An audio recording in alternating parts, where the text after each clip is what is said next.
we have shared to you all, to you guys, ladies and gentlemen, for the tentative of the conference. So we will start this conference, international conference, from 9:30 a.m. till 5, and we'll start with the first session, and we'll close with the closing ceremony with the best paper and best presenters award. So again, I would like to welcome to all of the participants, all the presenters for this lovely morning. So I hope that you will share this the link for Zoom meeting as well, and also the link for YouTube, so that we can share together for this conference. So we will start at 10 a.m. with Dr. Tan Kok Lim from KDU University. So is that Dr. Tan okay? Yes, I'm okay. I'm okay. Yeah. How are you, Doctor? Long time no see. Yeah, how are you? Can I? You want me to share the screen now?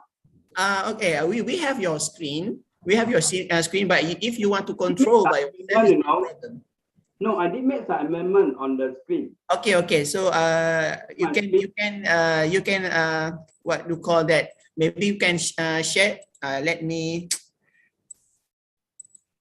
multiple the sharing. Okay. You can share. You can try to share. So we can start sharply at 10 p.m. So hold on, Doctor. You can test the. Okay, when you want to start, you let me know, huh? All right, all right. Thank you, thank you. So how's Penang? You're the best, huh? How's Penang, Doctor? Okay lah, normal lah. Part for surviving lah. All right, all right, all right. Like that lah, what to do ah? Hopefully we can do this conference on physically, so that we can discuss more lah personally. Yeah, you can belajar me more. Okay. Everything okay in KL? Yeah, yeah. Okay, good. Right. Good. So we maybe we can start at 10 p.m. With my time, and also we welcome all the participants and presenters which that we can come later on. Okay, so maybe around 1 minute. See my screen now, okay, Kamaru? Yeah. Can you see the screen now? Yeah, yeah. Okay, good.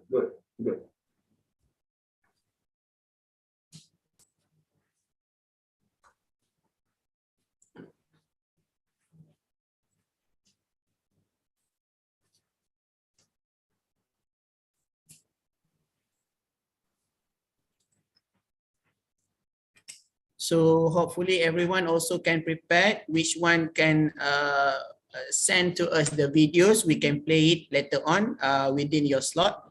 But please stay with us because some of our presenters or participants want to maybe have a session, a Q&A session, so that maybe after the as normal as conference, but this is online, maybe we can respect others to to queue that all the questions and Q&A session for maybe after the slots. Okay, so my time's run at 10 a.m. right now. So without further ado, I would like to call upon my lovely colleagues, Dr. Tan Kok Lim from KDU University, to present the title about influential factors of retirement planning on Malaysian youth. Please welcome, Doctor. Okay, can I start now? Everybody can hear me or not? Can you hear me? Yes, I can hear you, but I'm not sure. Maybe the rest can also text at the chat box, so that we can know that this conference starts very well, right? Okay, I start now. Okay, basically the introduction here is talking about the according to the minimum age, retirement age Act 2012, with effective for 1st July, the minimum age now, I think our retirement was is 60. But before that, I think before this 2013 was 65. So because of the lengthen of this particular age, so the increase of life expectation has increased. The difficulty of Malaysian. The reason is the prolonged is normally something like people tend to don't have enough money because they spend more, they need to spend more, therefore they don't have enough money for their retirement. This according to Hadi. So a person have good financial literacy.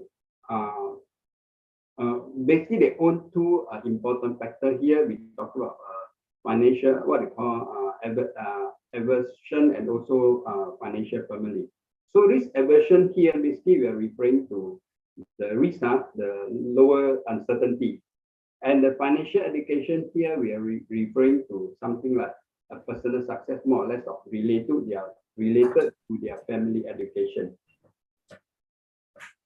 So the problem statement here, basically we have two problem statements. The first one talking about according to this Hadi 2019, the statistic of AKPK, they say more than 50% of the Malaysian citizens who do not have a really financial stability when they reach age of 60. This is the first problem. The second problem, I think lately I read what called News Straits Times. According to this what called Finance Minister Tunku Dr. Sri Zairo, they say now left about saving less than 10,000. About total about 6.1 million of the ETF contributor, they are saving in their account less than 10,000. Therefore, it's a very it's a concern for this particular area. Therefore, the research objective here, basically, I'm going to look at 4 areas here. The first one, I'm going to look at the relationship between financial literacy and retirement planning. The second one is the risk aversion against this retirement planning. The third one is saving attitude and retirement planning. The last one will be family education. Okay. So you look at the literature review here. Basically, we talk about the first element, we talk about retirement planning. Basically, it's the last phase. When you see the career development, this retirement is the last phase. Okay.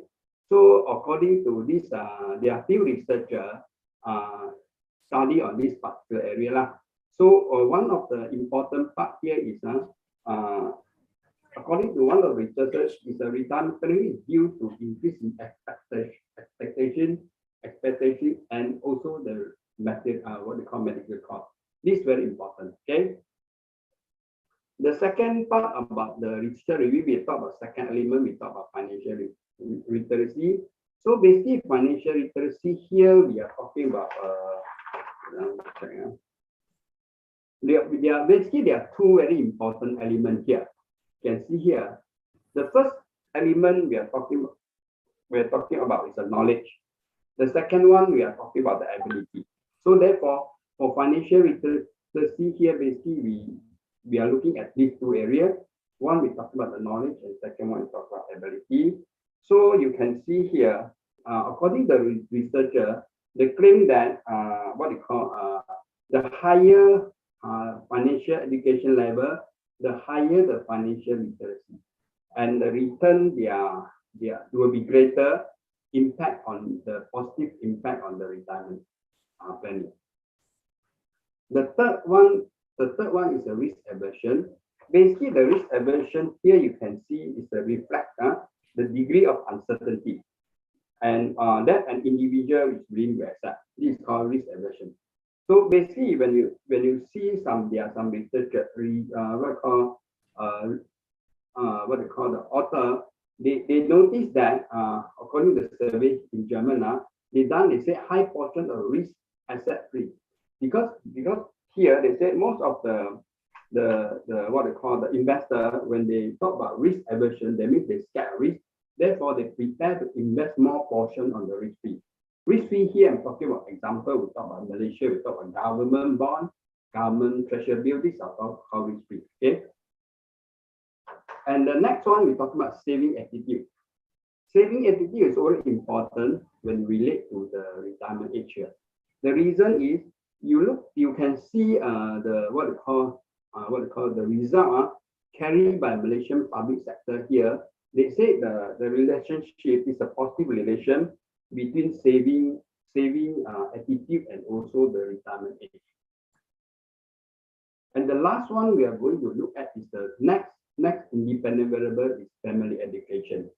Family education play a very important role here. The reason is for what they call family education is a cultivation of saving habit since childhood. They can help when we grow, when the time we grow up. That means if let's say you have proper planning, then maybe you set aside every month, you set aside of a sum for saving. Then in this case, when you grow up, I think you don't have so-called financial problem. This is talking about the family education. Okay, the next one, the theoretical framework. Here we are going to look at the relationship between dependent variable, which is retirement planning, and also there are 4 independent variables here. The first is the financial literacy, risk aversion, saving attitude, and also family education. So the methodology here, basically, what I did is I do a SPSS test. So, but for this particular one, I'm doing a Malaysian year, the age between 18 and to 23. 18 to 23, and so we are total. I survey about 120 respondents.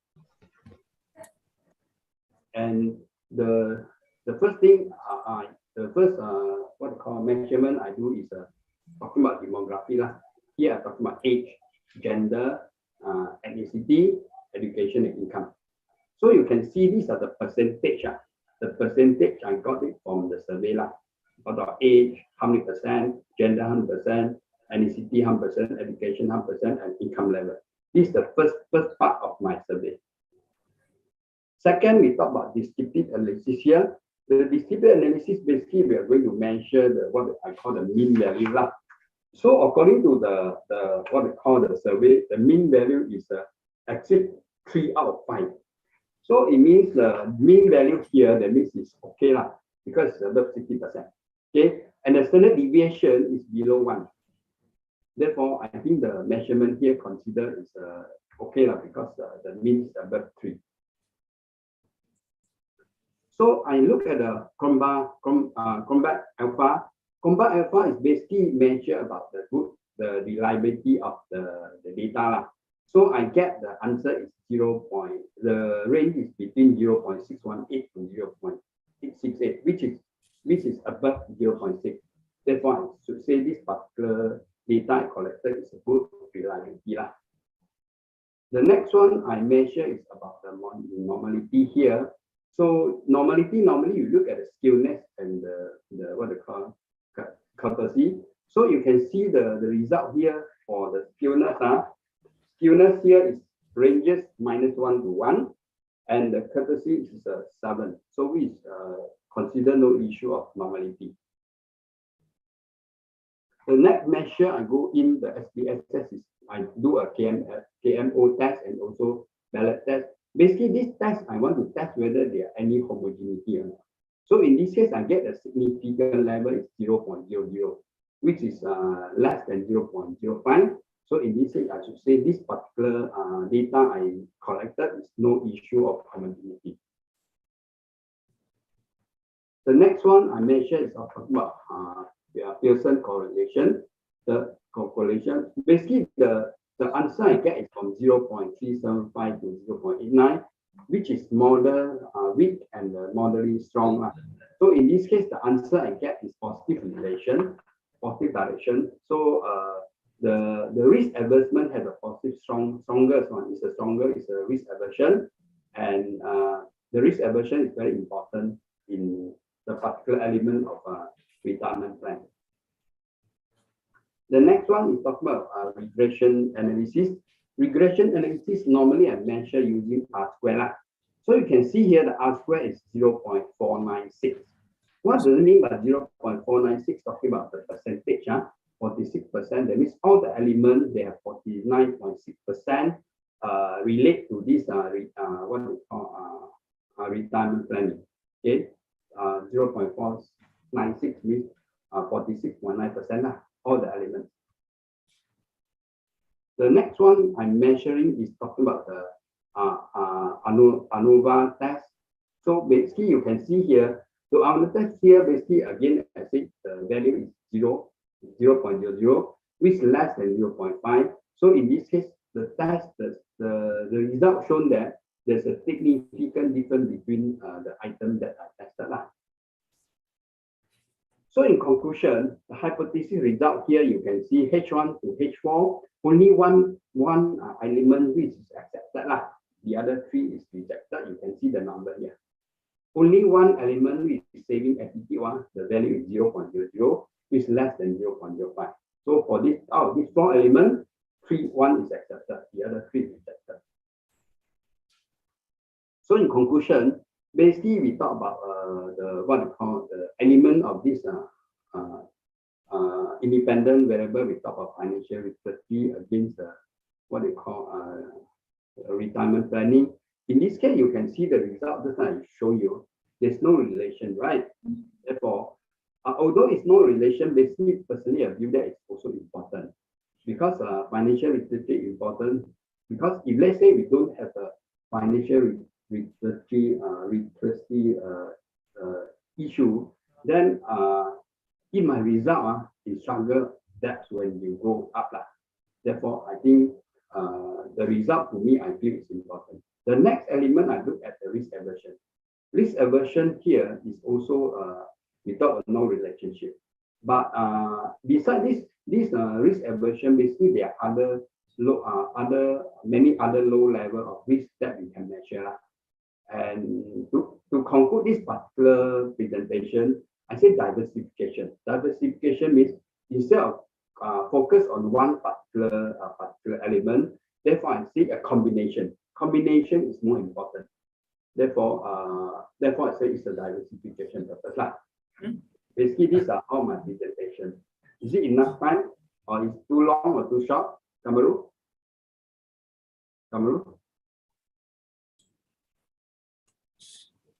All right. Thank you very much, Dr. Tan Kok Lim from KDU University for the lovely presentation. We will see that we will open for maybe Q&A. Any question from the audience, we can open from Dr. Tan, not a problem. Yeah, no problem. Yeah. As long as I know how to answer. Or that later on we can text you, right? Can, no issue. Yeah. Please, from the others. Okay. Okay, before that, I will welcome, before we go further, I will welcome some of our presenters, participants, Mr. Muhammad Fahmi. Okay, welcome to ICEEM. And also Nur Husna, Madam Nur Azza, Miss Nazia, Dr. Umi, Nur Lela, Dr. Uni, arigatou gozaimasu, Miss Nur Amira, and Miss Ruhaz Nawati. All right, maybe some question for the first presentations, or else I also want to ask some question about this retirement planning. Okay, you're too young, why you worry? Okay. Any question? Yeah, any question from the rest of our participants? So, Doctor, just a general ideas about this retirement planning. How do you see in Malaysia? Actually, we have some, ethnic, like Chinese, Malays, and how do you feel that this one is just the same, especially for financial literacy, just like in your text, just like in your slides, Doctor? Your opinion? Basically, you want to ask me seriously, the retirement age very important.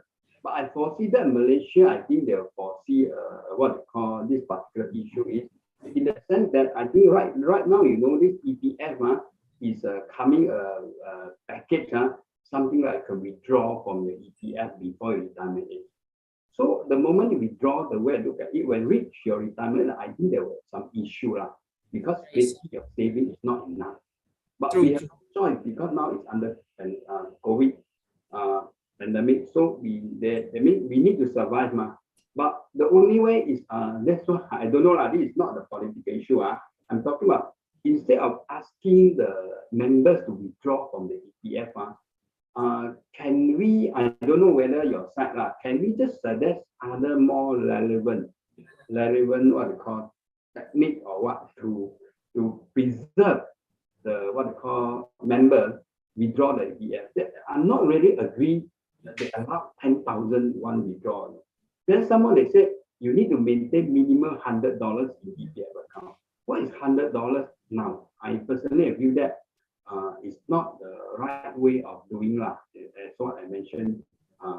You allow members to withdraw because the important of it for you to save for your old age, in case later you don't have enough money, you can contribute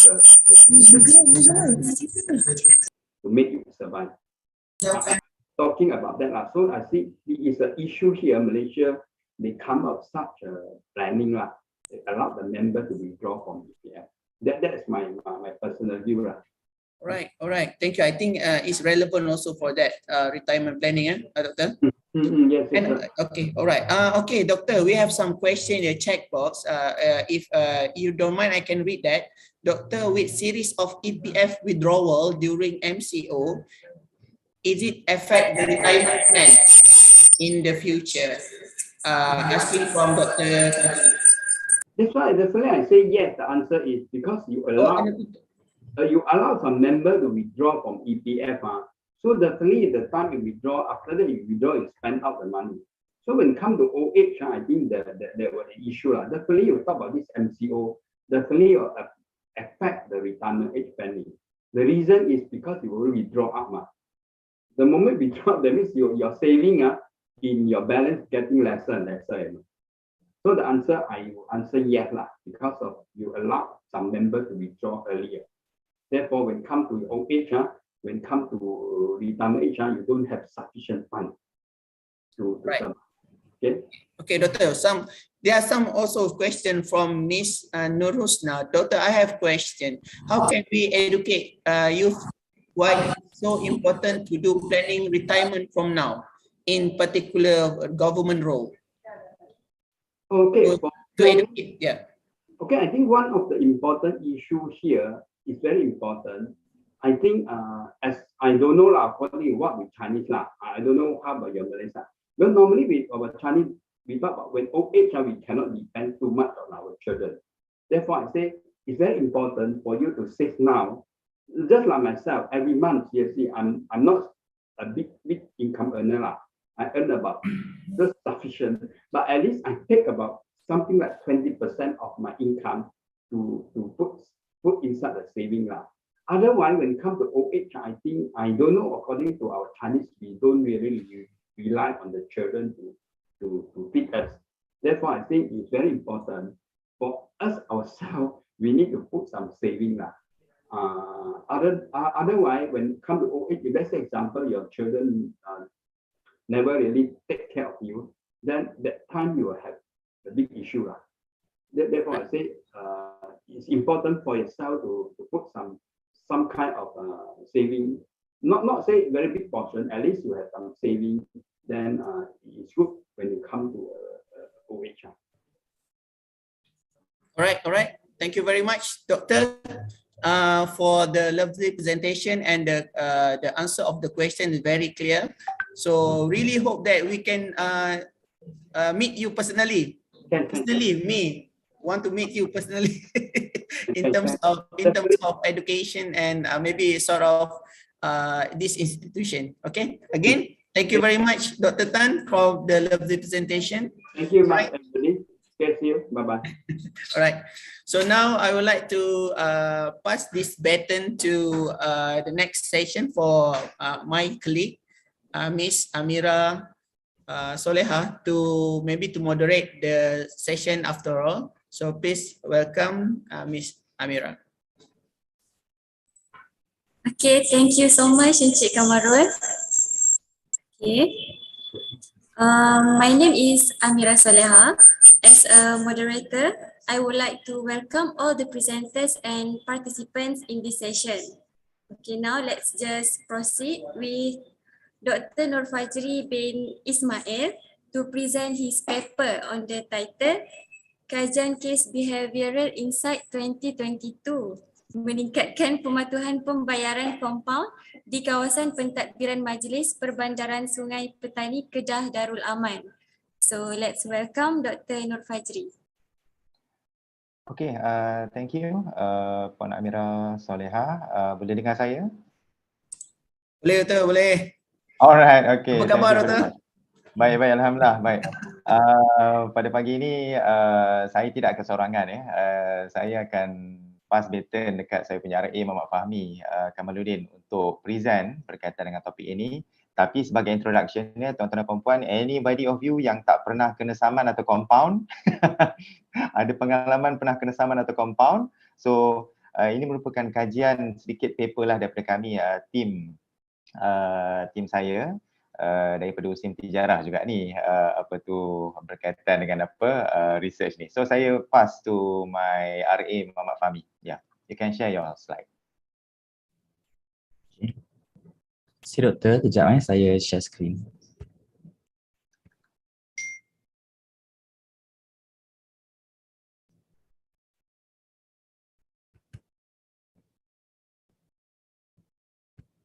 Boleh nampak ke semua? Ada, nampak. Okey, baik.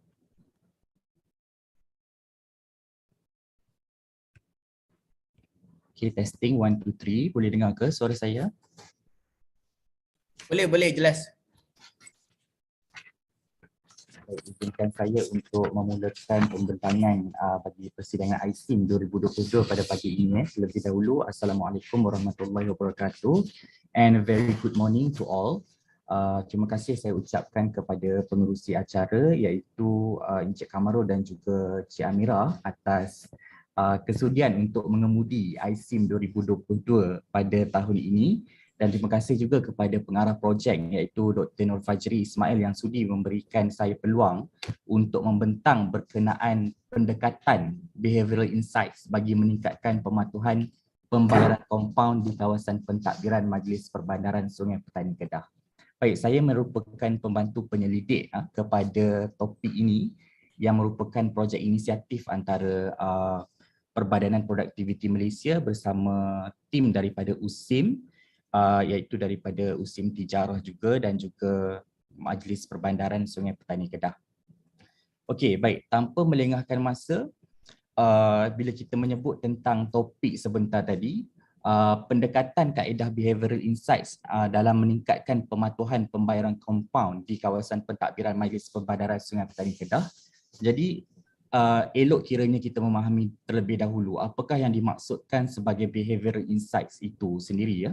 Behavioral insights itu merupakan satu pendekatan induktif dalam pembuatan dasar ataupun polisi kerajaan yang menggunakan menggabungkan elemen-elemen daripada psikologi, kognitif dan juga sains sosial dengan hasil yang diuji secara empirical untuk mengetahui cara manusia sebenarnya membuat pilihan.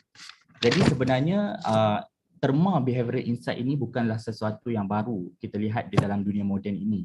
Kerana dalam kebanyakan negara-negara maju seperti Switzerland, Netherlands, United Kingdom dan Jepun sekalipun telah mengaplikasikan kaedah behavioral insights ini dengan mengimplementasikan sains tingkah laku untuk kita mengkaji bagaimanakah manusia sebenarnya bertingkah laku dalam membuat suatu keputusan.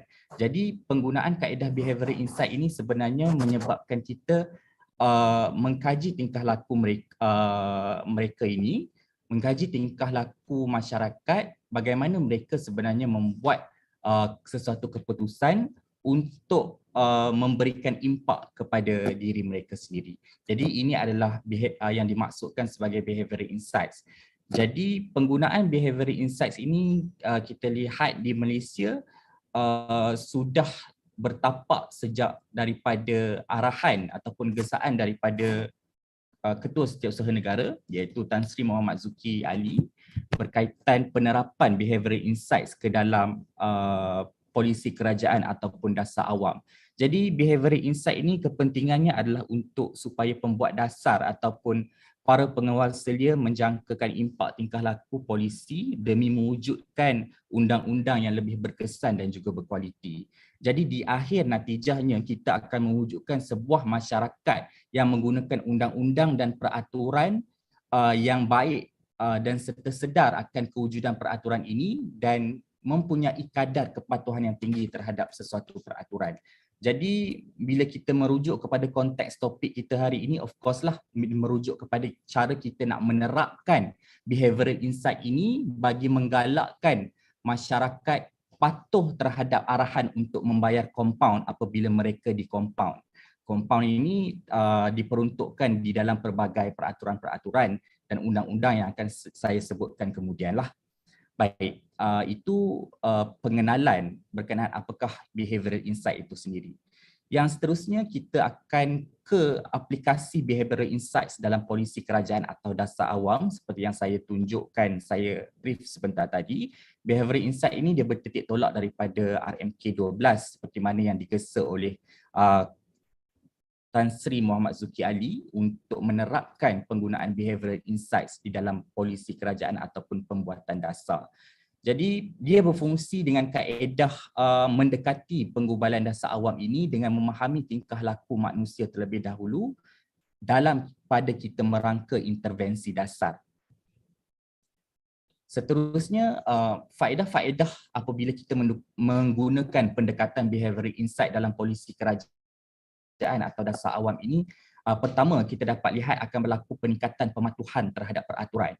Kerana saya dapat petik satu fakta daripada Central Bank of Geneva di Switzerland, di mana apabila mereka menggunakan kaedah pendekatan behavioral insights ini, berlaku kadar pematuhan pembayaran pinjaman secara tetap mengikut jangka masa yang telah pun ditetapkan oleh Central Bank terhadap para peminjam tersebut, ya. Jadi ini membuktikan bahawa penggunaan dasar penggunaan behavioral insight ini sebenarnya memang telah terbukti mampu untuk meningkatkan pematuhan terhadap peraturan dan undang-undang, dan this is a calling alarm untuk kerajaan kita melaksanakan behavioral insights ini secara keseluruhan mengikut time frame yang tertentu dan di seluruh organisasi-organisasi awam terutama di Malaysia bagi meningkatkan amalan peraturan baik yang lebih menggalakkan.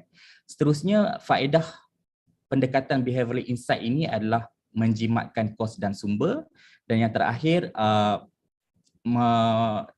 it relates to proses pembikinan dasar yang berteraskan pemakluman dan bukti. Bermaksudnya di sini, penggunaan behavioral insights itu dia dipandu oleh suatu kaedah yang diberi nama nudging factor. Jadi nudging factor ini sebenarnya adalah sesuatu faktor yang memujuk. Jadi apabila kita hendak mengkaji tingkah laku manusia dalam membuat keputusan, seperti topik pada hari ini, kita hendak meningkatkan pematuhan pembayaran kompaun di kalangan masyarakat setempat terhadap pihak berkuasa tempatan, kita perlu mengkaji dahulu apakah nudging factor ataupun faktor memujuk yang mampu mendorong mereka untuk membayar kompaun yang telah dikenakan oleh pihak berkuasa tempatan terhadap mereka. Jadi antara pendekatan behavioral insight ini, dia adalah sesuatu pendekatan yang berteraskan pemakluman dan bukti. Jadi bukti yang kita ada itu dapat mereflekkan sesuatu kesan yang baik terhadap peraturan-peraturan dan undang-undang yang kita laksanakan di peringkat pihak berkuasa tempatan itu sendiri. Seterusnya ialah contoh-contoh behavioral insights yang terdapat di negara kita. Sebenarnya behavioral insights ini macam saya cakap, dia bukanlah sesuatu yang baru lagi. Dia sebenarnya dah lama bertapak di negara kita melalui contoh-contoh seperti National Trade Blueprint. Yang kedua ialah galakan melaksanakan transaksi tanpa tunai ataupun kerajaan digital yang telah pun dilaksanakan di serata jabatan ataupun organisasi awam. Jadi galakan melaksanakan transaksi tanpa tunai yang menggunakan kaedah-kaedah elektronik seperti touch and go e-wallet dan sebagainya, ini merupakan salah satu contoh nudging factor yang di mana nudging factor ini merupakan faktor memujuk yang kita mengkaji tingkah laku mereka, kita membawa mereka untuk menyelesaikan tunggakan cukai taksiran sebagai contoh, menyelesaikan saman JPJ sebagai contoh, dan juga menyelesaikan kompaun letak kereta untuk kita memujuk mereka, kita menyediakan wasilah yang lebih mudah bagi mereka menyelesaikan saman, tunggakan ataupun compound itu sendiri. Jadi inilah yang dikatakan medium yang menggunakan behavioral insights demi menarik masyarakat setempat untuk patuh terhadap peraturan dan undang-undang. Seterusnya, contoh behavioral insight relate dengan topik kita pada hari inilah, iaitu meningkatkan pematuhan pembayaran compound yang kami fokuskan di kawasan pentadbiran Majlis Perbandaran Sungai Petani Kedah. Baik, ini adalah kerangka pelaksanaan behavioral insights yang mengikut implementation prime, iaitu purpose, review, intervention, measure dan juga expand. Kita tidak akan menjelaskan dengan lebih lanjut berkaitan perkara ini kerana untuk kita menjelaskan dengan lebih terperinci, it requires more time lah untuk kita berbincang berkenaan prime framework ini. Jadi kita teruskan ke BI practice in Malaysia. Okey, jadi BI practice in Malaysia ataupun behavioral insights punya practice di Malaysia ini dia dipandu oleh Perbadanan Produktiviti Malaysia. Jadi Perbadanan Produktiviti Malaysia ini merupakan sesuatu entiti yang bertanggungjawab untuk buat showcase di seluruh organisasi-organisasi awam ataupun pihak berkuasa tempatan untuk mendedahkan kepada pihak berkuasa tempatan di Malaysia berkenaan behavioral insights dan bagaimanakah cara untuk menerapkan behavioral insights ini bagi menjamin amalan peraturan baik yang seterusnya membawa kepada kesejahteraan masyarakat setempat yang dilindungi oleh organisasi awam berkenaan. Baiklah, kita ke latar belakang projek. Latar belakang projek, lokasi yang kami pilih bertempat di Majlis Perbandaran Sungai Petani Kedah, MPSPK, dan fungsinya adalah berdasarkan Akta Kerajaan Tempatan 1976. Sebenarnya untuk fungsi bagi pihak berkuasa tempatan ataupun PBT, mereka menggunakan akta-akta induk yang pelbagai. Tapi antara akta yang paling memberi kuasa yang agak wide kepada pihak berkuasa tempatan adalah Akta Kerajaan Tempatan 1976 ataupun Akta 171 yang memperuntukkan di bawah bahagian 13, di bawah section 122, tidak silap saya, yang memberi kuasa kepada pihak berkuasa tempatan untuk enact beberapa undang-undang kecil di bawahnya. Akan tetapi ada beberapa akta-akta induk lagi yang memberi kuasa yang lebih terperinci kepada pihak berkuasa tempatan untuk menjalankan fungsi mereka, seperti Akta Perancangan Bandar dan Desa, Akta Jalan Parit dan Bangunan dan juga Akta Pengangkutan Jalan 1987. Jadi akta-akta ini ialah merupakan akta-akta yang memberi ruang kepada pihak berkuasa tempatan untuk menguatkuasakan undang-undang. Akan tetapi sejauh mana penguatkuasaan itu bergantung juga kepada pendekatan behavioral insight ini bagi menggalakkan masyarakat setempat itu untuk patuh terhadap undang-undang yang tersedia di bawah akta-akta yang saya sebutkan sebentar tadi. Menggunakan kaedah behavioral insights yang mensasarkan tingkah laku masyarakat setempat ini. Okey, metodologi kajian menggunakan kaedah kuantitatif dan kualitatif dalam jangka masa 6 bulan, iaitu daripada bulan Mac sehinggalah Ogos 2020. Mengikut statistik jumlah pelanggan yang gagal membayar kompaun dari tahun 2019 hingga tahun 2021 yang memfokuskan kepada populasi masyarakat dan peniaga di kawasan Sungai Petani Kedah. Seterusnya penyataan masalah. Penyataan masalah ada 4 yang dibangkitkan. Pertama ialah isu berkaitan pemahaman masyarakat, terutamanya dalam konteks urusan perniagaan dan hal ehwal komuniti yang sering berdepan dengan konflik akibat kegagalan mematuhi peraturan-peraturan yang digubal oleh Majlis Perbandaran Sungai Petani Kedah. Dan juga yang kedua, kegagalan pematuhan ini berpunca dari kekurangan pemahaman di samping kelemahan advokasi dari pihak berkuasa tempatan tersebut. Jadi pihak berkuasa tempatan ini mereka masih menggunakan kaedah-kaedah tradisional seperti website sahaja sebagai contoh untuk mendekatkan diri mereka dengan masyarakat setempat. Jadi dapat dikatakan bahawa penggunaan website seperti ini tidak menyeluruh, terutamanya kepada masyarakat-masyarakat yang bersifat sibuk dengan urusan-urusan kerja. Mereka tidak sempat nak type di Google dan sebagainya berkaitan website PBT, kadang-kadang mereka tidak tahu alamat. Jadi ini adalah satu medium utama yang digunakan oleh pihak berkuasa tempatan yang dirasakan menjadi quite menjadi suatu jurang untuk mendekatkan pihak berkuasa tempatan dengan masyarakat setempat. Dan yang terakhir ialah sejauh mana kempen pembayaran kompaun Majlis Perbandaran berjaya menarik perhatian dan membangkitkan kesedaran untuk pihak awam membuat pembayaran kompaun tersebut. Seterusnya, pernyataan masalah yang lain ialah medium komunikasi dan advokasi pihak PBT tidak menyeluruh akibat kepelbagaian peraturan berkaitan kompaun yang berbeza-beza mengikut kesalahan menyebabkan kurang kefahaman dan kesedaran untuk membayar kompaun.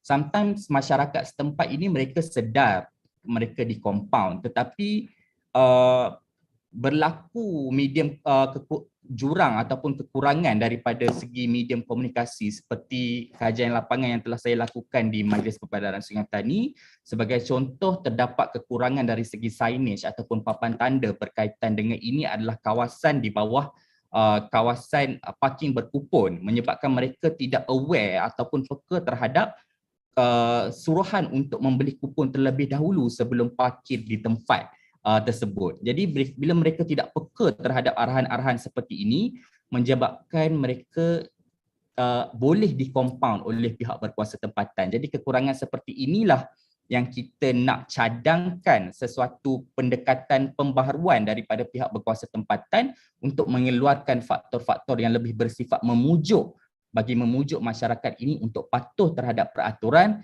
seterusnya menggalakkan mereka untuk membayar kompaun jika mereka dikompaun akibat daripada ketidakpatuhan terhadap peraturan tersebut.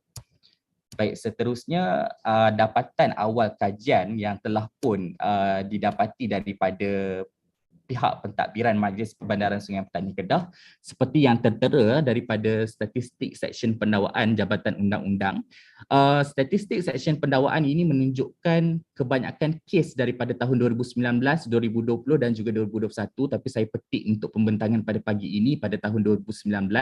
Kebanyakan kesalahan-kesalahan yang dikompaun adalah melibatkan perintah jalan dan lalu lintas parking letak kereta berkupon MPSPK tahun 2007, di mana kita lihat di sini pada tahun 2019 yang kes yang dalam sebutan mahkamah tiada, akan tetapi bagi mereka yang telah menjelaskan kompaun sebanyak 9 kes dan kes yang setelah selesai di mahkamah sebanyak 1. Manakala kes yang telah pun dilepaskan tanpa dibebaskan ataupun di NAA sebanyak 19 kes, menjadikan jumlah keseluruhan adalah sebanyak 29 kes. Seperti yang tertera mengikut pecahan peratusan status kes pendakwaan di dalam carta yang telah saya tunjukkan di skrin. Kebanyakan kesalahan yang dilakukan oleh masyarakat setempat selalunya melibatkan kesalahan kawasan letak parking dan kenderaan. Akan tetapi ada juga kesalahan-kesalahan seperti di bawah jabatan penguatkuasaan, iaitu kesalahan-kesalahan tidak mempamerkan lesen penjaja yang sah, yang seperti yang termaktub di bawah Undang-Undang Kecil Pelesenan Trade, Perniagaan dan Perindustrian, ataupun para pekerja mereka tidak dicucuk dengan tidak diinjek apabila untuk menjaja makanan kan. Jadi itu adalah sesuatu yang melanggar undang-undang kecil establishment makanan yang disesatkan daripada Akta Kerajaan Tempatan di bahagian 13 itu sendiri. Dan seterusnya ada juga kesalahan-kesalahan lain yang melibatkan undang-undang kecil vandalism dan juga undang-undang kecil pengiklanan, di mana mereka tidak menggunakan lesen iklan yang sah untuk memaparkan iklan tersebut. Jadi ini adalah contoh ataupun statistik berkaitan masyarakat setempat yang telah pun dikompaun mengikut statistik yang dikeluarkan pada tahun 2019. Baiklah, itu sahaja pembentangan berkaitan penggunaan pendekatan kaedah behavioral insights bagi meningkatkan pematuhan pembayaran kompaun di kawasan pentadbiran Majlis Perbandaran. Saya kembalikan kepada Dr. Fajri ataupun juruacara majlis.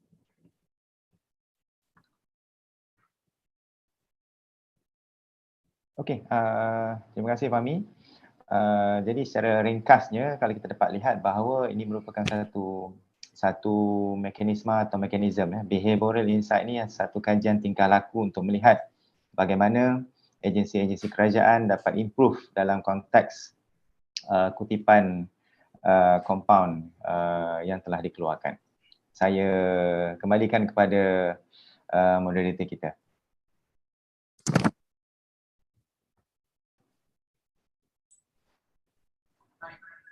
Okay, thank you so much Encik Muhammad Fahmi and Dr. Nur Fajri for the presentation. So any question from the audience? Dr. Fajri, saya ada question, ada soalan sikit lah, mungkin dengan Tuan Fahmi juga. Yang ada dua soalan lah yang apa ingin saya ajukan. Yang pertama ni takut ni, dua soalan ni. Kita test Fahmi lah. Okay. Okay Fahmi, kenapa memilih Sungai Petani sebagai maybe pilot test ataupun you punya pioneer untuk maybe pelaksanaan di peringkat apa orang kata keseluruhan lah. Yang tu yang pertama.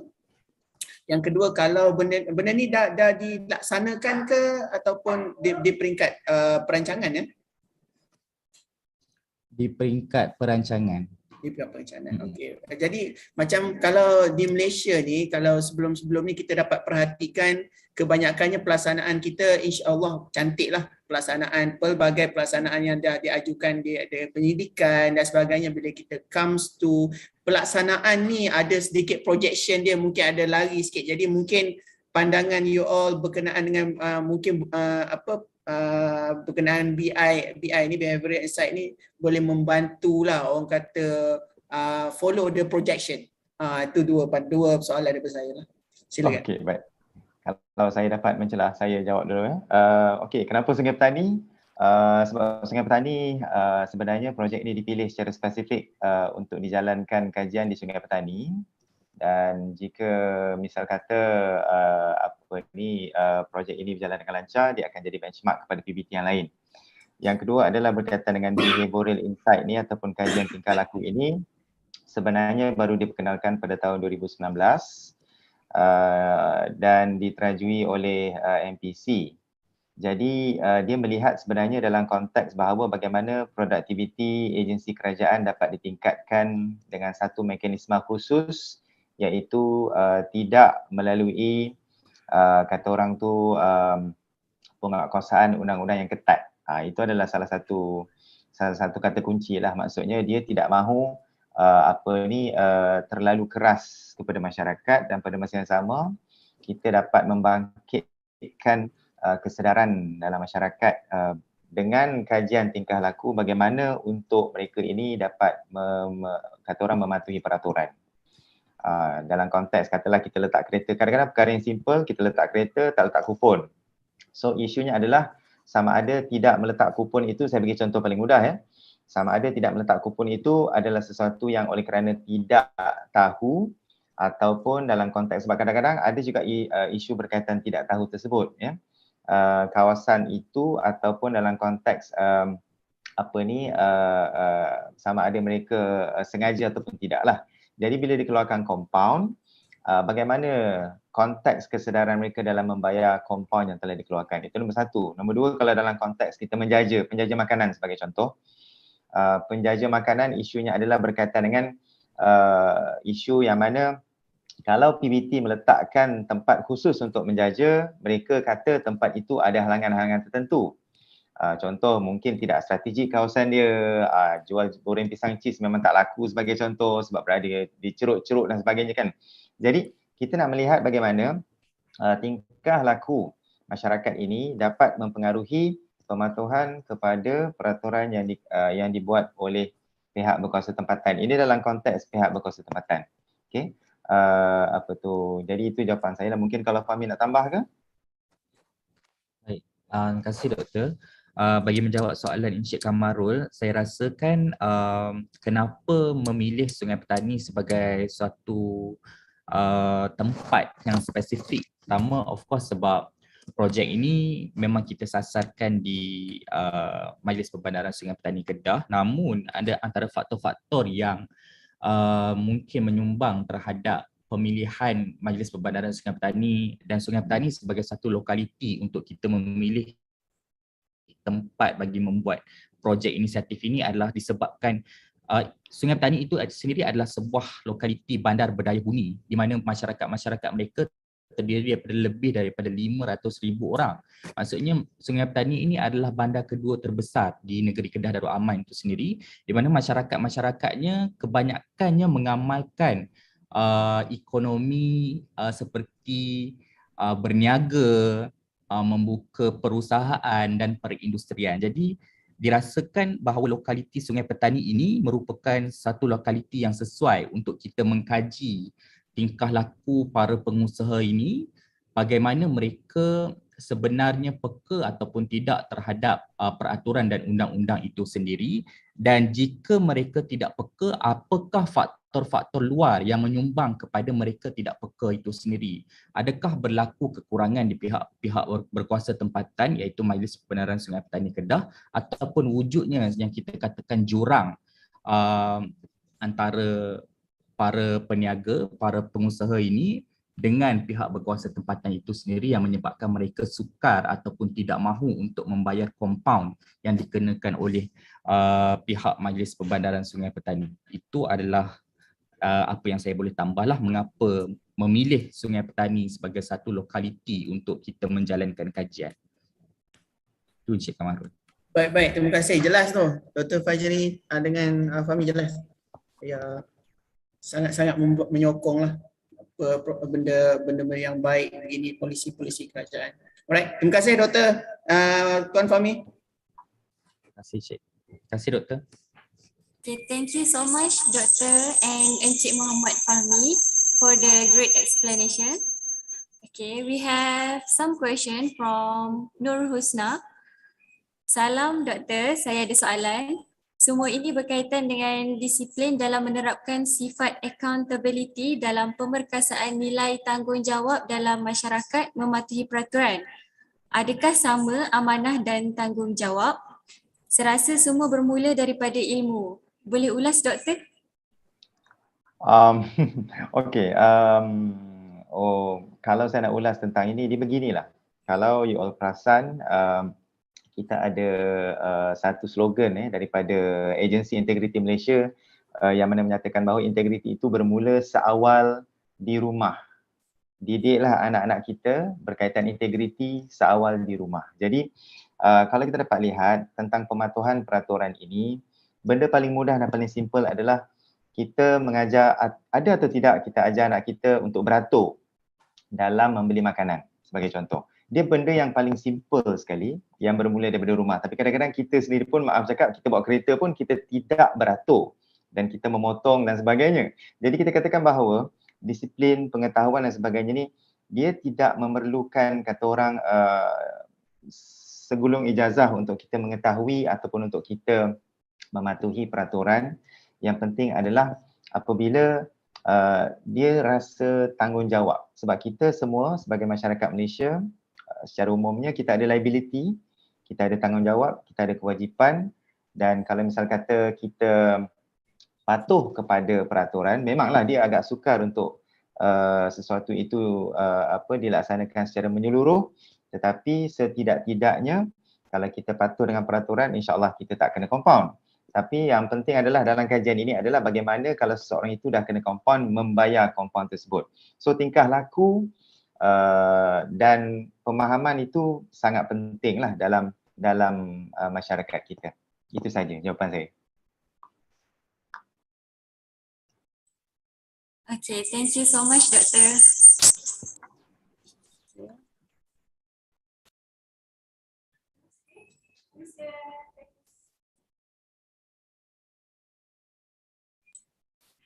Okay, next. Let's welcome again Dr. Nur Fazri for the next paper on the title Pengurusan Kes Mahkamah Corona Era Pandemik, Pendekatan Perundangan Kesihatan Awam di Malaysia.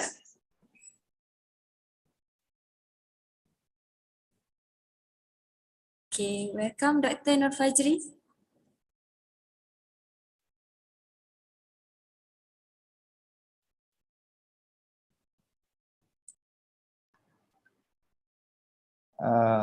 Okey, terima kasih sekali lagi.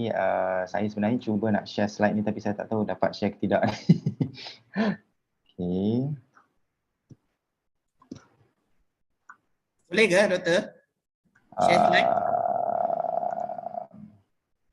Saya tengah mencuba ni tapi nampak macam tak keluar ni.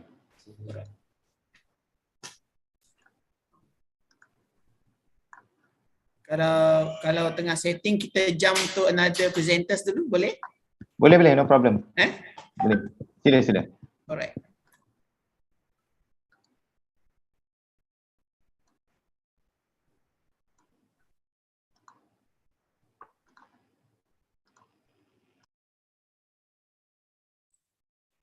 Okay, now I would like to invite Wan Norazah Wan Mahmud to present her paper on the title Stres Pembelajaran Atas Talian dalam Kalangan Pelajar Politeknik Kota Kinabalu. Okay, welcome Wan Norazah Wan Mahmud. 什么？我已经 extend 给他们4号了吗？所以我就跟你讲，我那个 system 我 set 了，我不知道怎样去 extend 它。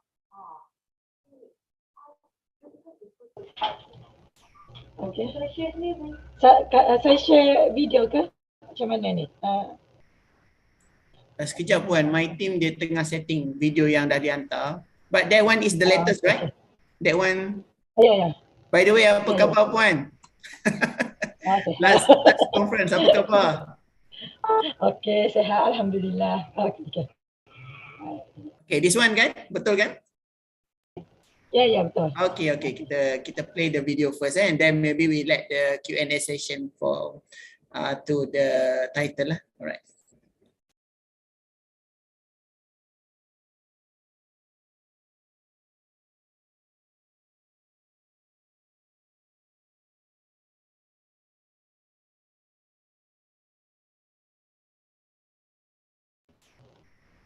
Macam tak ada suara kan?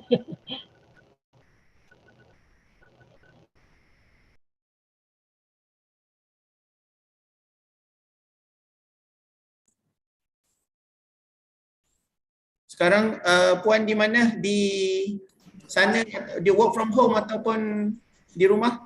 Di Politek? Oh tidak, masih di Politek. Cuma student bukan fully masuk lah.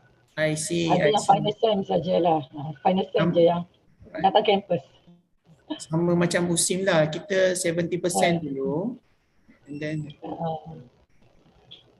Assalamualaikum dan salam sejahtera. Tajuk kajian saya pada hari ini adalah stres pembelajaran atas talian dalam kalangan pelajar Politeknik Kota Kinabalu. Penularan COVID-19 telah mengubah pelaksanaan sistem pendidikan negara kepada pembelajaran secara atas talian. Pendedahan kepada peranti pintar dalam tempoh yang lama telah mendorong kepada peningkatan stres dalam kalangan pelajar. Laporan dari Jabatan Siasatan Jenayah Bukit Aman mendapati bahawa antara faktor utama yang mendorong kepada kes bunuh diri yang berlaku di Malaysia dari tahun 2019 hingga Mei 2021 adalah faktor keluarga, faktor keuangan dan juga faktor tekanan perasaan.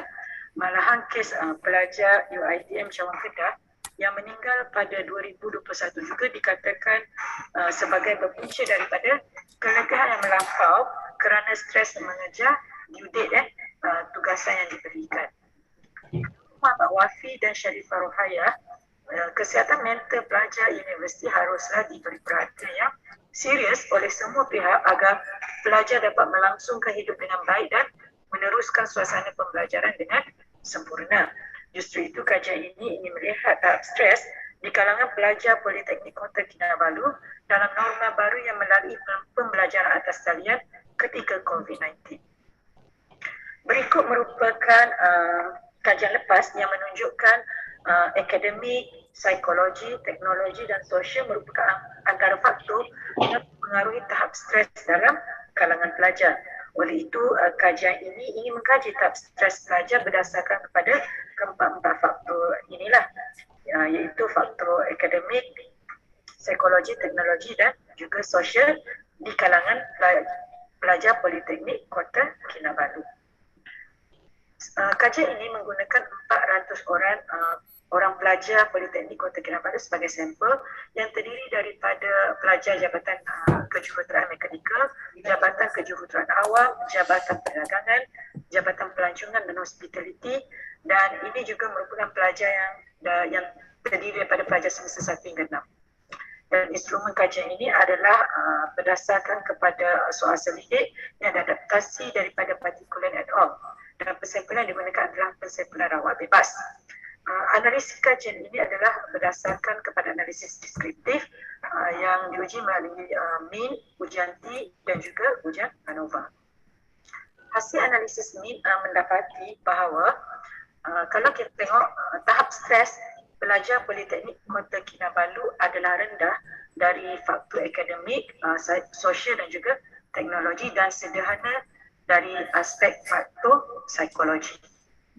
Dan antara item yang menunjukkan skor tertinggi tahap stres adalah yang pertama adalah kecewa kerana tidak dapat merasa suasana pembelajaran di kampus secara fizikal, kesukaran untuk fokus dalam sesi pembelajaran atas talian, dan juga disebabkan oleh beban kerja akademik yang terlalu banyak.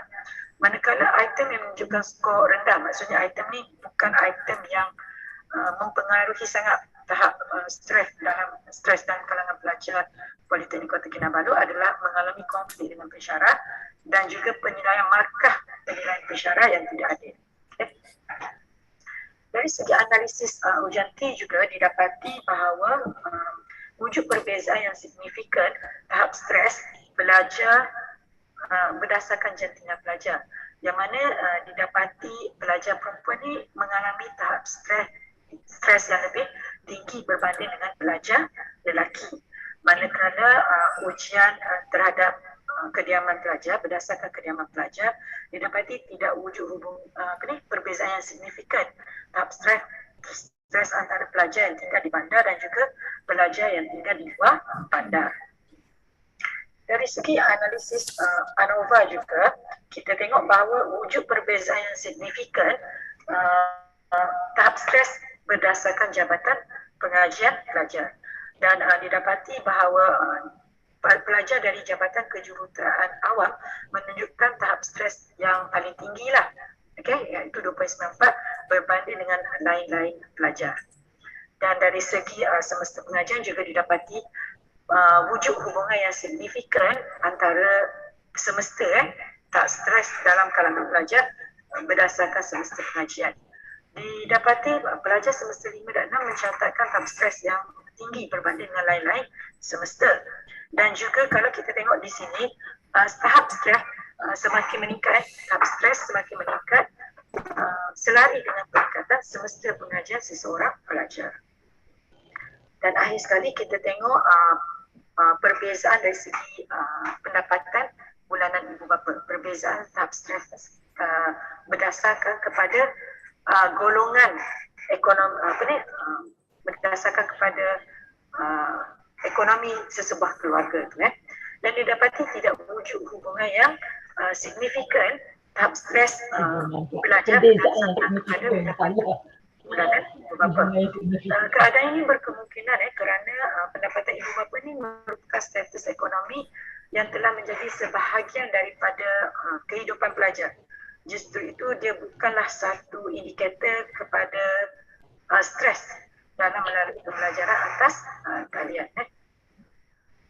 Okey, kesimpulannya kita boleh tengok kat sini tahap stres pelajar Politeknik Kota Kinabalu adalah rendah berdasarkan faktor akademik, sosial dan teknologi, dan sederhana berdasarkan faktor psikologi. Stres pelajar perempuan lebih tinggi berbanding dengan pelajar lelaki dalam mengikuti pembelajaran secara atas talian semasa tempoh pandemik COVID-19 ini.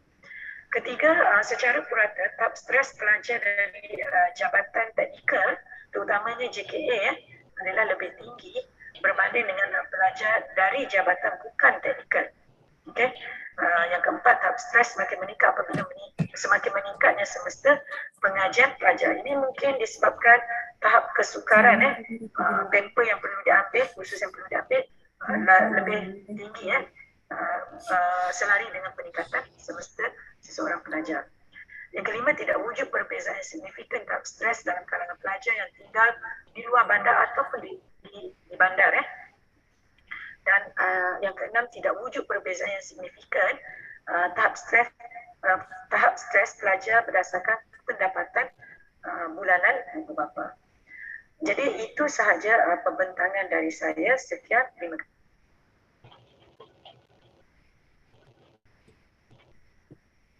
Okey.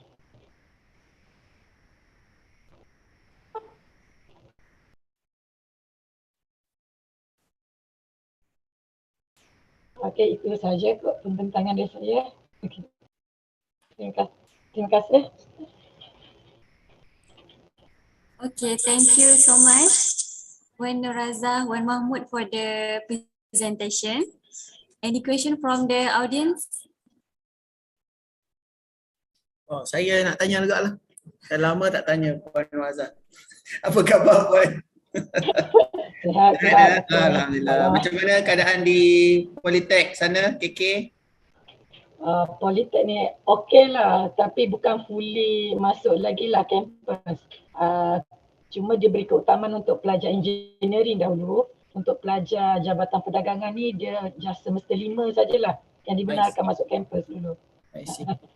Okey Puan, berbalik pada conference kita, tajuk Puan adalah berkenaan dengan stres pembelajaran. Maksudnya pembelajaran sahajalah kan, dia yang mana ke arah pelajaran. Lepas tu ada pembahagian pula berkenaan dengan gender lah, maksudnya lelaki dan wanita tadi dapat saya perhatikan, tapi masih lagi rendah tau. Sebab saya ada tengok di ada juga saya tengok di conference ada juga bentang tahap stres di tempat masing-masing, banyak tinggi juga. Jadi mungkin boleh share sikit apa mungkin pandangan Puan berdasarkan kajian Puan yang boleh menyebabkan faktor ni rendah. Jadi kita boleh share pula dengan yang lain, dengan tim-tim research yang lain mungkin. Okey. Sebab kalau saya tengok macam persekitaran environment di Politeknik lah, okay, di Politeknik Kota Kinabalu ni, kalau kita tengok dari segi stres ni masih lagi pada tahap yang rendah lah, kecuali psikologi lah. Psikologi ni dia melibatkan kepada keletihan emosi, fizikal, saya rasa itulah. Sebab untuk peringkat diploma, saya percaya dia tak ada paper yang terlalu tahap tinggi macam C6 gitu Kalau level kita yang paling tinggi pun sampai level 3 macam tu kan. Jadi saya rasa itu pun antara faktor yang dia bukan satu tahap stres yang keterlaluan lah. Dan untuk pelajar peringkat diploma, kecuali mungkin pelajar engineering lah. Saya nampak sebab diorang ni lack of technical part. Sebab engineering memang majoriti dia perlukan bahagian technical kan. Dan juga satu lagi macam pelajar hospitality yang melibatkan masak dapur, itu pun melibatkan technical part juga Okey, cumanya kalau kita tengok, kalau perdagangan masih boleh dilaksanakan lah secara online. Sebab perdagangan ni dia more on kepada konsep lah, dia bukan banyak practical part lah. Okay. Jadi bila kita tengok keseluruhan, bila saya tengok dari 400 orang pelajar tu, bila dilihat secara purata, that's why lah dia masih lagi pada peringkat yang rendah lah kot. Sebab bila tengok sampel tu, kita tengok dari segi agihan sampel tu, dia banyak dari yang non-technical berbanding dengan technical sebenarnya lah. Okay, that's why itu salah satu faktor yang contribute lah kepada dapatan macam tu. Alright. Puan, ada satu lagi pertanyaan saya berkenaan dengan macam tadi Puan mentionkan diploma kan. Kita tahu sekarang ni orang kata level of education kita sekarang makin lama makin meningkat. Even tahap anak sekolah sendiri, saya pun kadang-kadang terkejut tengok modul anak-anak sekolah, dan saya rasa diploma mungkin lebih advance lah ataupun degree mungkin lebih advance. Jadi mungkin pandangan Puan berkenaan dengan sistem pembelajaran kita ni mungkin adakah sedikit sebanyak orang kata berkaitan dengan stres pembelajaran itu sendiri? Itu memang betul lah kok, saya rasa itu memang betul. Kalau kita tengok dalam dalam situasi sekarang ni kan, dalam era pembelajaran sekarang ni, ya memang betul. Sebabnya kalau kita tengok sekarang ni dia punya silibus lebih advance, itu memang betul. Sebenarnya kalau dari segi peringkat diploma pun berbanding dengan yang dulu, yang 10 tahun dulu, dah banyak revise kita punya silibus, memang lebih advance. Stres tu ada, cuma macam mana cumanya stres tu sebenarnya penting juga. Kalau tak ada stres langsung, dia tak ada motivate untuk pelajar tu usaha lebih kan. Cuma bagi saya macam mana nak manage tu dia kena ada two-way situation lah. Pensyarah dan juga pelajar dia kena ada komunikasi yang baik, itu satu. Dan juga kena ada koordinasi yang baik lah. Maksudnya pelajar ni dia kena faham apa yang pensyarah perlukan dan pensyarah sendiri pun kena faham jugalah apa yang pelajar, kemampuan pelajar setakat mana. That's why saya rasa untuk kita macam kita ada guideline MQA semua tu kan. That's why saya rasa sekarang ni dia lebih baik lah apa-apa soalan kita buat, apa-apa yang level yang kita tentukan untuk pelajar tu dia ada aras-aras dia lah. So saya rasa dia sesuai lah dengan level-level pelajar yang kita tetapkan. Walaupun silibus lebih susah tapi dia ada level had dia lah. Tak boleh lah kita ajar pelajar diploma untuk tajuk yang sama kita pergi level degree. Itu bagi saya sesuatu yang tidak boleh lah, unfair lah. So saya rasa masih boleh manage lah lagi perkara-perkara tu. Baik, terima kasih Puan. Puan. Itu memang ada lah. Memang ada Terutama dalam era COVID ni lah kot. Kami pun menjangkakan, bukan saya sajalah, pelajar pun, diorang pun balik-balik tanya bila kami boleh masuk fizikal sebenarnya. Sebab bila tengok dapatan pun stres yang paling utama ialah sebab mereka tak dapat melalui situasi pembelajaran di kampus. Itu stres dia orang paling utama sebenarnya.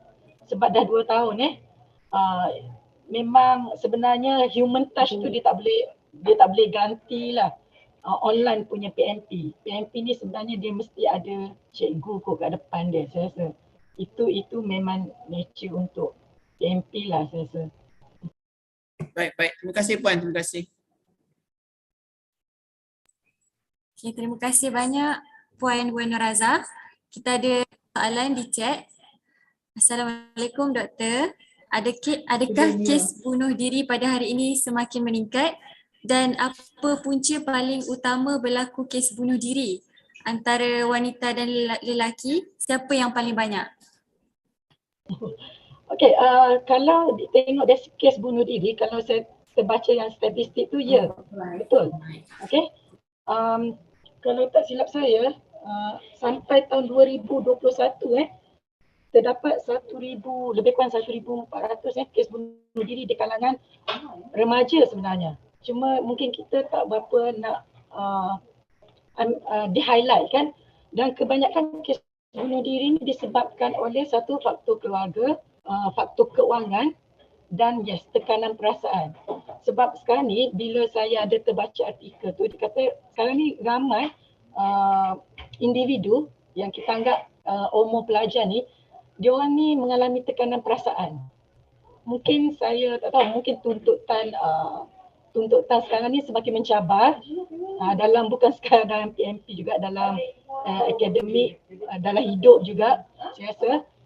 Dan dari segi statistik perempuan lelaki tu, itu saya tak ada yang details lah.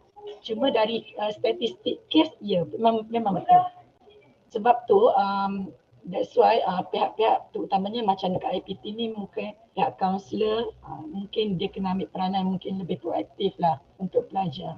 Okey, kepada pelajar. Supaya kita nampak mungkin sekarang ni tahap tekanan masih lagi mungkin sederhana, rendah. Yang masa tu lah kita kena cater supaya dia tak jadi lebih serius. Sebab kalau dia burn out yang keterlaluan, dia mungkin akan pergi lebih serius dan itu akan jadi satu masalah lah kepada remaja, terutamanya pelajar lah. Okay. So bagi saya program yang secara berkala perlu dilaksanakan lah, terutamanya untuk pelajar dan juga remaja ni. Memang betul, remaja kita memang banyak masalah sekarang ni dari segi psikologi.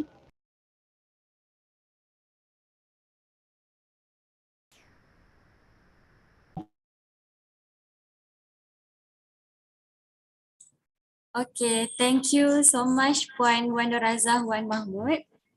Okay, now I would like to invite Puan Ruhasnawati binti Muhammad Rutzi to present her paper on the title Penerimaan Pelajar Terhadap Penggunaan QR Code dalam Aktiviti Pembelajaran.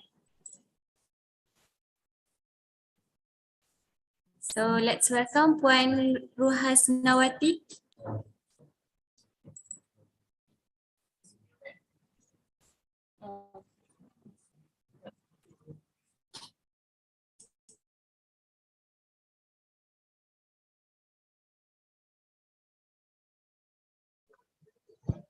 Assalamualaikum, selamat pagi semua. Selamat pagi Puan. Okay. Assalamualaikum Puan, sihat tak? Waalaikumsalam. Alhamdulillah sihat. Wah tu background tu tahun lepas tu kita. Itulah tu. Bila buka-buka tengok background tahun tak lepas. apa. Tak boleh teruskan dulu. Alright, no problem. Okay.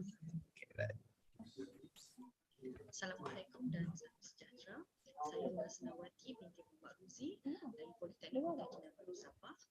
Pembintangan saya hari ini berkaitan dengan kajian yang bertajuk Tanggapan Sikap dan Kecenderungan Pelajar terhadap Penggunaan Kod QR dalam Aktiviti Pembelajaran.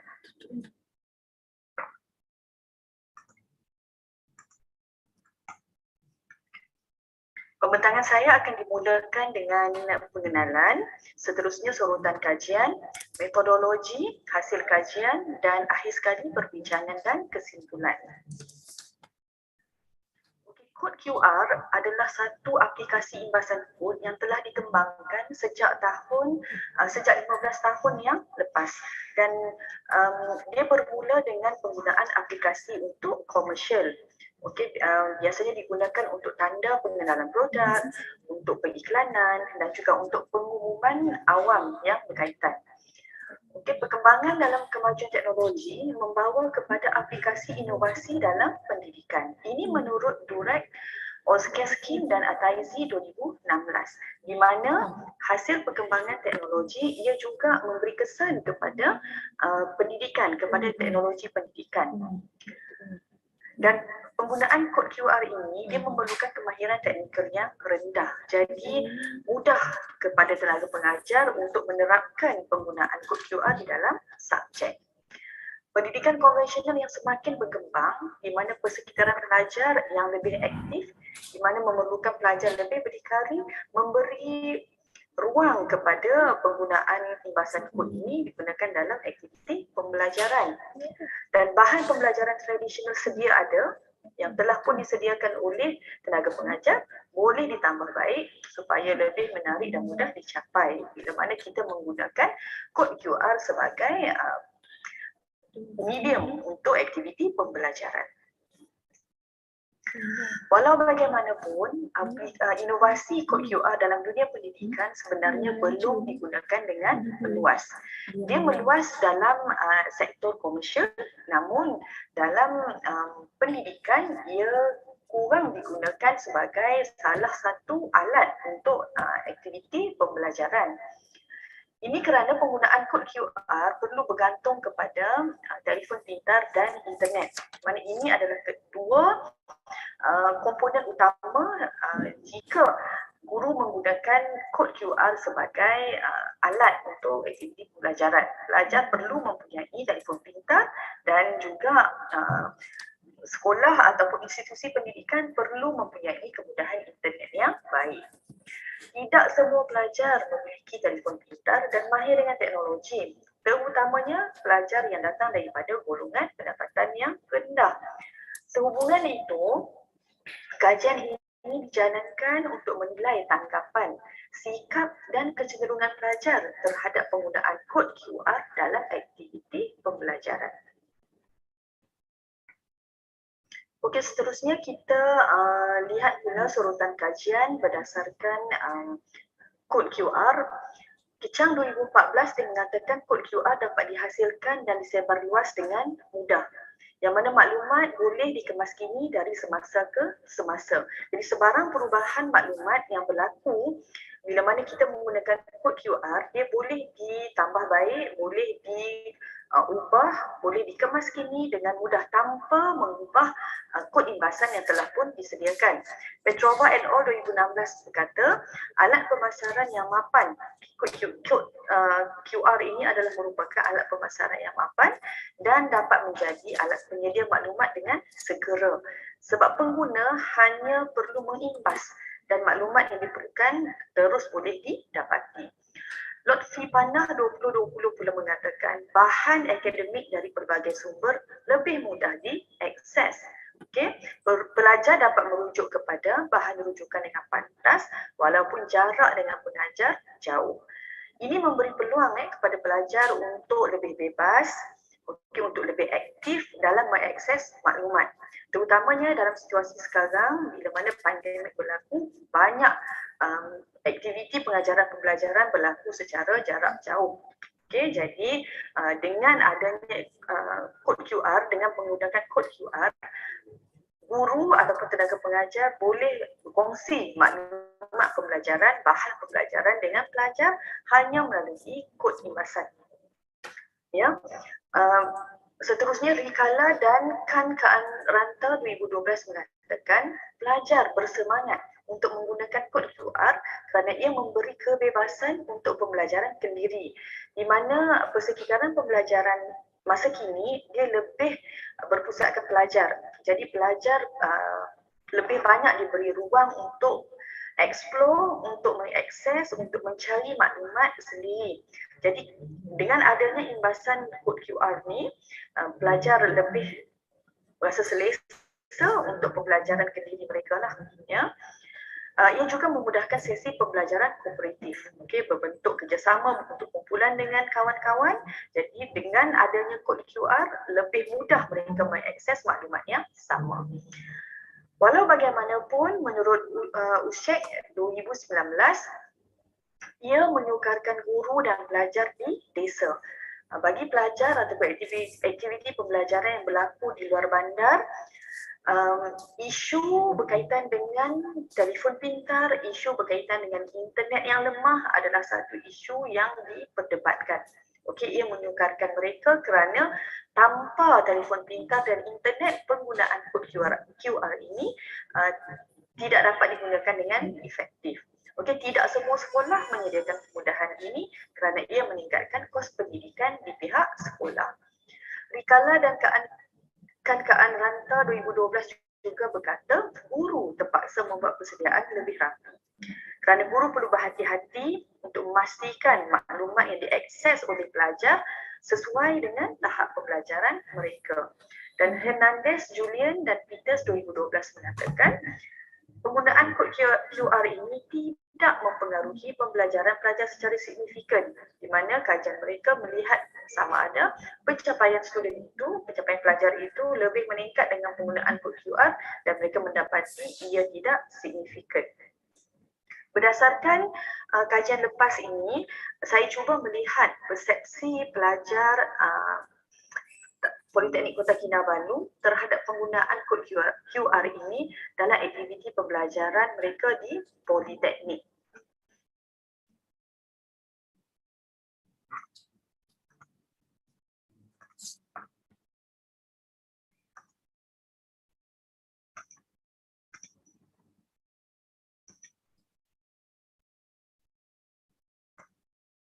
Okay, ini merupakan kerangka kerja dan hipotesi saya di mana pemboleh ubah tidak bersandar adalah persepsi manfaat terhadap kod QR dan sikap terhadap kod QR. Pemboleh ubah bersandar adalah kecenderungan menggunakan kod QR. Hipotesis kajian saya ada dua. Hipotesis yang pertama adalah terdapat hubungan antara persepsi manfaat terhadap kod QR terhadap kecenderungan menggunakan kod QR. Dan hipotesis yang kedua adalah terdapat hubungan antara sikap terhadap kod QR dengan kecenderungan menggunakan kod QR.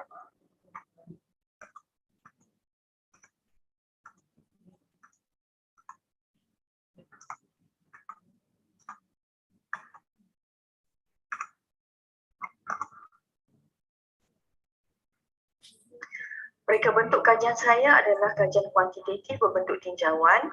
196 orang sampel pelajar semester 1 hingga semester 6 di Politeknik Kota Kinabalu telah diambil dan instrumen bagi mendapatkan data adalah menggunakan borang soal selidik, yang mana borang soal selidik ini saya adaptasi dari kajian IOBUGLU dan SEVIM 2016. Kaedah analisis data adalah menggunakan analisis deskriptif yang mana nilai purata sisihan piawai dan analisis regresi linear menguji hubungan antara pemboleh ubah bersandar dan tidak bersandar. Okey, ini merupakan analisis demografi di mana 65.3% adalah responden perempuan dan selebihnya adalah responden lelaki. Bagi kediaman pelajar, sebanyak 43.9% tinggal berhampiran dengan bandar dan luar bandar 38.3%, dan yang selebihnya adalah di dalam bandar dan juga ada peratusan yang kecil dan di tempat yang terpencil. Okey, pernah menggunakan kod QR sebanyak 71.3% mengatakan jarang menggunakan kod QR. Dan 16.9% mengatakan tidak pernah menggunakan kod QR. Jadi peratusan yang kecil bagi pelajar yang kerap menggunakan dan sangat kerap menggunakan kod QR. Okey, ini merupakan analisis deskriptif di mana dalam borang soal selidik dibahagikan kepada soalan-soalan dibahagikan kepada persepsi manfaat kod QR, sikap terhadap kod QR dan juga kecenderungan menggunakan kod QR. Dan hasil analisis deskriptif mendapati min untuk kesemua item adalah sederhana. Ya, kesemua item menunjukkan nilai yang sederhana sahaja. Untuk analisis regresi linear, okey, didapati bagi persepsi manfaat kod QR kepada kecenderungan menggunakan kod QR serta sikap terhadap kod QR kepada kecenderungan menggunakan kod QR, keputusan dicatatkan adalah signifikan positif, ya, signifikan positif. Maka kedua-dua hipotesis ini disokong. Dan bagi adjusted R-square, didapati pemboleh upah tidak bersandar yang digunakan dalam kajian ini menjelaskan 90.7% terhadap kecenderungan menggunakan kod QR. Keseluruhannya, majoriti responden menunjukkan penerimaan yang sederhana sahaja terhadap penggunaan kod QR dalam aktiviti pembelajaran di Politeknik Kota Kinabalu. Ya, mungkin ini disebabkan oleh penggunaan kod QR dalam aktiviti pembelajaran di PKK masih belum meluas. Ramai tenaga pengajar belum menggunakan kod QR ini, tidak menggunakan kod QR ini untuk aktiviti pembelajaran mereka. Walau bagaimanapun, majoriti responden berpendapat maklumat memang mudah didapati menggunakan kod QR, dan ini selari dengan kajian Saleh et al. Tahun 2018. Responden juga cenderung mengatakan penggunaan kod QR merupakan idea bijak dalam aktiviti pembelajaran untuk memberi peluang, ya, kepada pelajar untuk terlibat secara aktif dalam aktiviti dalam kelas, dan ini adalah selari dengan kajian ICEEM 2019. Dan Politeknik Kota Kinabalu sebagai institusi pengajian tinggi yang sedang memacu keunggulan harus memastikan kemudahan dalam kampus dari segi internet dan juga pembiayaan atau bantuan mendapatkan telefon pintar harus dipertingkatkan untuk membolehkan penggunaan teknologi dalam pendidikan diperhebat. Okey, jadi sekian dulu dari saya. Terima kasih.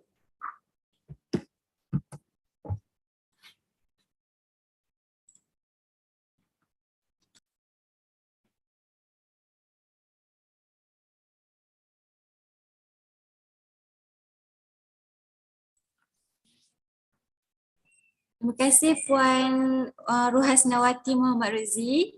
Ada sebarang soalan? Baik, Assalamualaikum. Selamat pagi. Ada soalan. Okey. Sila. Sesetengah pelajar, terima kasih di atas pembentangan yang menarik. Saya ada soalan. Sesetengah pelajar menjawab bahawa mereka tidak pernah menggunakan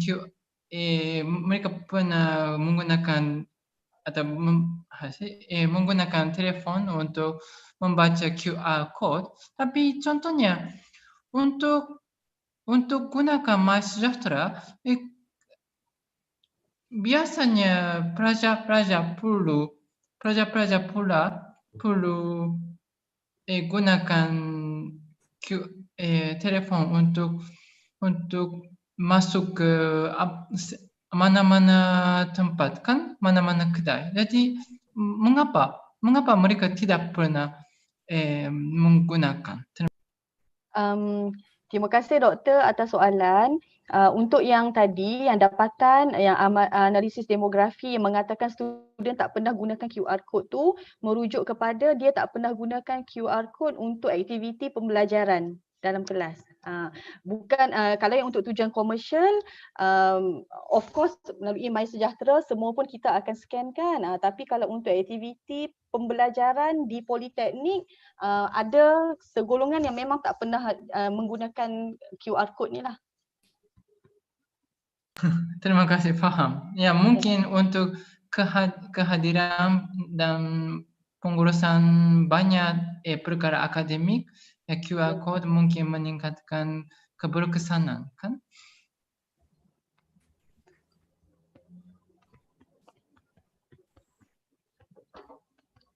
Baik, saya ada soalan ni. Saya tunggu Dr. Uni ada soalan. How are you, Dr. Uni? Are you from Osaka or Bangi. Saya tinggal di Bangi. Okay, later on we can chat. Okay, okay Puan, berkenaan dengan QR code ni saya juga suka jugalah pembelajaran kita secara mudah. QR code bila kita scan on one shot only kita ada details apa yang kita nak scan tu kan. Cuma mungkin just nak tanya QR code ni pun pada sefaham saya dia ada time apa dipanggil time limit dia panggil dia ada expired date dia ke macam mana untuk QR code ataupun dia boleh kalau untuk pembelajaran ni dia boleh every time kena scan on macam assignment 1 scan, assignment 2 scan. Macam mana tu? Sedikit kekeliruan lah di pihak saya. Terima kasih Cik Amarul. Untuk yang QR code ni ada expired atau tak ada expired, saya minta maaf saya tak ada information tu, tak ada pengetahuan tu sama ada expiry date untuk satu-satu kod yang kita buat. Tapi untuk contoh yang saya gunakan untuk subjek saya, taklah juga kami gunakan untuk setiap assessment dia kena scan-scan. Tapi kami guna untuk satu untuk lecture ada certain topik yang kita buat untuk QR code tu. Setakat ni saya guna daripada last semester, saya start pakai last semester. Student masih boleh akses sampai sekarang lah. Yang pengalaman saya sendiri bila saya gunakan QR code tu untuk aktiviti pembelajaran saya. Biasanya bila saya guna QR code ni digunakan, kita tak boleh nak guna untuk ke semua aspek dalam pendidikan kita lah, dalam PNP kita. Kami cuma fokuskan kepada beberapa yang kita boleh mudahkan pelajar lah.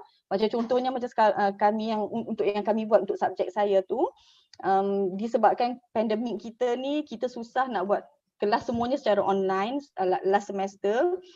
Jadinya student susah nak contact kita untuk clarify mana-mana information yang dia tak berapa jelas. Jadi bila adanya QR code, at any time dia nak dapatkan kefahaman tentang satu-satu isu tu, dia boleh directly pergi ke QR code tu. Dia tak payah nak contact lecturer.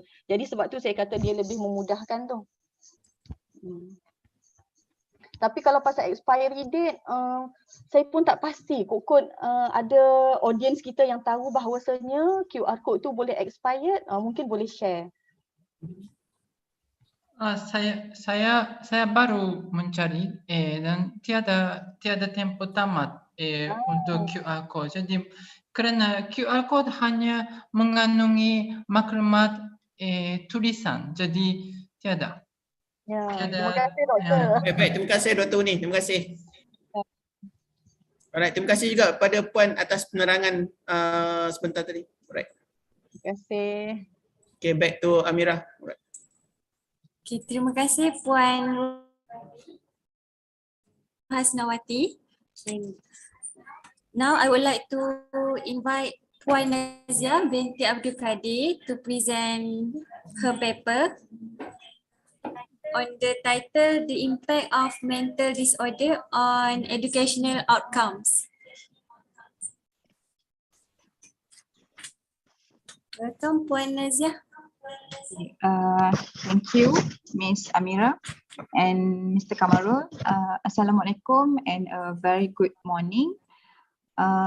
Saya dah bagi slide. Tadi tu dia tak double check. Rasa macam dah emailkan slide.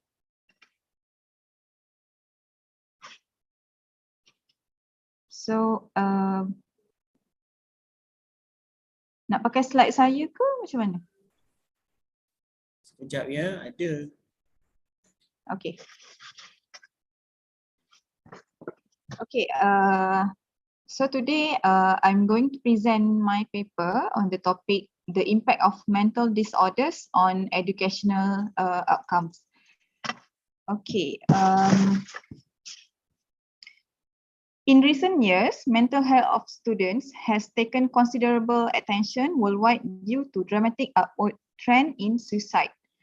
Student life can be stressful and for some students, it may cause mental disorders. Besides being major public health challenge, mental disorders can influence educational outcomes. Younger generations represents the largest group of students in history. The transition from primary, secondary, and tertiary education involve major changes in several areas such as social and emotional. This transition period can cause relational challenges that some students experience as stressful.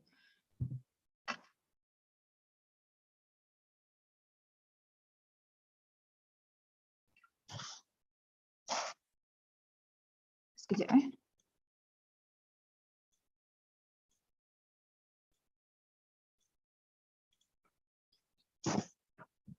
Mental disorders are a condition that impacts a young person's thinking, emotions, and mood such that it interferes with his or her daily functioning at home and also school.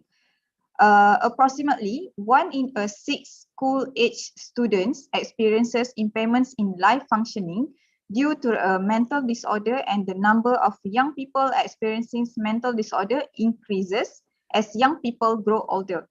The most prevalent mental disorders in school-age young people include OCD, ADHD, bipolar disorder, anxiety, and depression.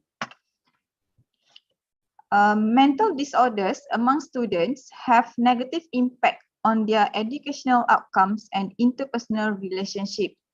Students with mental disorder are at risk for schooling and they may have increased difficulties primarily with academic achievement in school. When left untreated or undertreated, coping with the pain of mental disorders can contribute to self-harm, including thought of suicide. Coping with mental disorders concerns negatively impact students' ability to meet the many demands of school, including cognitive demands for learning, social and emotional demands for making friends and behaving according to school rule, norms and expectations, and physical demands for being active throughout the school days. Next one is, there are few signs of mental disorders among students. Some of them are having very low energy, appearing disheveled, losing interest in hobbies and other activities, trouble concentrating, becoming easily irritated or angered, changing eating or sleeping patterns, crying a lot. For the research objective, this study was conducted to achieve several objectives, namely to identify mental disorders faced by students, to study the relationship between mental disorders encountered and educational outcomes. For the research questions, what are the mental disorders faced by students, and what is the relationship between mental disorders encountered and educational outcomes? Next, for the literature review, there are a proportion of students who experience their student life as mentally stressful, said by Nedrigard and Olsen. Dayton found support for the effect of poor academic performance on subsequent internalizing problems in middle childhood. Several population-based studies investigated the effect of mental disorders on academic performance in students. Students' ability to handle emotional stress during their studies was found to be an important factor in preventing academic delay and dropout. Previous research shows that mental health problems predict academic performance from middle childhood and up to adulthood. Results seems, however, to vary by the type of mental health problem, and assessment of whether mental health problems as early as preschool age predict educational outcomes have not yet been done. So further studies are therefore warranted. For the methodology, this study is qualitative in nature and non-probability sampling is relevant to this study since the study was conducted to make findings on what was happening in the life of the students who are diagnosed with mental disorders and their educational outcomes. The sampling used in the study was conducted using snowball sampling technique to obtain sample of respondents. In this study, the snowball sampling process was conducted by identifying several individuals who is suffering from mental disorders that met the criteria set out in the study as a preliminary sample, or also known as seed starting. This identification process requires researcher to obtain information from sources such as the Social Welfare Department, general hospitals, schools, as well as local information from the public. So the next step is to request a sample of the sample to identify other individuals who meet the criteria presented in the study and potentially respond. For the participants, students in primary and secondary government school, 20 students consist of 10 females and 10 males aged between 10 to 15 years old from different level of class. For the instrument, an open-ended questionnaire was designed. Questionnaire consists 3 sections, which is demographics of the respondents, the dissertation information, and the responses of 13 open-ended questions. For the data collection, was conducted from 10th of November 2021 to 21st of November 2021. Each interview sessions took approximately 2 hours.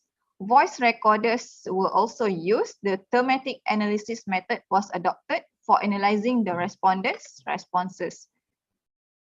For the results and findings, the identified teams were grouped into 4 teams that were discussed below. The 4 teams are learning and educational outcomes, friendships and behavior, school completion, and also high school academic pursuits. For the learning and educational outcomes, the difficulty controlling attention during learning tasks, slowed problem solving.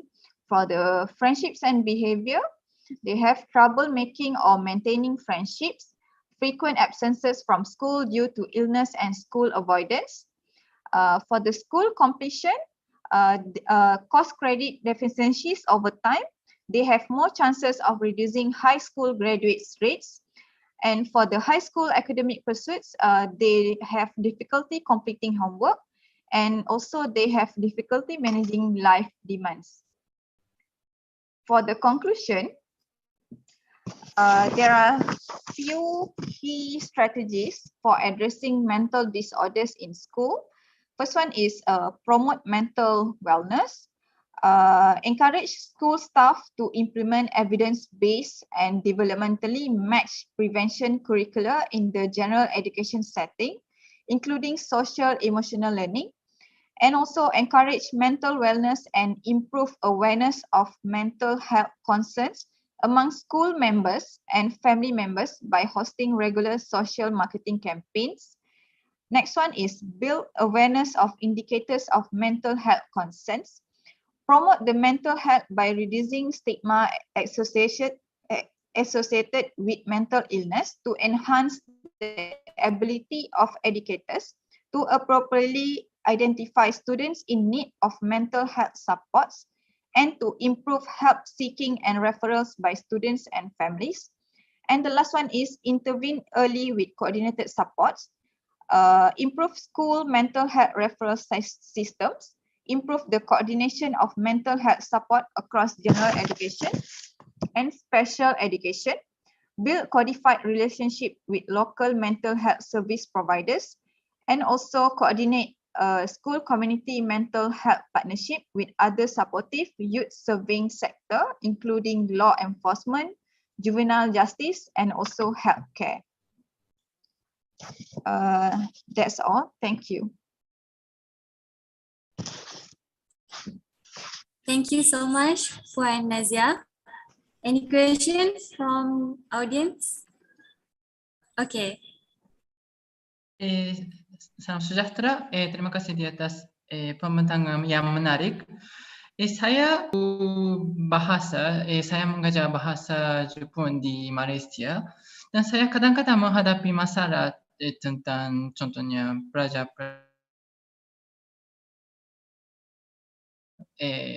dan contohnya ada kaunselor atau psikiatris yang jadi pakar dalam bidang ini. Tapi contohnya guru-guru biasa, guru bahasa, guru subjek lain, bagaimana kita boleh membantu pelajar-pelajar yang mempunyai masalah mental, contohnya masalah mereka, bagaimana orang biasa, guru biasa boleh membantu pelajar-pelajar. Terima kasih. Thank you for the question, Doktor. Berdasarkan kepada research yang telah dibuat, most of the students, diorang nak kita tahu actually, diorang tak boleh nak proceed dengan certain levels yang kita dah tetapkan. Okay, let's say kita dah bagi certain kerja untuk mereka, tapi diorang tak boleh nak proceed. So diorang expect kita, we as the lecturers or as the teachers, untuk memahami yang diorang stress. So what we could do, kita boleh tanya diorang, okay, you ada any problem yang maksudnya you tak boleh buat this thing. So kita boleh downgradekan the syllabus, atau yang rasa kita ajar terlalu laju ataupun terms-terms yang kita guna diorang tak boleh adapt. Because ada seorang respondent, dia kata teacher ni sangat terlalu laju. Bila dia tanya, teacher akan marah, and benda ni membawa kepada lama-lama dia dapat mental disorder. Dia ada problem, dia ada bipolar. Dia kata teacher ni memang tak boleh. Dia tak boleh nak tanya, tak boleh nak apa-apa. So we as the educators, kita kena tahu macam mana kita nak adapt into kita punya students punya cara lah, in order untuk memastikan yang students faham, diorang tak stress, and kita pun tak stress. Terima Baik. kasih. Saya ada soalan ni. I have some question to Miss Nazia. But before that, hopefully that you can get the PhD. I see that PhD candidate, inshallah, Dr. Nazia, in the future. Thank you. Okay, it is about title of the impact of mental disorder on educational. So kita nampak perubahan diorang and kita try.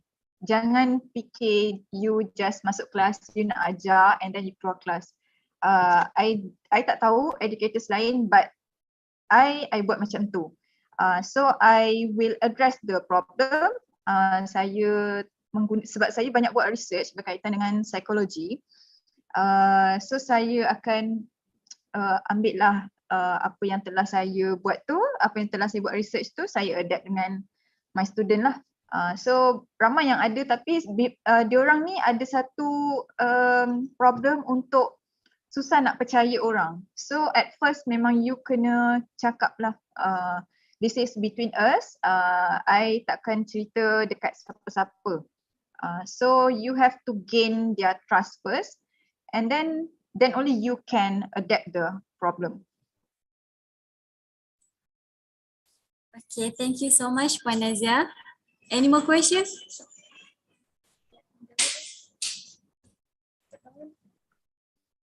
Assalamualaikum, maaf, boleh tak saya nak tanya soalan? Boleh.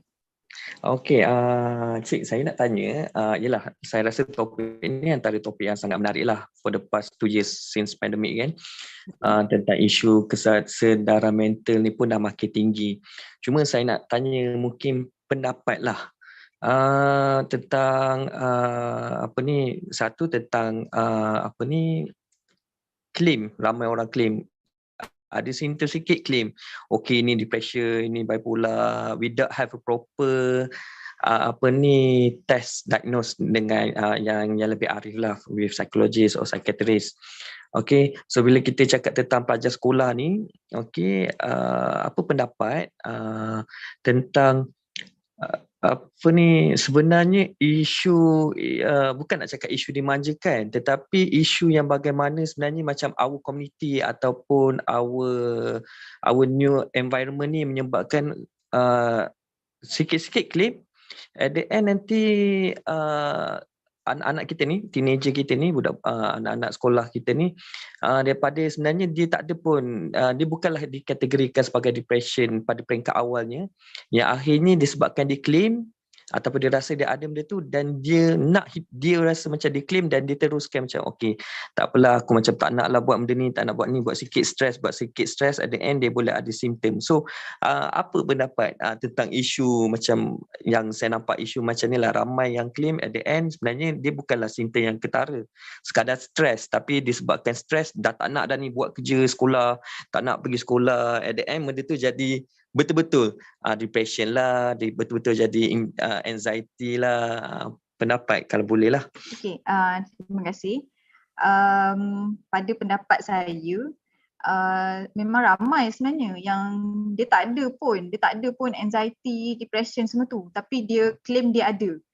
Bila problem sikit je, oh dia ada anxiety. Sebenarnya pada saya lah, kita sebagai educators ni, kita yang kena tahu sebenarnya. Adakah diorang ni memang mengada-ngadakan cerita ataupun memang betul-betul diorang ada problem. Sebab ada student yang memang ada anxiety, memang kita tahulah dia memang ada anxiety. Dia tak ada pun cakap, saya ni ada anxiety, saya ni ada anxiety. 90% takkan. Diorang takkan cakap, saya ada depression, saya ada anxiety. Sebab biasanya orang yang, students yang ada, dia takkan claim. Dia takkan cakap dia ada anxiety, dia ada depression. Kita sebagai educators yang selalu dengan mereka, kita yang akan nampak benda tu.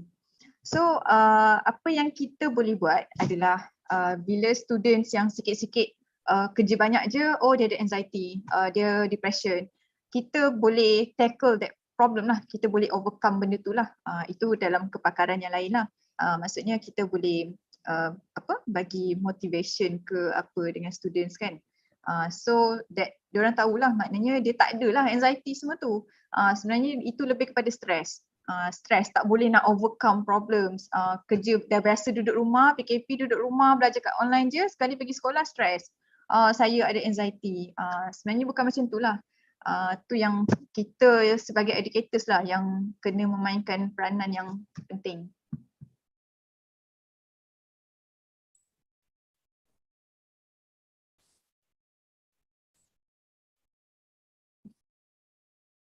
Okay, thank you Puan Nazia.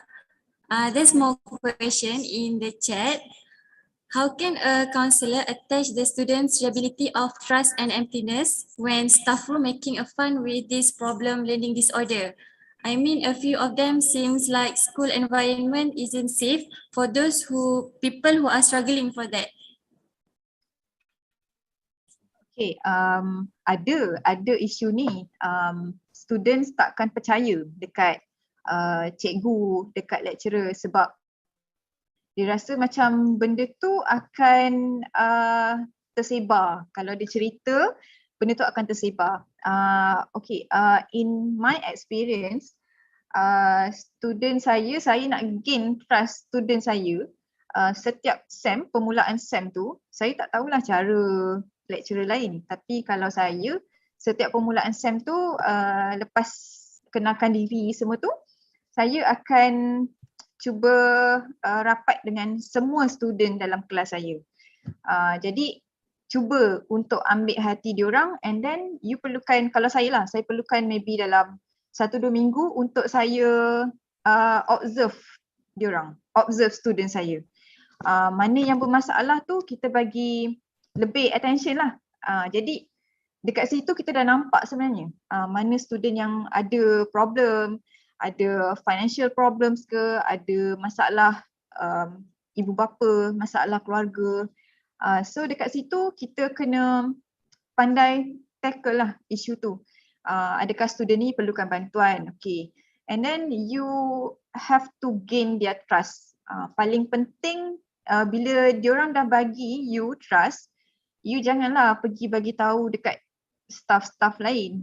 Macam saya kat tempat saya pun, saya tak inform siapa-siapa pun. Saya tak inform saya punya atasan pun, saya tak inform. Saya just handle student tu sendiri dengan cara yang sendirilah. Mula-mula student akan cerita sedikit-sedikit saja.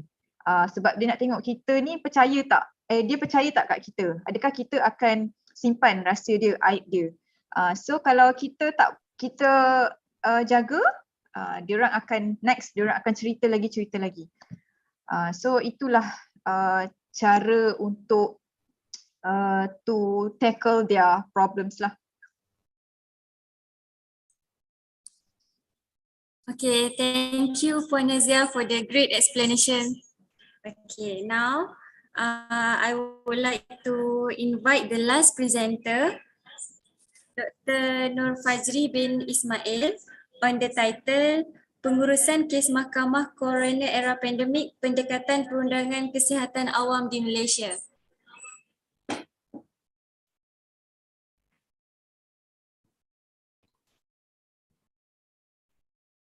Okey, terima kasih. Saya minta tolong kalau boleh ke? Oh, saya nak share slide tu.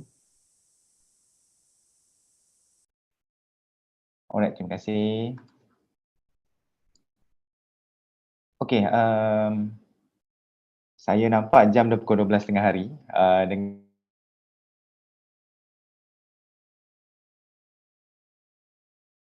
Teruskan. Boleh lagi ya, alright, okay. Okay, thank you. Title saya ini adalah title yang lebih kurang, it's a legal study actually. Dia berkaitan dengan managing coroners in Malaysia in terms of coroners court and recent development of inquest proceeding. So, saya faham mungkin ada di antara tuan-tuan dan puan-puan ada faham dan ada juga yang mungkin tidak faham berkaitan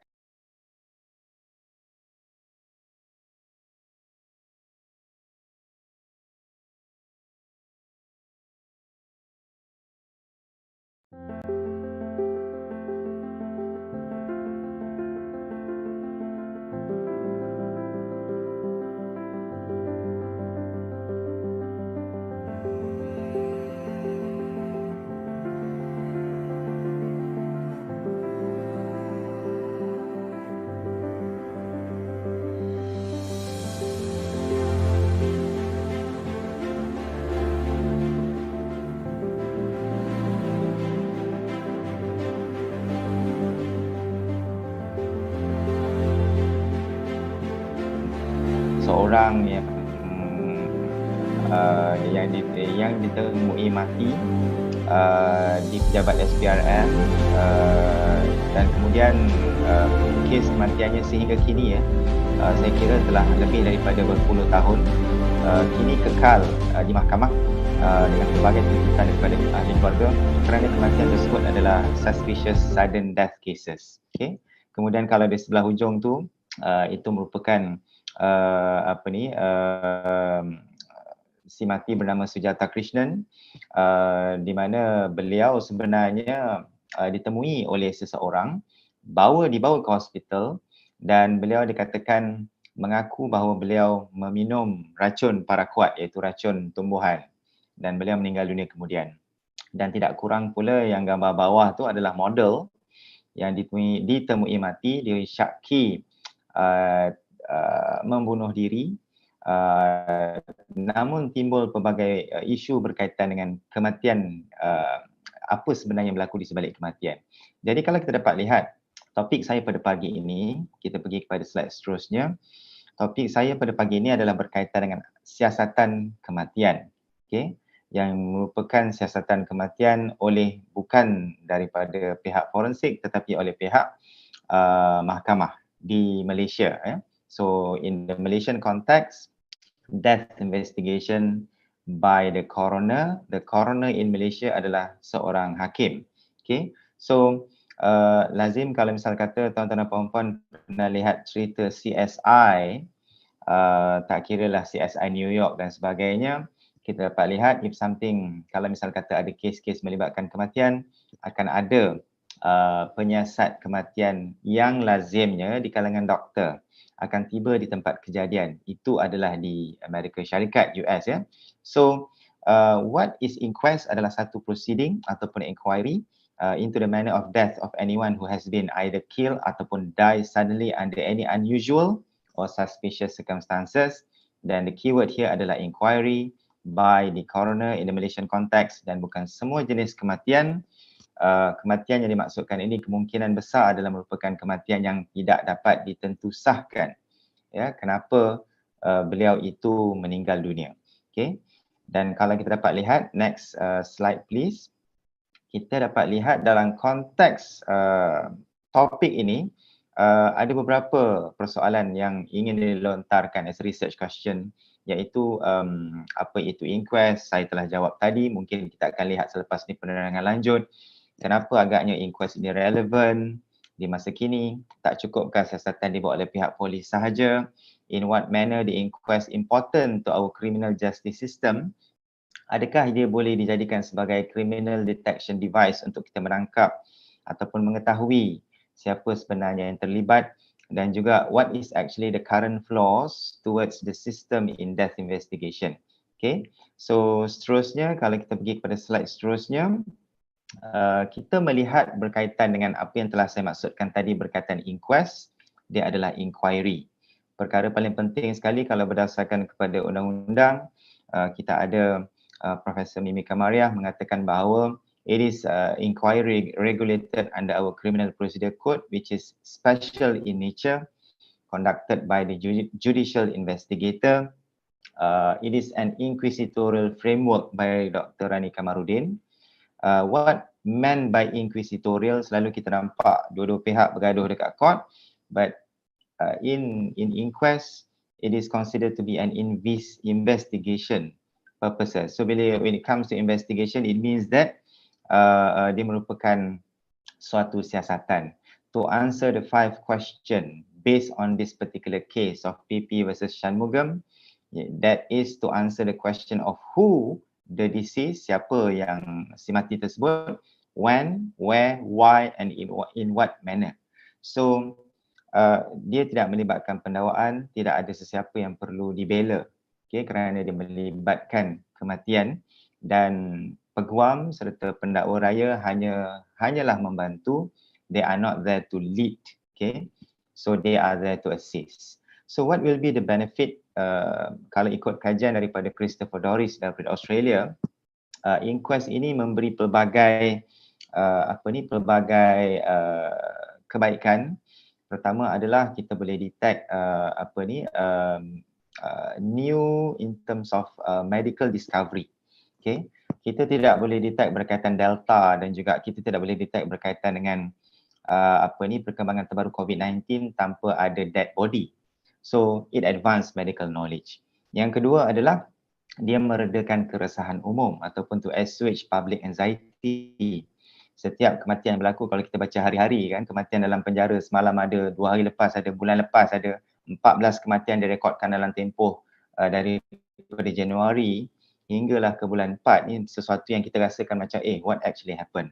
Okay. Dan last sekali bagi ahli keluarga, it is a final closure berkaitan dengan sesuatu siasatan kematian yang efektif. Ya.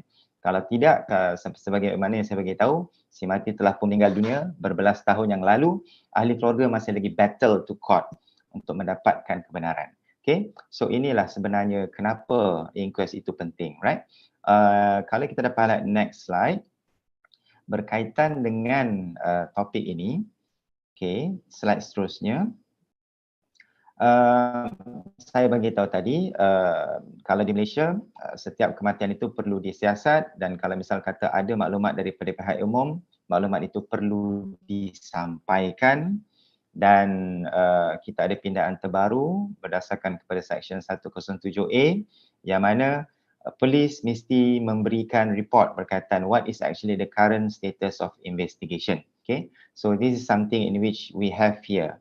Failure on part of the public to give any information, menyembunyikan kematian sebagai contoh dan sebagainya boleh menyebabkan dia adalah satu is against the law which is penal code under section 176 ataupun 202 yang boleh membawa hukuman penjara ataupun denda.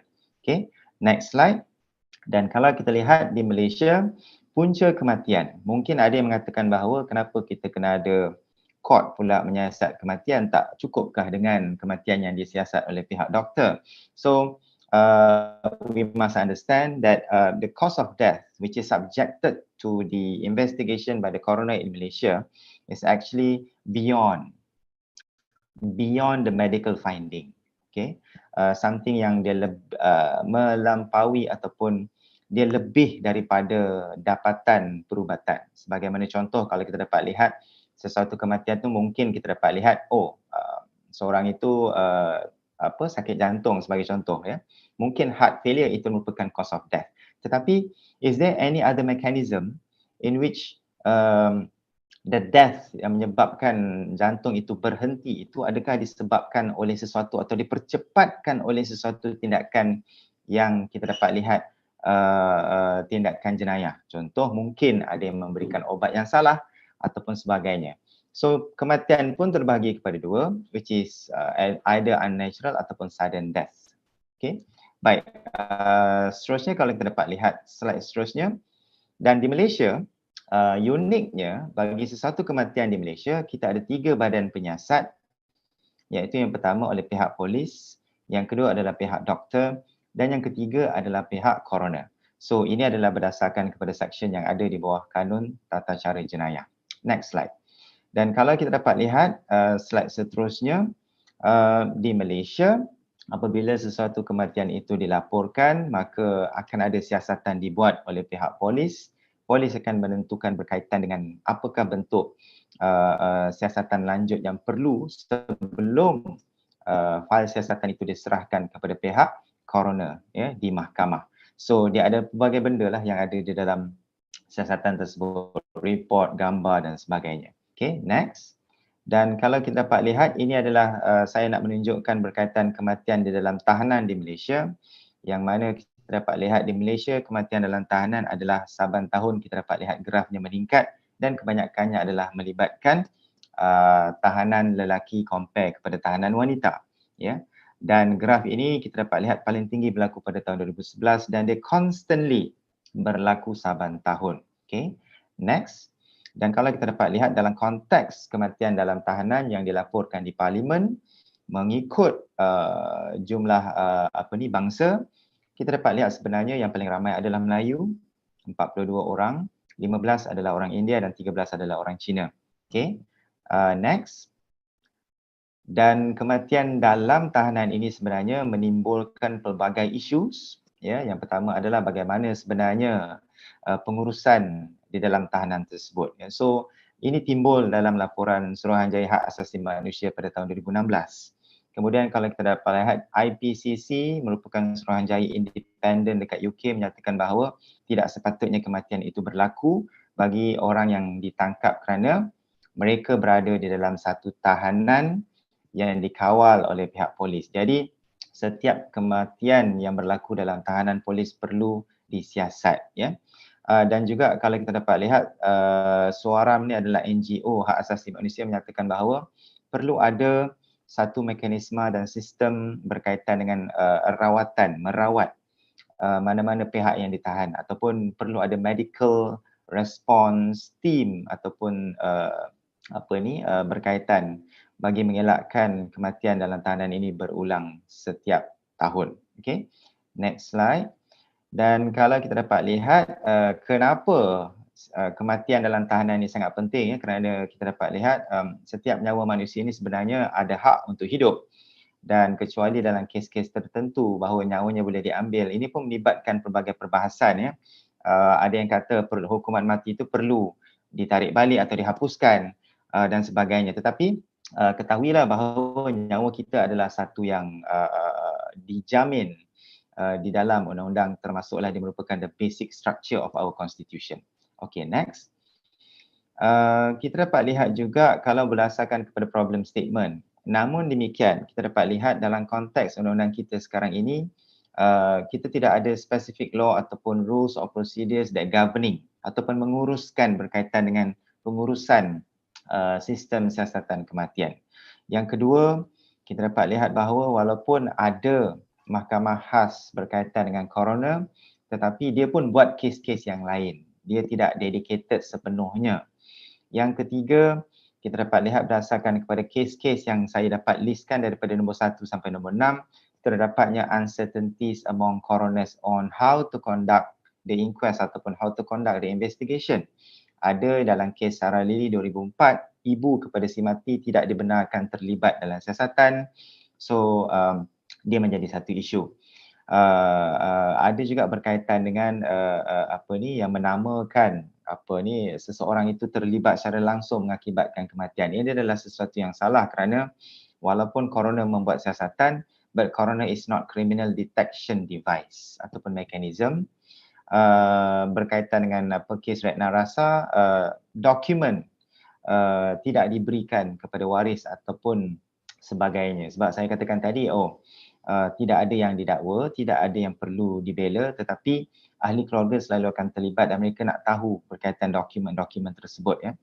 Dalam kes PP versus Shanmugam, didapati bahawa coroner itu agak bias, superficial, dan mereka hanya berpihak kepada satu pihak sahaja dalam menilai keterangan. So ini pun satu yang berat juga kerana coroner tidak boleh berpihak kepada mana-mana pihak. Okay, next. Dan kita dapat lihat juga dalam next slide, kes Adib, mungkin tuan-tuan dan puan-puan mendengar kes ini, seorang anggota bomba berada di tempat yang salah pada waktu yang salah dan akhirnya beliau telah meninggal dunia, dan ini mendatangkan keresahan umum. Malahan Sultan Perak pun sedih dan mengalirkan air mata ketika memberi ulasan berkaitan isu ini. So next, kalau kita dapat lihat next slide,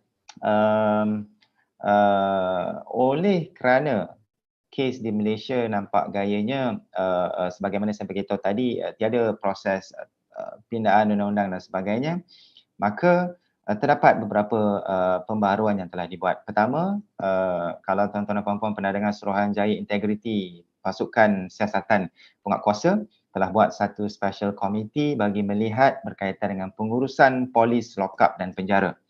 Kedua, Kabinet telah buat satu special committee to investigate kes Adib ini. Yang ketiga, kita dapat lihat oleh kerana terdapatnya kematian dalam tahanan yang meningkat, ya, maka pihak polis telah pun membuat satu unit khusus di peringkat Bukit Aman di bawah Jabatan Integriti dan Standard, ya. So if anything happen, bukanlah polis di kawasan tersebut akan buat siasatan, tetapi terus daripada Bukit Aman. Dan kalau kita mengambil pengajaran daripada United Kingdom, coroner ini adalah sebahagian daripada sistem kesihatan awam. yang boleh dan berupaya memberikan recommendation dan juga bila diberi recommendation tu jabatan kerajaan berkaitan wajib untuk respon. Next slide. Maka kalau kita dapat lihat ini adalah kes-kes yang berkaitan oleh kerana kita dapat lihat bahawa tidak ada pembaharuan dalam sistem inquest kita dalam aspek undang-undang, maka mereka membawa kes ini ke peringkat tuntutan bagi mendapatkan ganti rugi. Dan ini ternyata dalam beberapa kes mana dan kita pun mendengar berkaitan kes adik tersebut yang mana beliau menerima ganti rugi sebanyak 1.5 juta setakat ini Dan ini menimbulkan satu lagi isu sama adakah institusi coroner kita satu yang tidak efektif kerana mereka terpaksa bawa ke tempat lain bagi tujuan itu. Okay, next. Last, saya rasa ini adalah recommendation ya, berdasarkan kepada kajian apa yang ada, sudah semestinya kita memerlukan pembaharuan undang-undang. We need to have a law reform. We need to have a specific law. We need to have institutional reform because this is quite systematic in nature. To have the coroner's court to understand their role as well as they are the one who actually need to lead the investigation. Police dengan forensic as a supporting institution towards the coroner's court, and the most important part adalah the specific support group for the family members, because at the end of the day family members dalam keadaan yang tidak tahu apa yang perlu mereka buat. Mereka perlu satu advokasi berkaitan apakah hak mereka jika berlaku kematian di luar jangka. Ialah sebab mereka semalam melihat sihat saja anak-anak mereka, kemudian mereka dapat berita bahawa mereka meninggal dunia di dalam penjara. So there must be something that need to be done so to make sure bahawa family members being supported. Okay, next slide. Saya kira kalau kita tengok itu sahaja dan mohon maaf mengambil masa 12-19 minit tengah hari. Itu sahaja. Sekian, terima kasih.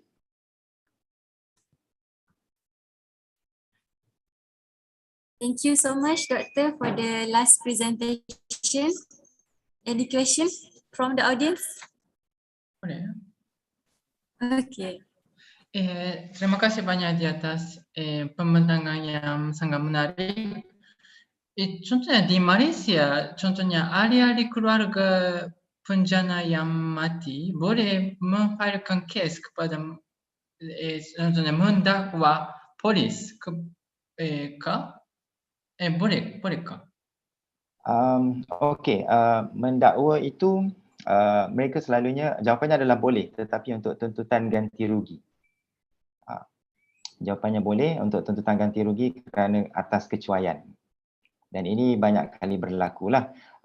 Kalau mendakwa tu dia ada dua. Sama ada kita inginkan ganti rugi duit ataupun kita ingin mendakwa polis itu untuk masuk ke dalam penjara. Tetapi normally kalau misalkan di Malaysia so far mereka akan buat tuntutan ganti rugi dalam konteks ganti. Pegawai polis tiada apa-apa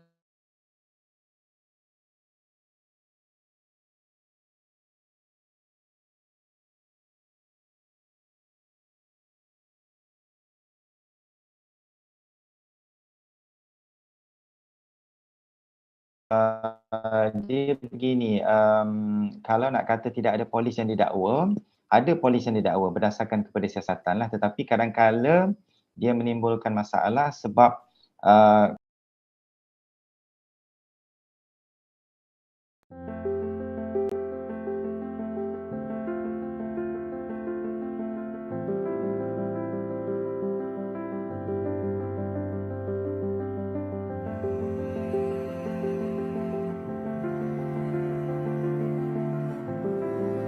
diambil lah setakat ini memang ada. Tetapi kalau sebab kematian itu tidak jelas siapa yang melakukannya, jadi tidak ada apa-apa tindakan lah kepada pihak polis itu. Sekadar tindakan tata tertib. We call it administrative measures lah. Terima kasih doktor. Terima kasih. Betul Fajri, saya ada soalan. Ya saya. Sorry lah tajuk ni nampak berat tapi saya cuba jadikan dia ringan. Saya sangat seronok mendengar tajuk ini sebab which is orang kata general maklumat kita bersama. Tapi saya ada 3 soalan tadi kalau yang 3 soalan. Yang pertama tadi saya takut saya termiss slide doktor berkenaan dengan kadar kematian yang custody tu ada berapa, and then yang kedua mungkin sebab sekarang ni proses ataupun pengurusan kes tersebut mungkin berapa lama kedua, dan yang ketiga kalau untuk kes-kes berprofil tinggi doktor, kes-kes profil tinggi ada mungkin tanya dululah mungkin pendapat peribadi ataupun mungkin pandangan dari segi pakar perundangan lah. Kalau untuk kes-kes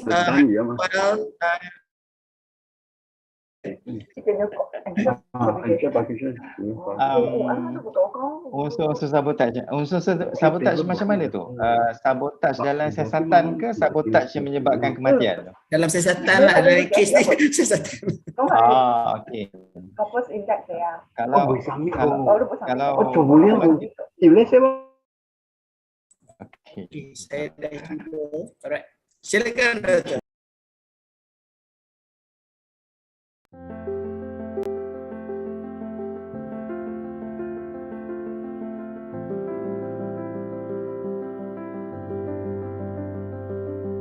Tempat kejadian itu berlaku adalah di kuil.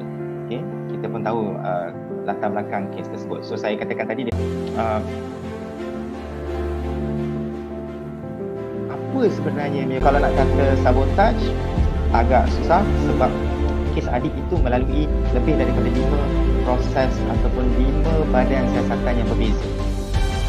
Jadi itu yang soalan nombor 2 tadi berkaitan apa perlu lupa dia punya proses pengurusan tempoh. Betul.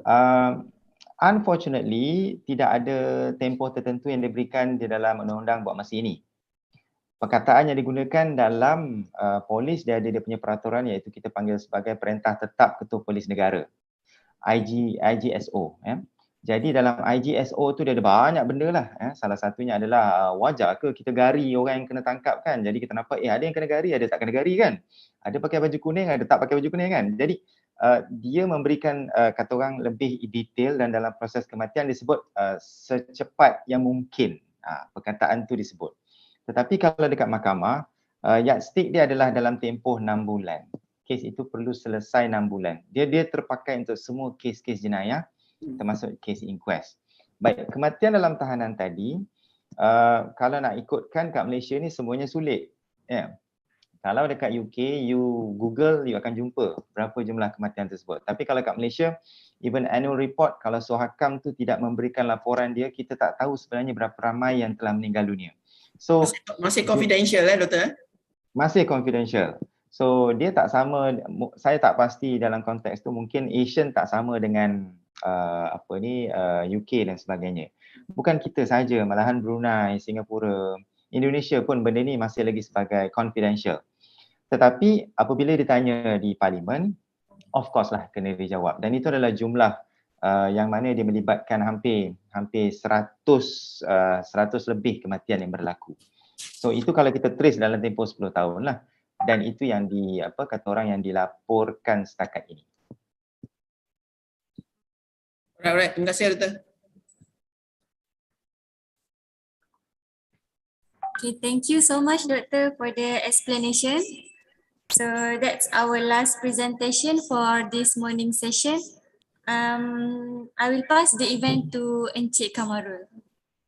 Alright, thank you very much my colleague Miss Amira for to moderate the first session. So maybe we can start our opening ceremony at 12:30 so that maybe we want to setting some items so that we can later on we can go for the opening ceremony. Please stay tuned, right?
All right.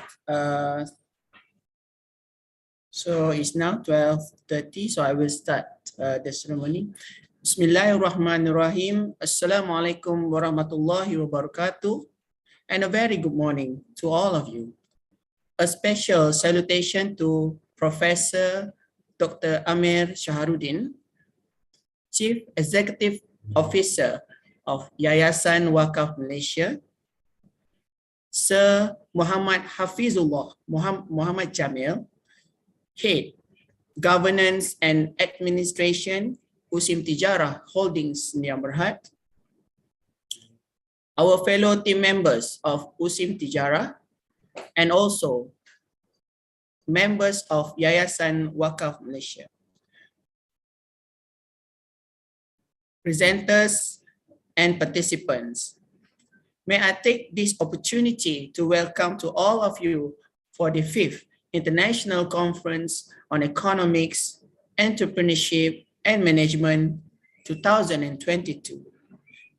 For your information, this conference is organized by ICEEM Tijarah Holding Sdn Bhd. To begin this opening ceremony, we would like to call upon Muhammad Firdaus to lead us to recite the Dua. Please welcome.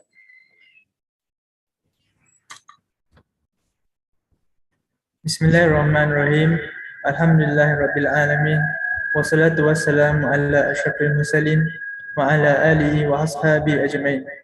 Allahumma innaka khalaqul azim, innaka sami'un alim, innaka ghafurur rahim, innaka rabbul arsyil azim, innaka barrul jawadul karim.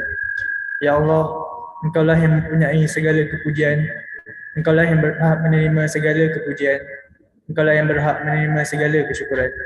Engkaulah yang memiliki segala pemerintahan. Di tangan Engkau segala kebajikan. Kepada Engkaulah kembali segala urusan. Allahumma ya Karim, ya Rahim.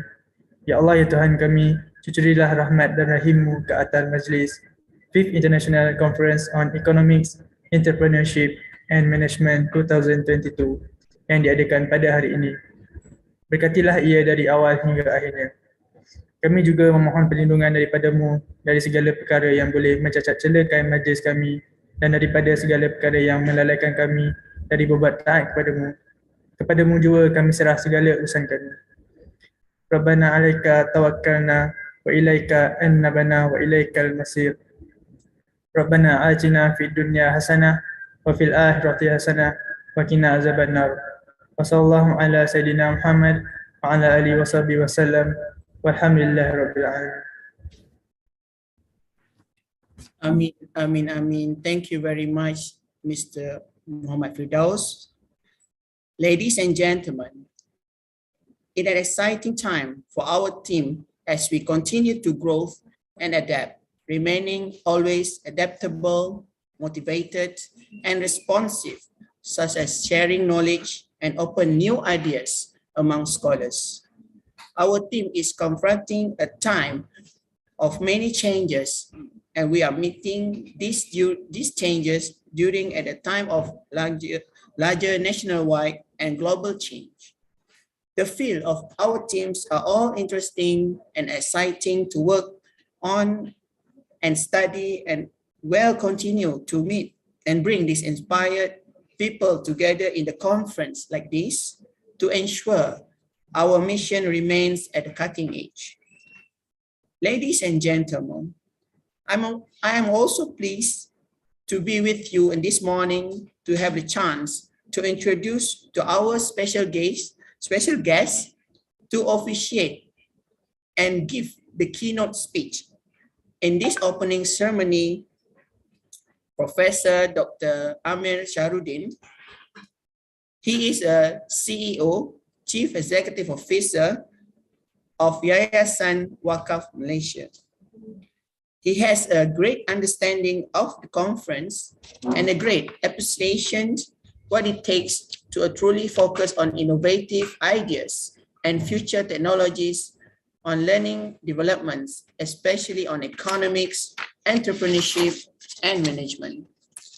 He keeps encouraging us to continue on a path of progress for future and emerging trends of employability, soft skill education, and also in terms of education and economics. Finally, he is also just a fascinating person that we are all for tracks for today. Now, without further ado, please join me in welcoming Professor Dr. Amir Shahrudin for the keynote speech. Please welcome.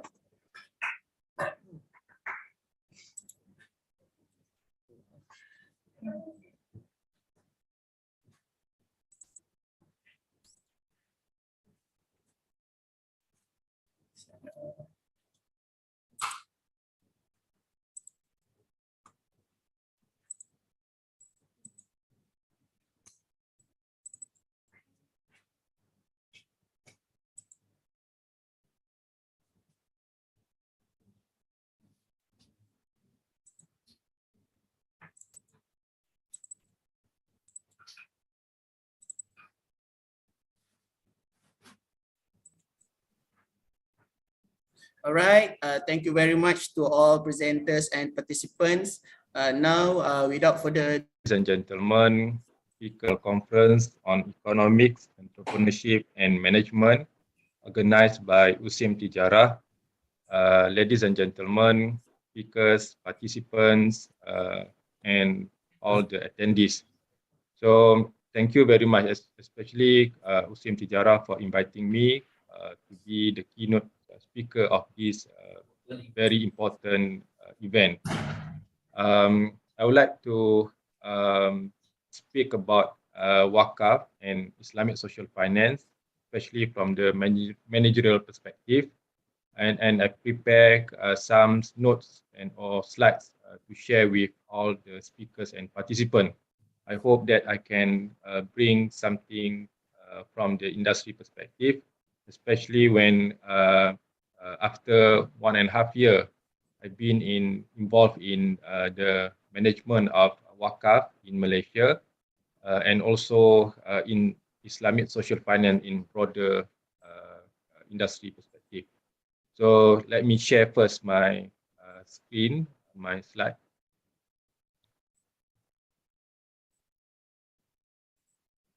I hope, okay. So today's session, I would like to emphasize on these three objectives.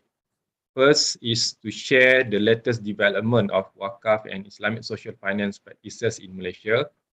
In this regard, I would like to highlight some important development, how the industry is moving, and how the collaboration between Majlis Agama Islam Negeri and also Islamic financial institution, they already have involved in the move to develop Islamic social finance industry in Malaysia.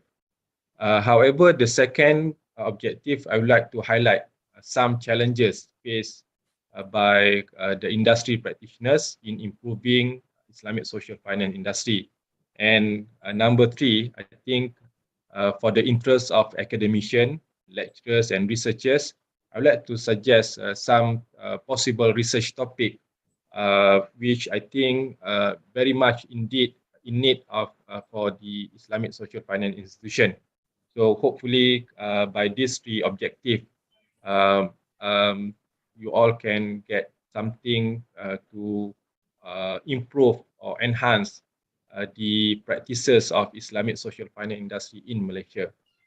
So to begin with, I think we have a very brief introduction about Islamic social finance. What are the components of Islamic social finance?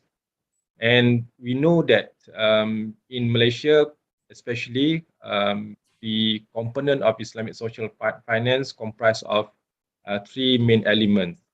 First is zakat, and second is wakaf, and third is sadaqah, baitul mal, and all the public fund managed by the mosque and also Islamic financial institution. So in terms of zakat, alhamdulillah, in Malaysia, our collection of zakat has increased significantly for the past 20 years. For the past 2 decades, we have managed to collect about, now it reached to about 2.9 billion per year.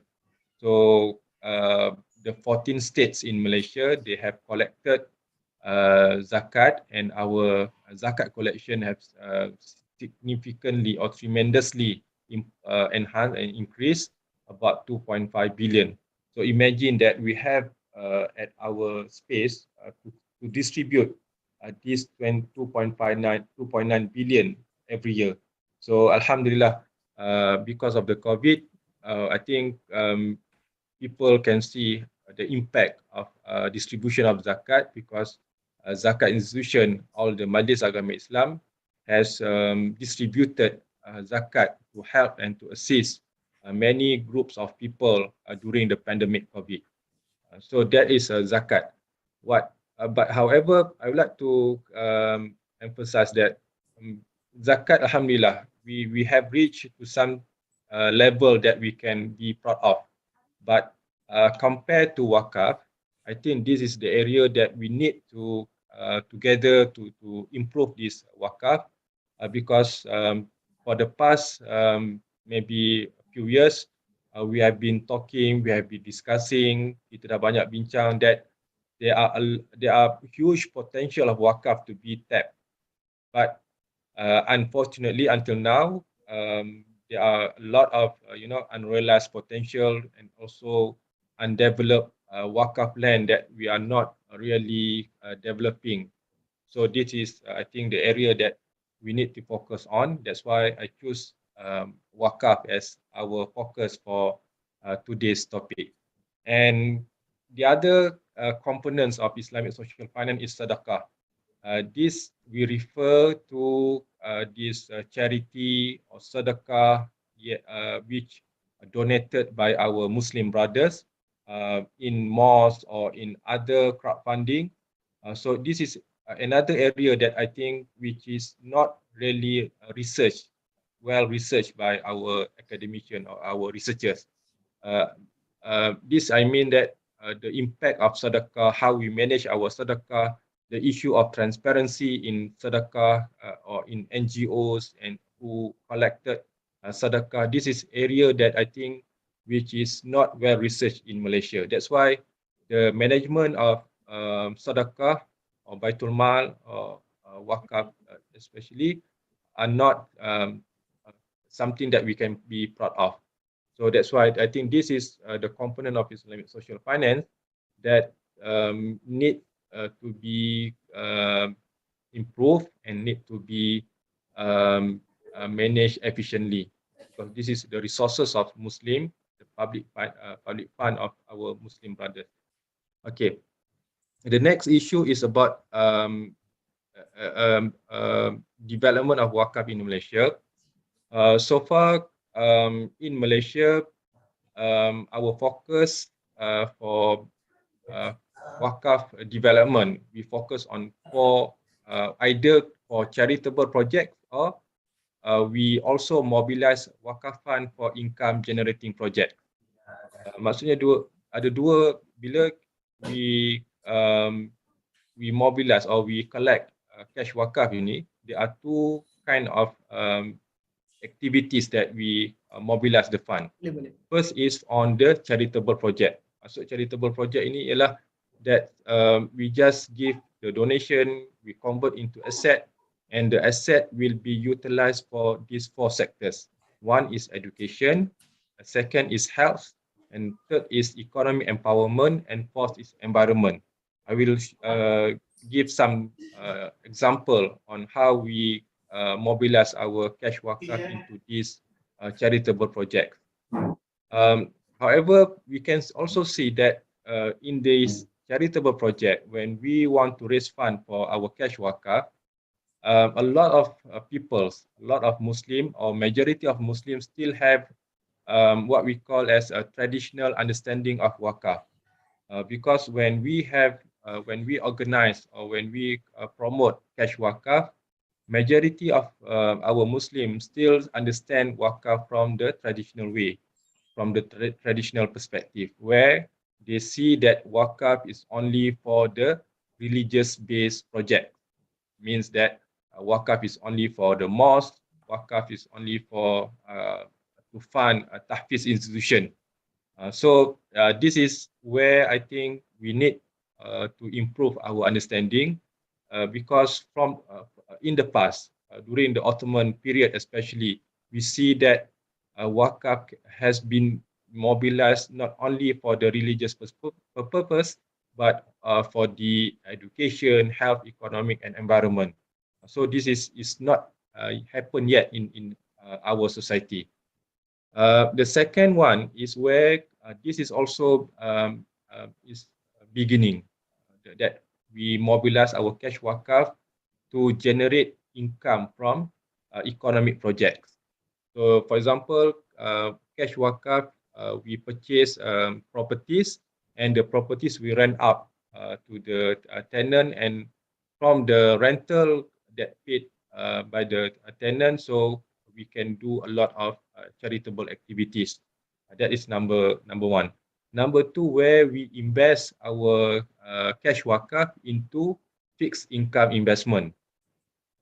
That we put in suku, or we put in fixed deposit. But I think there are some issues. Later on, I will explain what is the challenges when we want to invest cash wakaf into fixed income investment. And also, I think this a lot been shared by many parties, where we have actually huge land, wakaf land in Malaysia around our country, about 30,000 plus acres. Only 12% are developed. This is the fact. I think I'd like to share why issues and challenges in developing a wakaf management or wakaf sector in Malaysia. First of all, I think we go into the management issue. I think all of us aware that wakaf is state matters. Maksudnya dia ni adalah one of the apa orang kata state list. Maksudnya benda yang di bawah jurisdiction of negeri. So when we say that wakaf is a state matters, meaning that the sole authority of wakaf is actually belong to the state. The highest authority that should govern or should administer or should manage zakat and wakaf and all this Islamic social finance fund is belong to the state. So when this happens, this means that each state in Malaysia, we have different kind of management structure. Meaning to say, for example, in some states are very advanced. I can say that like Selangor, Johor in wakaf, and also Kedah for the zakat institution. These states are can we consider as an advanced state in managing their zakat, their wakaf, and Islamic social finance fund. However, some states are still behind. They need to improve a lot. So that's why we can see that in Malaysia, 14 states, they have different management structure. So those who advance, we can see that they have enough sufficient team to manage the fund. But for those states who are behind or lacking in terms of the management, maybe they have only 2 or 3 staff who manage wakaf and manage zakat. That is very true and very real. This is something that those states need to improve themselves in their capacity, in their in need of holistic management team, because to manage wakaf efficiently and effectively is not only to have those who are in areas, religious areas, ataupun orang-orang yang ustaz saja yang duduk dalam tim yang manage wakaf. Is not all about hukum, tetapi we also need people who understand finance, who understand how to develop wakaf land. So That's why I said here we need a holistic management team. And the other issues is that we see that most of the time our state management, they only work in silo. I mean that they work by themselves. Mereka ni tidak buka ruang untuk berkolaborasi dengan others, because maybe I'm not sure why, but I think researchers can dig further or investigate further why. But we see that the collaboration between Majlis Agama Islam Negeri and these industry partners, Islamic financial institution, is not happen. I think this is something I think we need to research, and we need to further investigate why it's not happen. So that's why because a lot of groups want to help to develop wakaf asset, to develop wakaf land, but they say that the Majlis Agama Islam needs to open up a little bit, or I say here to liberalize wakaf sector, so that our industry partners, our developer can contribute and also can come and develop our wakaf asset in the state. That is number one. Number two, in terms of the law, maybe we can say that in Malaysia we have 14 states, and out of these 14 states, only 6 of them, they have a specific wakaf law as a state enactment. So that's why, because if we don't have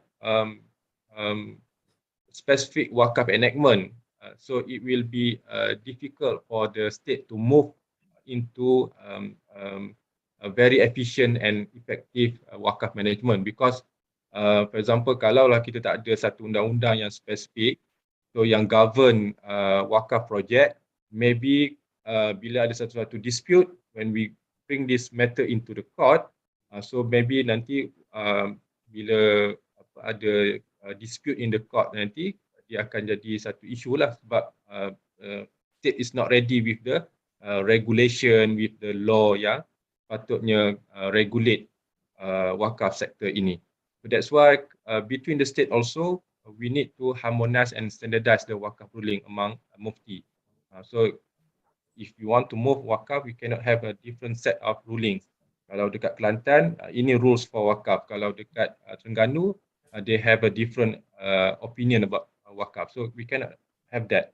So that's why I said here, we need to have a standardized and harmonized wakaf regulation and also wakaf enactment in Malaysia.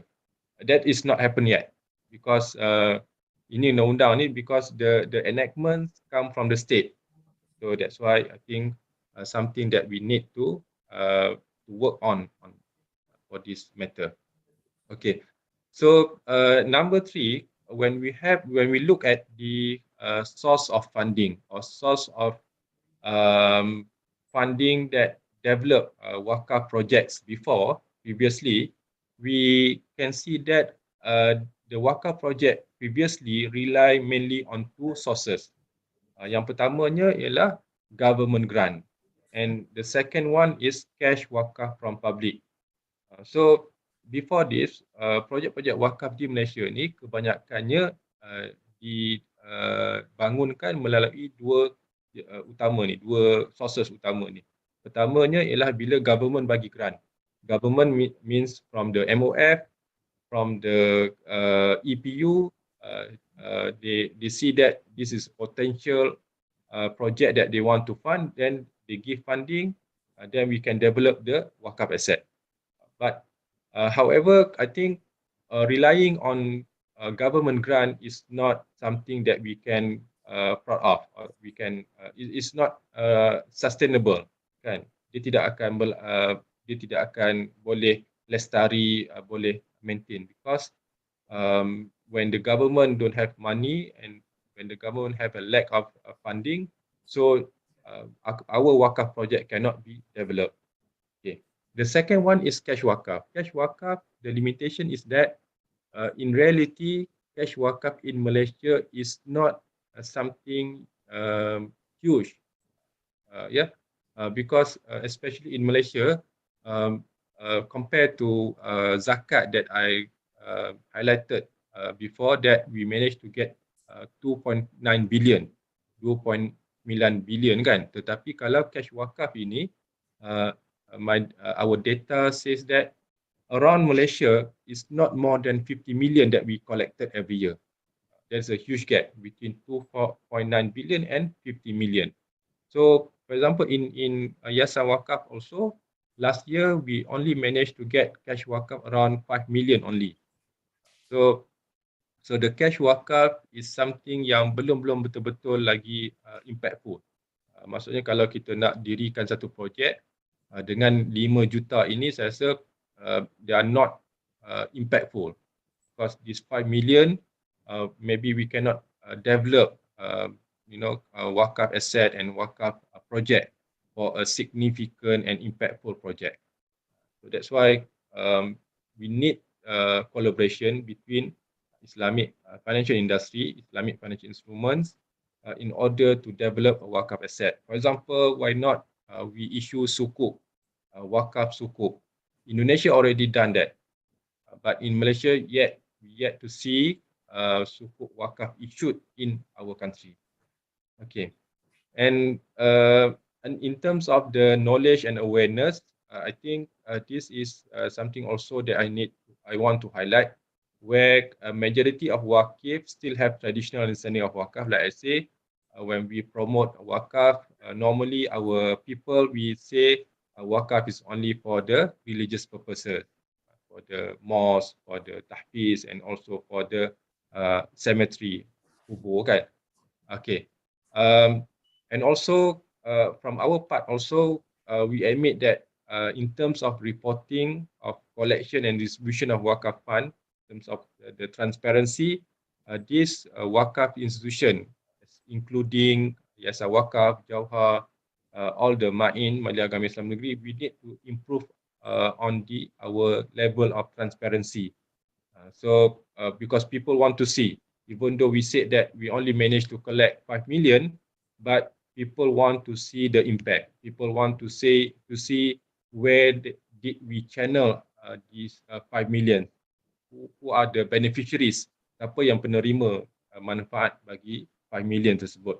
So visibility issue is very important, and that's why I think now the use of technology, digital economy, digital platform is very critical to raise fund and also to distribute or disseminate knowledge among the beneficiaries and the recipient. Okay, this is, I think, I also want to, before I move on to the next issue, I want to highlight here on the legal framework of Malaysian Islamic Social Finance Institution, be as a zakat or wakaf or Islamic Social Finance fund. In Malaysia, the funds are the exclusive right to Ma'in, meaning that Majlis Agama Islam Negeri is the trustee, the main trustee of all the zakat, wakaf and Islamic Social Fund. So only approved mutawali. Mutawali means the agent that have the right given by the state to initiate wakaf project. So without this mutawali status, without this approval from the state, actually no one can initiate or can establish wakaf project in our country. So I think this is, in terms of the implementation, we have an issue where we know that a lot of people freely they can initiate wakaf Al-Quran, for example, but we are not sure whether they get approval from the state or from the Ma'in. That is the issue. Compared to our Indonesian neighbors, where they are more free to initiate wakaf project, because the regulation is not very strict, and everyone they give a freedom for everyone to initiate wakaf project. They have a Badan Wakaf Indonesia, but this Badan Wakaf Indonesia is not like Ma'in. Majlis Agama Islam Negeri in our country. Okay. So, okay, alright. As I said that I want to show or highlight some development of wakaf in Malaysia, or is in zakat or Islamic social finance, where nowadays we are trying to move from our Majlis Agama Islam Negeri or Yayasan Wakaf or the zakat institution. We want to move from solely charitable activities into income generating project. Maksud saya di sini ialah, kalau dulu mungkin our concentration, our focus is to help or to assist the poor by giving the fish, kan, kita bagi ikan. Tapi kali ini, sekarang ini, I can say that a lot of zakat or wakaf institution, we are moving toward how to improve the poor and the zakat recipient or wakaf beneficiaries by giving them the fish road, kan. Sekarang ni dalam contoh dalam bahasa Melayu kita kata sama ada kita bagi ikan ataupun kita bagi pancing. Kalau dulu mungkin dia punya concentration is to give ikan, bagi, kalau maksudnya ada bantuan tu kita just bagi the maintenance setiap bulan, subsidies every month. But now we are moving towards income generating wakaf project or zakat project. So that's why in this presentation I would like to share, for example, now we are moving towards utilizing wakaf land for agriculture project. This is very recent, baru nak bermula, tapi intention kita ialah untuk kita gunakan tanah-tanah yang tak terbiar tu, yang belum diusahakan itu, untuk projek-projek pertanian, projek-projek perladangan, projek-projek peternakan. Jadi I'll explain further how the concept will help our agriculture project. And the other one is macam mana kita mobilize wakaf fund to assist micro enterprises. Ini contohnya macam kita ada asnaf, fakir miskin ataupun yang nak berniaga. A very small, I think example is like macam diorang nak set up pau stall, kan, nak jual pau. Jadi untuk modal perniagaan yang awal itu dalam 1,500 saja untuk beli peralatan, kukus apa semua tu dengan payungnya, they need about less than 2,000 ringgit. So we give them this 2,000 ringgit cash, and then they as a qadwa hasan, pinjaman tanpa ada faedah, and then they can start up their business. So I think with this is more beneficial for them. Instead of giving mungkin monthly allowance 500 ringgit dan diorang pun tak buat kerja apa-apa, better we give them, we teach them, we give training untuk diorang berniaga, packaging, promotion macam mana, and then this in terms of the impact for the long term, I think they can survive. So this is, I think, the movement not only in Wakaf Malaysia, Yayasan Wakaf, but we can see from what have been done in zakat institution, they also move towards this. Okay. So this is a fund that we receive from government to initiate our wakaf project to boost halal sector in Malaysia, where the seed funding come from the government. Maksudnya masih lagi lah, maksud kita rely on government. Government bagi 3 million untuk kita start the project, and we collaborate with HDC. So the data says that HDC says that in Malaysia about only 10,000 PKS ataupun the SME who have halal logo or halal certificate dalam 10,000 saja. Jadi HDC aim to increase the numbers of halal certificate holders among the SME. So they targeted, so with this budget, so we will include them and we train them how to get a halal certificate, our PKS, and also we give them financial assistance, the wakaf financial assistance. Okay, but here konsep wakaf yang kita gunakan ni, saya rasa better I explain in Malay, where cash wakaf yang kita akan salurkan tu, contohnya kita put a limit of RM25,000. So this RM25,000, they will use the fund to assist their business as a working capital. So bila kita salurkan 25,000 up to 25,000 ini kepada penerima, and then we have a scheme where after maybe 2 years or 3 years, the PKS, the beneficiaries will repay back the 25,000 because this 25,000 is cash wakaf. Maksudnya sebab dalam konsep wakaf, harta yang diwakaf itu perlu dikekalkan. We need to preserve the harta. So in this case, harta yang dikekalkan tu ialah the amount yang diterima oleh penerima PKS tersebut. Jadi bila PKS diterima, katalah dalam amount 25,000, so after kita ada schedulekan dia dalam tempoh 2 tahun, 3 tahun, dia perlu bayar semula untuk apa? Untuk kita rolling the cash to other beneficiaries.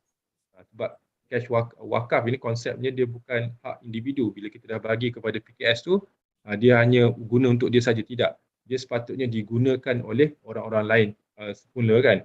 Jadi sebab tu kita ada mekanisme untuk dibayar semula tunai yang diperolehi tersebut, then from this installment or repayment, then we can make sure that the cash wakaf is sustainable. Boleh kita rolling kepada grup yang lain ataupun batch yang lain.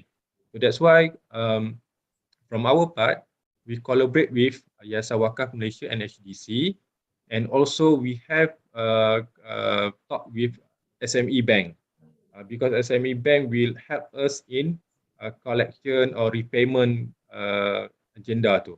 Kan nak collect balik tu kami tidak ada expertise, HDC pun tidak expertise because our expertise is just managing the wakaf. HDC expertise is on the halal certificate, but we need to engage with SME Bank who have the very comprehensive system how to collect, repay the repayment system tu. Jadi that's why we will collaborate with SME Bank. And also we collaborate with Maybank where nanti public can donate bila kita dah kata this is a very ada success story-nya, public can donate their cash into this Maybank account untuk top up lagi duit yang cash wakaf yang kita uruskan. Jadi imagine, for example, if we have a cash wakaf of 50 million, how many SME can we help from this cash wakaf system? That's why lah, we try this first, and alhamdulillah government dah bagi seed money about 3 million for us to start with. Okay, the next one is on kerjasama on wakaf pertanian. This is where I think we also start to initiate agriculture project on wakaf land. Ini pun kita dapat dana permulaan, seed funding from government, and we collaborate with MAIN. Contohnya yang dalam projek yang pertama ni, the pilot project, we will collaborate with Majlis Agama Islam Negeri 9 because they have identified a very strategic land, about 50 acres, 50 ekar ni sebenarnya tanah reserve kubur yang diberikan kepada Majlis Agama Islam Negeri. So tanah tu ada di Sendayan dan masih lagi belum digunakan. So they also anticipate that maybe in 20 years time also the land is not yet utilized for kubur. Jadi bayangkan hadirin hadirat, participant and speakers, buat apa kita nak buat dengan, maksudnya sementara nak menunggu kubur itu penuh. Jadi kita ada dalam 20-25 years, so that's why it's very timely for us to come and explore untuk kita buat wakaf pertanian. Jadi hasil ni nanti kita akan create employment kepada asnaf-asnaf untuk bekerja di ladang, dan juga hasil daripada tanaman ini boleh kita salurkan kepada asnaf-asnaf. Jadi this project pertanian actually untuk mengurangkan kos sara hidup, because we know our living cost is very high in Malaysia especially. So with this project wakaf pertanian ini, we hope that we can offer or we can sell the vegetables or the fruits that we tanam tu nanti tu dengan lower price. So because this is wakaf, so hopefully with this dengan 50 ekar tu kita boleh dapatlah yang maksudnya berjaya untuk kita tanam buah-buahan, tanam sayur-sayuran, cash crop ni untuk kita pasarkan dan juga untuk kita offer kepada our public. Then this is not only meant for the wakaf ataupun orang yang orang asnaf saja. Hasil daripada cash ini, hasil daripada projek pertanian ini will be offered to all. Tak kira golongan lah, M40, B40 semua boleh beli daripada hasil pertanian yang akan diusahakan itu. Okay, so just a little bit on this cash wakaf collection at Yayasan Wakaf Malaysia.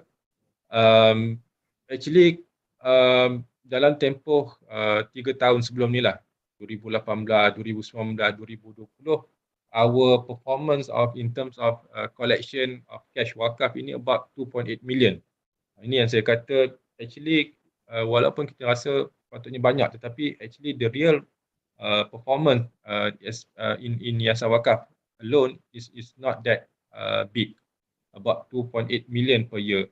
But alhamdulillah after ni 2021 we managed to get 5 million, 5.6 million. So it show the increased trend nowadays. And 65% of the cash wakaf were distributed to Ma'in as the sole trustee of wakaf. This is what happened in Yayasan Wakaf. Okay, next I like also to share with speakers and participants, all the attendees of this conference, because as I said that there are two kinds of project, wakaf project that we mobilize our cash wakaf. First is income generating, for example this wakaf for agriculture, wakaf for SME, that is income generating. But the second one is charitable purpose.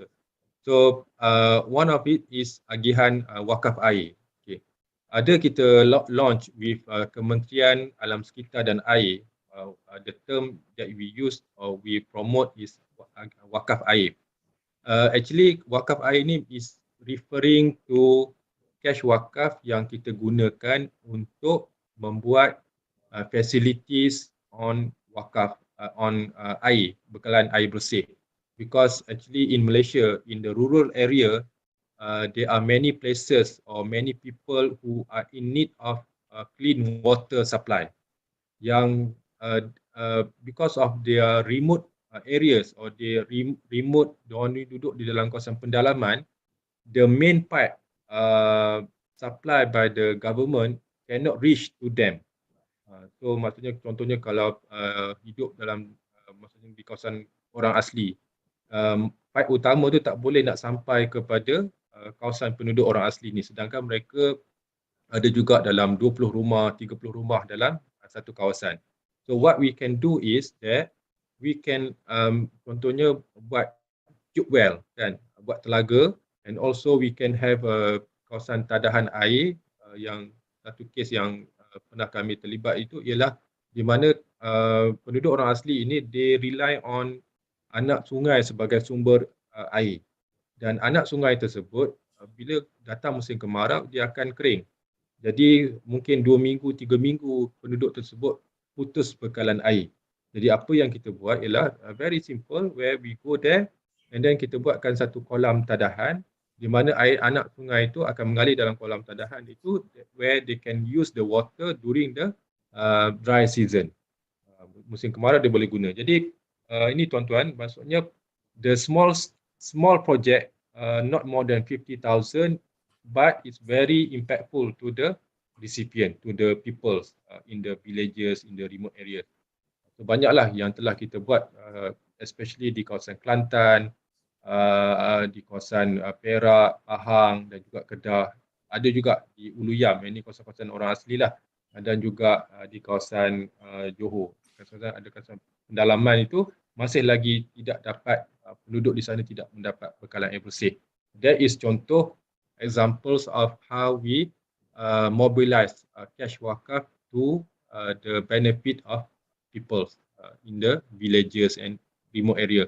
The other one, I think during the pandemic, especially in 2019, 2020, waktu tu kes sangat banyak dan we know that the hospital is lack of equipment kan, tak cukup bekalan, katil apa semua. So, jadi especially yang baru ni yang kita pergi tu ialah di hospital Kuantan, Puan Rahimah, where they need ICU bed. ICU bed ni harga sebiji ICU bed tu dalam 100,000. Jadi 100,000, so we mobilize about 500,000 ringgit untuk beli 5 katil. So hospital Ashtar tu dia bolehlah memerawat sakit-sakit COVID yang kronik. Maksudnya ICU bed ni bukan saja katil tapi dia datang dengan equipmentnya, dia punya inilah medical equipment. That's why the cost is very high. Okay, so this is an issue ataupun example of how we mobilize cash wakaf. Another one, I also want to share.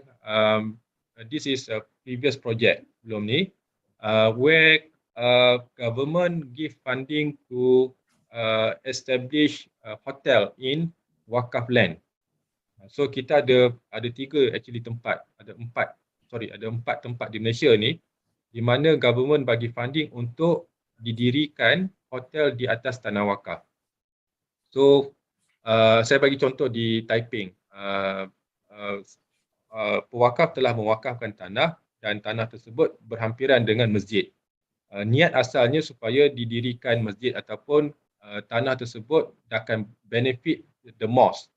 Tetapi masjid berhampiran sudah ada. Jadi kita tak boleh nak buat masjid lagi sebab ada 2 masjid nanti, is not effective.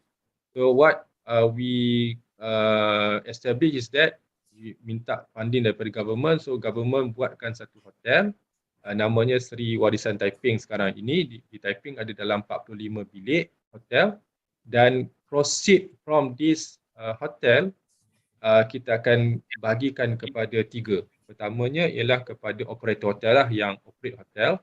Yang keduanya Yayasan Wakaf Malaysia untuk menguruskan wakaf tersebut, dan yang ketiganya ialah hasil tersebut juga akan diberikan kepada Majlis Agama Islam Negeri Perak untuk diagihkan sebagai dana manfaat wakaf.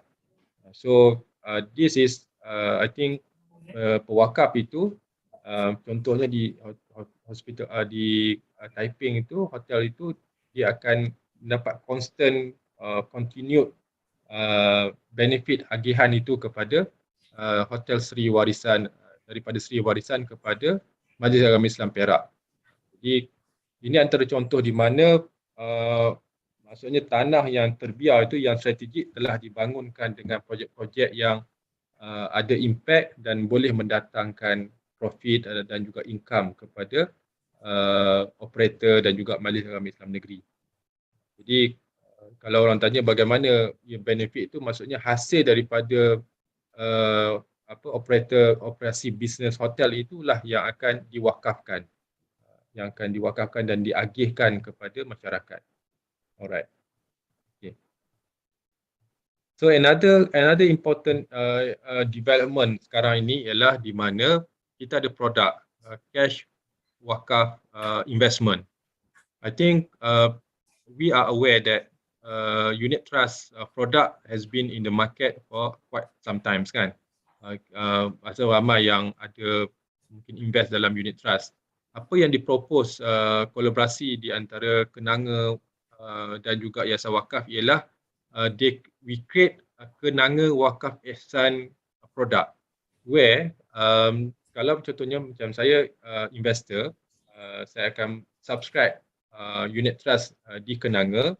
Contohnya saya letak RM10,000 Dan after 1 year, kenanga manage my fund as a unit trust fund, and then selepas setahun katalah dia punya return dia 10%, kan, just 10%. So this 10% from 10,000 saya dapatlah RM1,000. RM1,000 as a dividend, as a proceed. So what happened is that kenanga kata, okay, this dividend will be some of it will be contributed to Yayasan Wakaf sebagai wakaf. So maksudnya dividen itu akan diwakafkan. Jadi investor dia dah tahu sebelum dia subscribe this product, okay, dia kata dividend will be divided between 50-50 between investor and wakaf institution.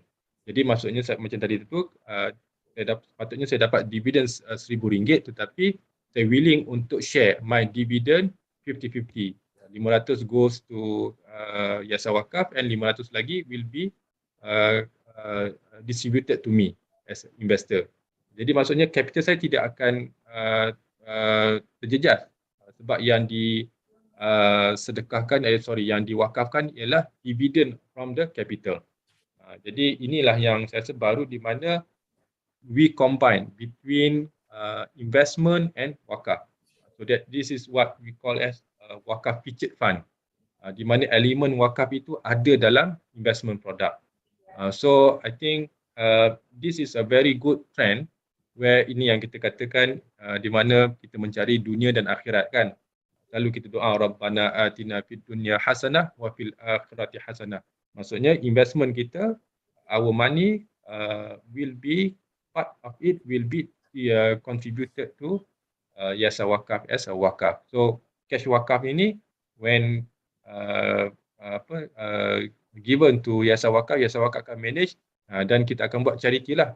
Contohnya kita akan convert into hospital, and beli equipment yang macam yang saya sebutkan tadi, ataupun kita masukkan dia dalam cash wakaf air kerana kita nampak itu keperluannya. Jadi ini I think alhamdulillah so far is a very successful product.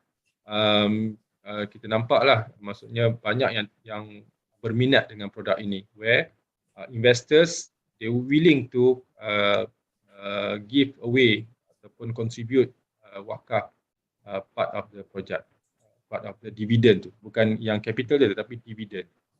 Okay, seterusnya I think banyak lagi sebenarnya yang we can share success story impact of wakaf. Contohnya kalau di Johor we have this wakaf An-Nur. This is the legacy of Tan Sri, arwah Tan Sri Ali Hashim. Dengan wakaf An-Nur ini, a lot of many clinic wakaf has been established, and this clinic provide health and health services with minimum charges. Jadi how this been translated into wakaf where pertamanya funding untuk bina klinik tersebut datang daripada dana wakaf. And second is the operator. Also part of it cost to is funded by the wakaf fund. Okay, that's why they can offer very minimum charges for the services that they offered. The second one is wakaf Siti Aisyah. Wakaf Siti Aisyah in Penang. I think those from utara, from north, mesti perasan wakaf Siti Aisyah ini tepi highway. Where we built condo, or we built the first phase is the double story, kan.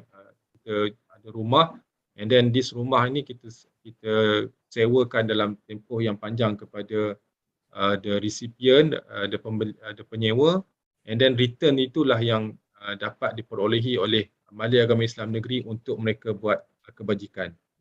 Okay. So lain lagi, I think if you want to expand impact of wakaf ini, banyak sebenarnya yang boleh kita lakukan. Contohnya di KL ni, I think we know that we face issue of urban poor, kan. So how wakaf can contribute to tackle the issue of urban poor because of the issue of housing cost is very high, and also at the urban poor ni the environment for teaching macam mana kita nak provide service internet service for our poor children yang duduk dekat flat apa semua ni. This is I think area yang boleh kita mobilize our cash wakaf. Dan in fact actually Mawib sebenarnya dah buat projek ini di mana dia bekalkan, dia letakkan internet free for all the penduduk di flat tertentu dalam satu kawasan compound, and this is all funded by the zakat fund. I think ada dah usaha-usaha yang telah kita lakukan, tetapi ia perlu dilaksanakan dengan lebih meluas lagi. Okay, towards the end, yang inilah yang saya kata wakaf on education. So far, when we study the impact of wakaf, we say that we look at wakaf donation is usually widely to build tahfiz institution. However, most of the tahfiz institution are not sustainable. Ini memang cabaran dia sebab because for example maybe masa nak buat dulu founder tahfiz tu dia memang collect untuk dana wakaf. Tetapi after the founder meninggal, maybe the tahfiz institution is not continue kan the operation. So pewaris-pewaris daripada tahfiz tu tak nak meneruskan tahfiz tersebut.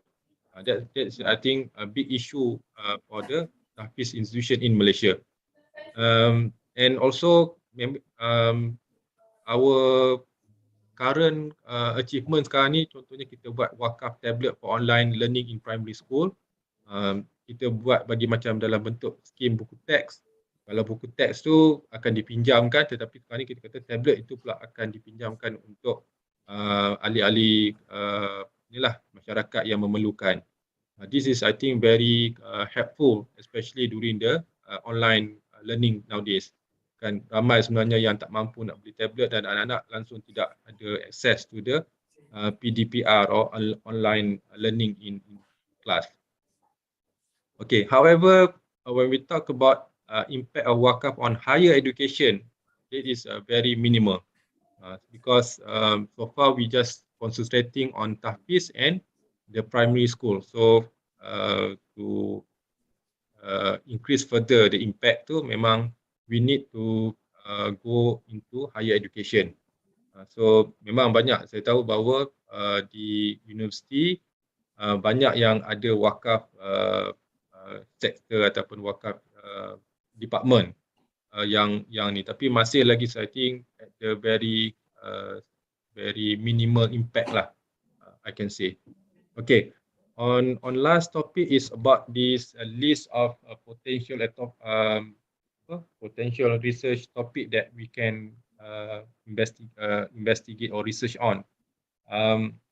The first I think apa yang diperlukan sekarang ni ialah kajian research on impact of Islamic social finance. Sebab kita dah banyak dah, contohnya dalam zakat 2.9 billion dah we distribute every year, and also wakaf, a lot of initiative, a lot of wakaf project has been implemented, but we don't see yet research, well research on kajian tentang impact dia, apa impact, keberkesanan dia bagaimana.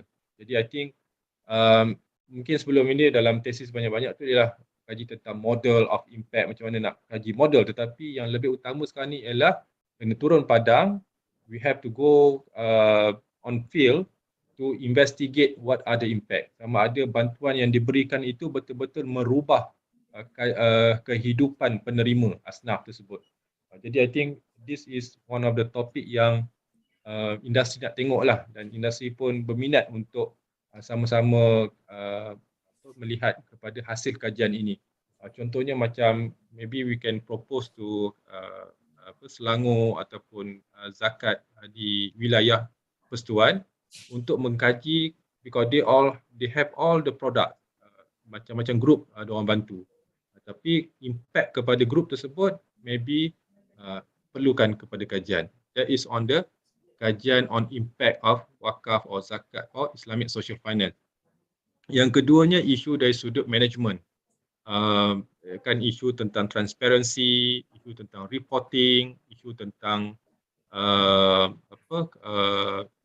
the the reporting, transparency and also the governance. Ini isu governance, isu management, bagaimana ia boleh membantu, dan isunya ialah how we can build or how we can strengthen, how we can enhance, improve the trust of public towards zakat wakaf institution. Bila kita bercerita tentang governance, cerita tentang cerita tentang transparency ini ialah untuk kita build trust. Because isu sekarang ni ialah contohnya wakaf yang masih lagi kecil tersebut, bila kami di peringkat industri buat kajian yang ringkas, kita nampak ramai bukan dia tak nak menyumbang, not because they don't want to contribute, but the lack of trust. Dia orang tak percaya dekat Majlis Agama Islam Negeri. Sebab dia kata nanti bagi-bagi wakaf, dia orang tak tahu duit tu dibuat apa. Ataupun bagi tanah, nanti tanah tu tak terbiar. So they don't have trust and confidence towards Islamic Majlis Agama Islam Negeri lah, ataupun Yayasan Wakaf Malaysia sendiri. Jadi that's why the issue of trust. Okay, yang ketiganya ialah on issue on awareness, public awareness and also public knowledge tentang wakaf especially. Compared to zakat, alhamdulillah, I think awareness on zakat, awareness on understanding of zakat, I think more or less we can say that we have reached to the level that we can satisfy. But compared to wakaf, still we are at the early stage.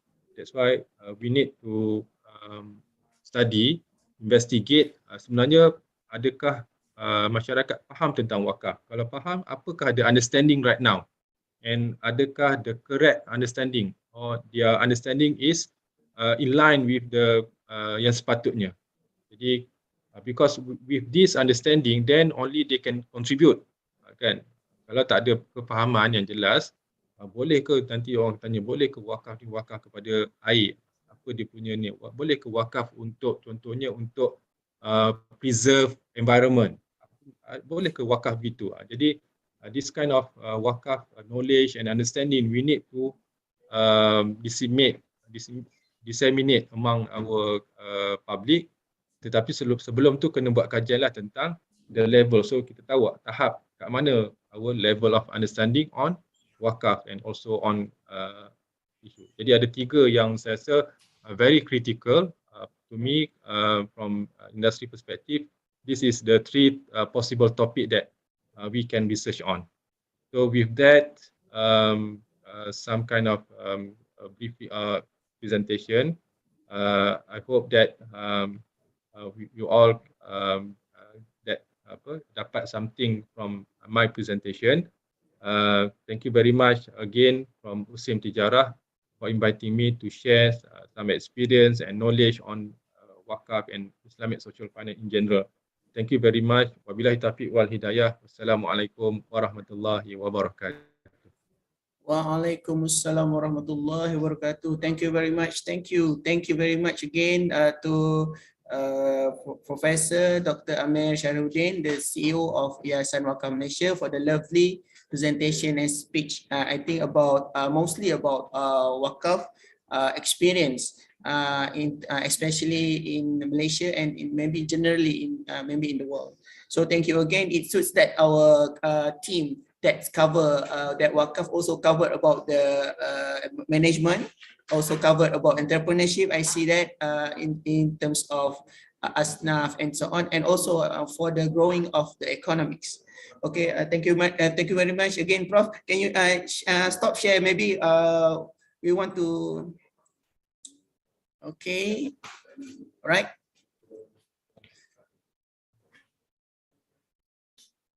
All right. Okay, so let me. Okay, Prof. Maybe one or two last words about hoping. About maybe in terms of wakaf management, operation, and so on, experience, especially to our maybe economy or maybe of Malaysia especially, please. Yeah, thank you, Kamarul. I think we hope that in 5 years' time, wakaf sector will contribute significantly to the Islamic social finance in general. Currently, our contribution is about less than 5% compared to zakat, because zakat is already there, about 2.9 billion, but wakaf is still catching up. So I hope that within 5 years, we can see that our collection of zakat also very significant, and also plus wakaf, cash wakaf will be have a very good amount, feasible amount for cash wakaf. So with this zakat and wakaf, imagine that, for example, if we can have 3 billion for zakat and 2 billion for wakaf, how many peoples of Muslim people that we can help and assist in their life. All right. All right, again, thank you very much, Prof. Well, last from us, Prof. If our presenters, participants want to reach you, Prof, how do you want to reach you? Maybe your emails, your details, maybe you can share with us. Yeah, I will share my slides with the organizer, and all I invite all the participants and speakers come to Yayasan Wakaf Malaysia, and we also would like to collaborate with researchers and all the academicians to improve the Wakaf sector. And you can visit our website ywm.com.my, and also you can donate and contribute to cash wakaf in wakaf Yayasan Wakaf system. Thank you. All right. Okay. Again, thank you very much. Our committee or organizer will welcome again Professor Dr. Amir Shahrudin, the CEO of Yayasan Wakaf Malaysia, for the I think for me it's the best for the keynotes so far for this conference, ICEEM, for the 5th ICEEM International Conference on Economics, Entrepreneurship and Management. Thank you very much again. We will come for this after this session. We'll continue it after this. Thank you very much, Prof. Thank you very much. See you later on, Prof. Assalamualaikum.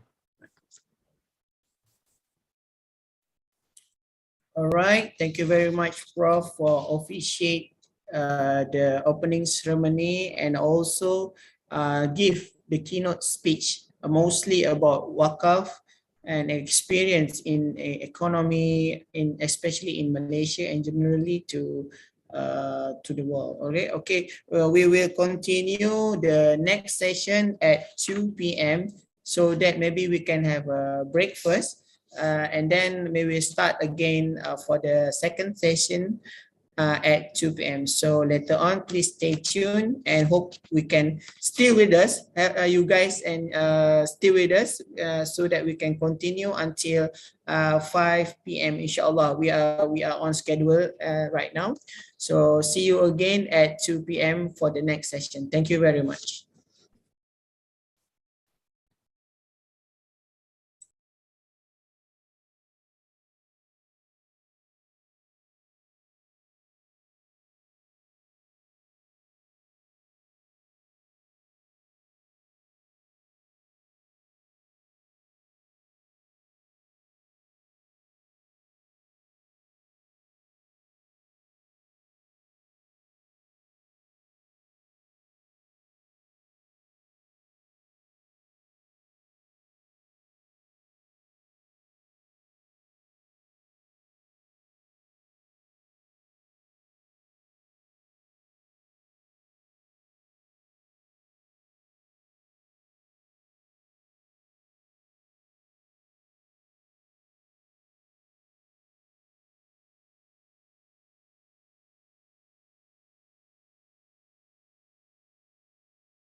All right.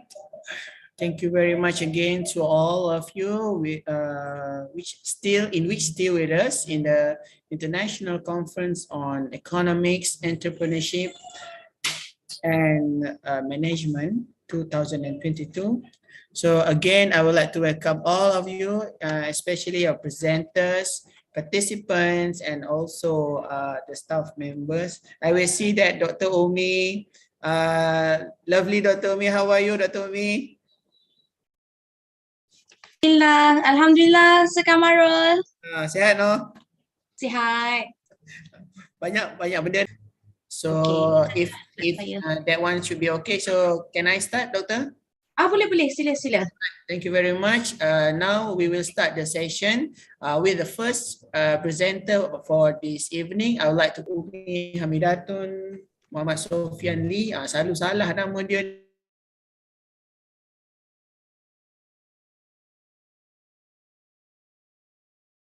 Panjang sangat. Pelajaran PDP dalam talian semasa pandemik COVID-19 di kalangan pelajar. Dipersilakan, Doktor. Okay, terima kasih kita punya pengurusi hari ini. Bismillahirrahmanirrahim. Assalamualaikum warahmatullahi wabarakatuh. Saya nak ucapkan ribuan terima kasih di atas penganjuran conference yang saya rasa memang every year lah kot. Saya akan cuba sedaya upaya untuk be parts of the team, insyaAllah. Moga berjalan lah.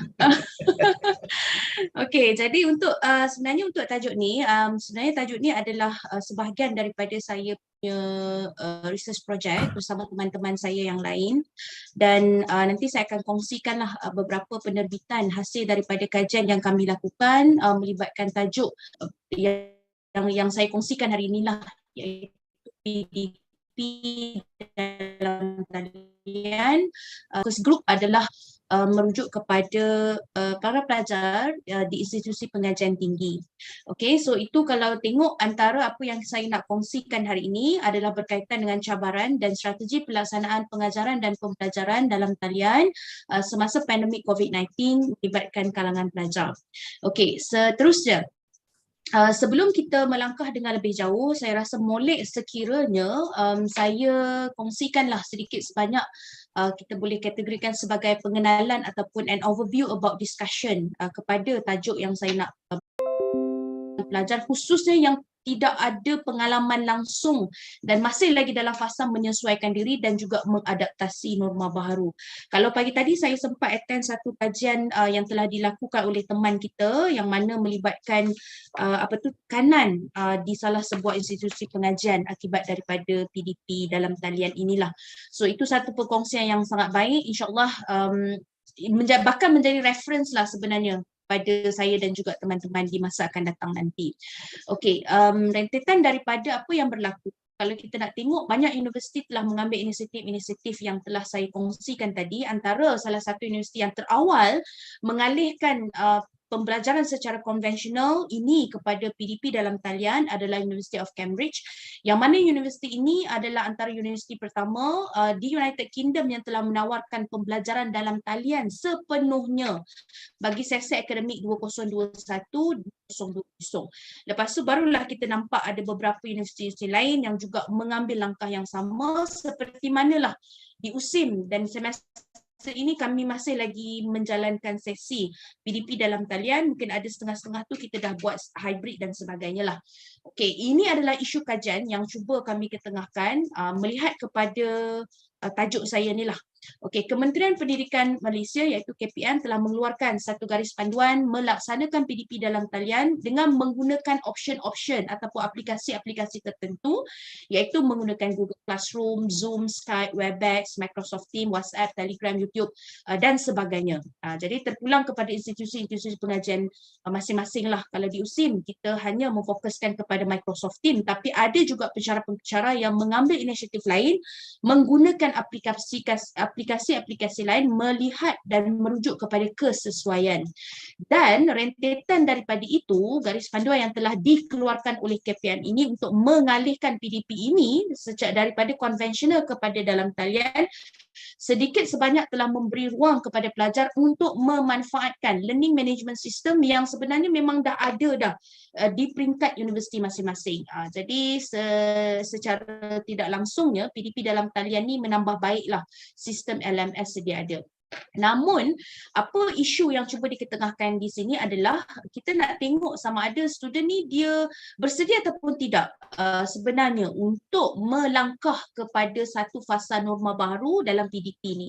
Sebab kalau sebelum ni kita hanya melaksanakan kita boleh katakan sebagai kaedah pembelajaran yang segera lah ataupun synchronous, maksudnya melibatkan two ways of communication. Tak kisahlah kita menggunakan platform apa sekalipun.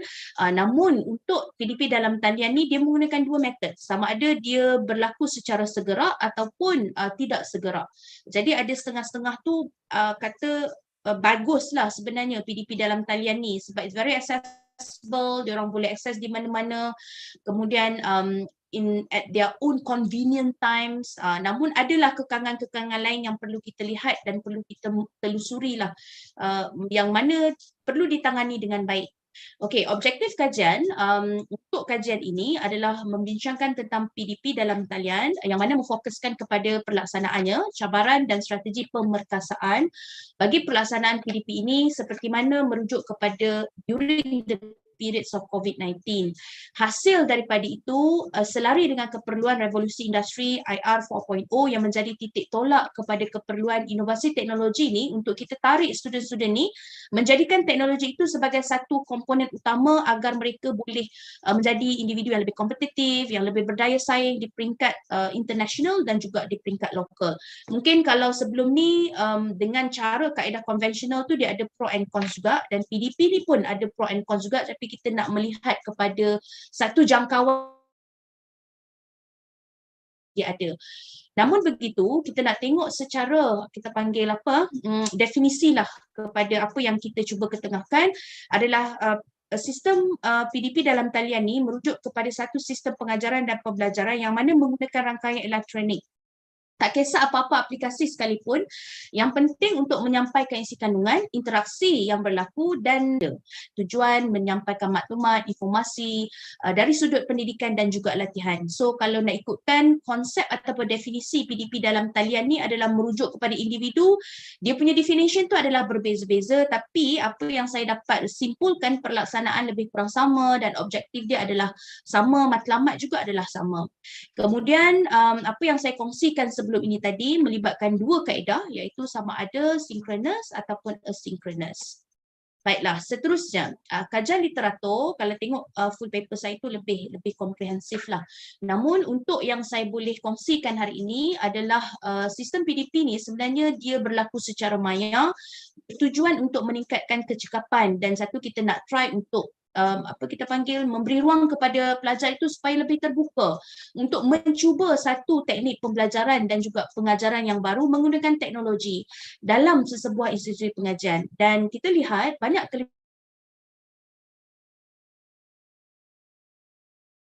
mereka, tapi dari sudut positifnya kita nak melahirkan golongan-golongan pelajar yang lebih progresif, efektif menggunakan platform dan teknologi yang sedia ada. Ini adalah antara apa kita panggil hasil kajian lah, paper yang telah berjaya saya dan teman saya publishkan berkaitan dengan kelebihan dan manfaat hasil daripada pelaksanaan PDP dalam talian. Cuma salah satu paper tu kami fokuskan kepada penggunaan Microsoft Teams lah. Jadi kita nak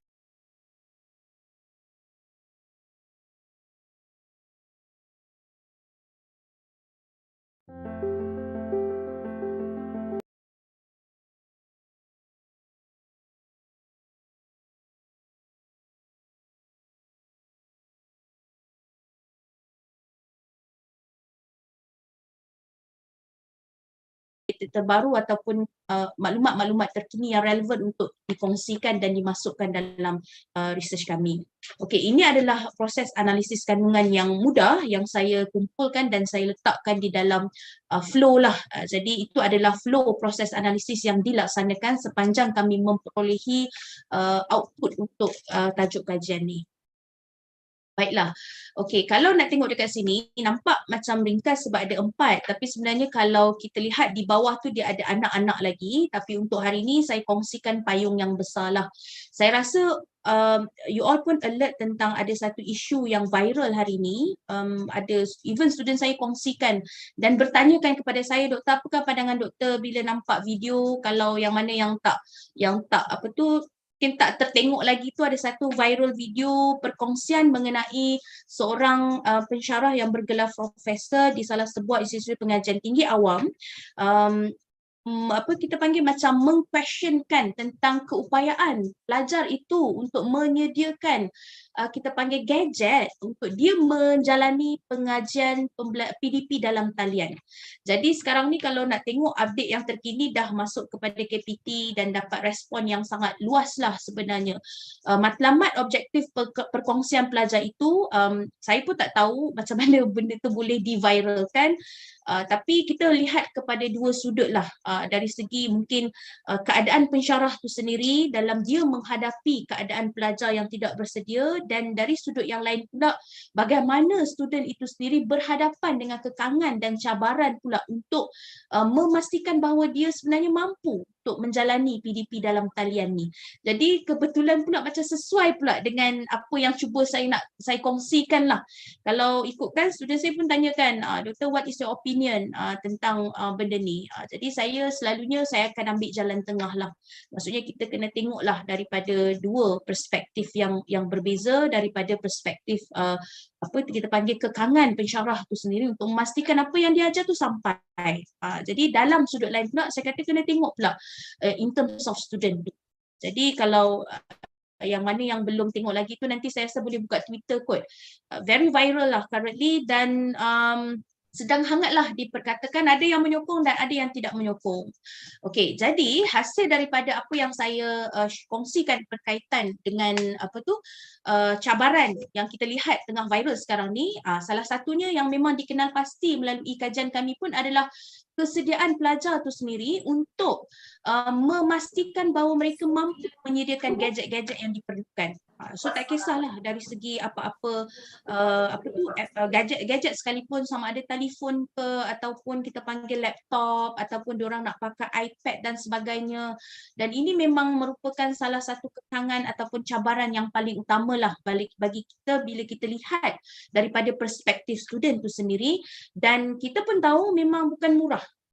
Benda-benda tu kan, even kalau telefon biasa pun memang tak boleh pakai, kena, kalau nak telefon pun memang kena telefon yang ada aplikasi-aplikasi tertentu, kena download, dan telefon tu pun mampu untuk support aplikasi-aplikasi yang kita cadangkan supaya student ni boleh join kelas kita. Itu kita nak lihat kepada cabaran utamalah pada pelajar sepanjang mana kita melaksanakan PDP dalam talian ni. Selain daripada itu, kita tengok juga kepada keterbatasan capaian internet. Selalunya bila kita bercerita dengan keterbatasan internet ni, walaupun ada internet tapi ada faktor-faktor lain. Contohnya macam cuaca, kemudian apa kita panggil macam kedudukan tempat tinggal juga bukan salah satu faktor yang mempengaruhi jugalah. Selain daripada itu, kos penyelenggaraan, walaupun kadang-kadang student ni dia dah ada gadget tu, tapi ada yang sebahagian daripada mereka kalau ikutkan apa yang kami perolehi maklumatnya adalah ada yang pakai second hand. Jadi bila second hand tu faham-faham lah kan, rosak, lepas tu perlu diperbaiki pula, kadang-kadang hang. Jadi kos penyelenggaraan ini internal lah yang membawa implikasi yang berbeza kepada diri pelajar tu sendiri. So sama jugalah antara cabaran lain, salah satunya adalah kesediaan mereka sendiri dari segi mental dan emosi, yang mana kadang-kadang dipengaruhi juga oleh persekitaran di rumah, kemudian keadaan apa tu kita panggil diri dia sendiri. Ada setengah-setengah tu memang tak pernah dan tak tahu pun macam mana nak akses.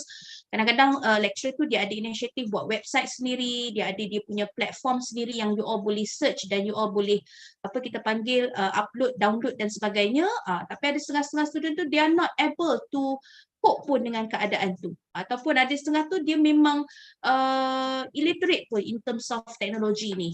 Itu sedikit sebanyak mempengaruhi lah dia punya kepelbagaian in terms of dia orang punya mental dan juga emosi tu. Okay, seterusnya Next adalah strategi pula, strategi pelaksanaan PDP dalam talian ni. Yang pertama sekali melalui research yang kami buat, antaranya adalah kaedah yang bolehlah diguna pakai adalah untuk pelajar itu sendiri, mereka boleh mengaktifkan mood pembelajaran kendiri, sebab macam saya bagi tahu tadi, kaedah pembelajaran ada dua. Satu adalah asynchronous dan satu lagi adalah synchronous. Kalau asynchronous ni student boleh adapt lah dengan keadaan pembelajaran, sama ada dia nak download bahan tu bila, dia nak tengok bila, nak akses kepada internet bila, supaya akhirnya dia mampu untuk capai dan dia mampu untuk dapatkan apa pembelajaran yang sepatutnya lah dia lalui dalam minggu ataupun dalam waktu-waktu tertentu. Satu lagi mungkin melalui pembelajaran secara kolaboratif. Pembelajaran secara kolaboratif ni dia sebenarnya umum. Kolaboratif ni maksudnya bantuan daripada pensyarah itu sendiri. Kalau misalnya macam kalau dalam kes saya, normally saya akan pakai WhatsApp, Telegram dan sebagainya. Jadi kita akan bantulah student-student itu melalui perbincangan walaupun bukan secara face to face ataupun bukan secara fizikal, tapi kita boleh melalui penghantaran mesej yang saya lihat lebih efisien dan efektif. Seterusnya, teknik pembelajaran yang kreatif, contohnya macam pelajar tu sendiri boleh memanfaatkan kaedah pembelajaran itu untuk nampak benda tu lebih menarik. Contohnya mungkin dia buat video presentation ataupun nota-nota yang diberikan oleh pensyarah itu dikreatifkan merujuk kepada bagaimana cara mereka mengadaptif. Contohnya kita boleh pakai Mentimeter dan lainnya. Seterusnya adalah merujuk kepada aspek student tu sendiri, iaitu meningkatkan efikasi kendirilah. Jadi dia sendiri yang meningkatkan keupayaan diri dia sendiri untuk dia lebih tahu ataupun mempelajarilah benda yang sebelum ni mungkin kurang, tapi dia develop skill yang ada dalam diri dia.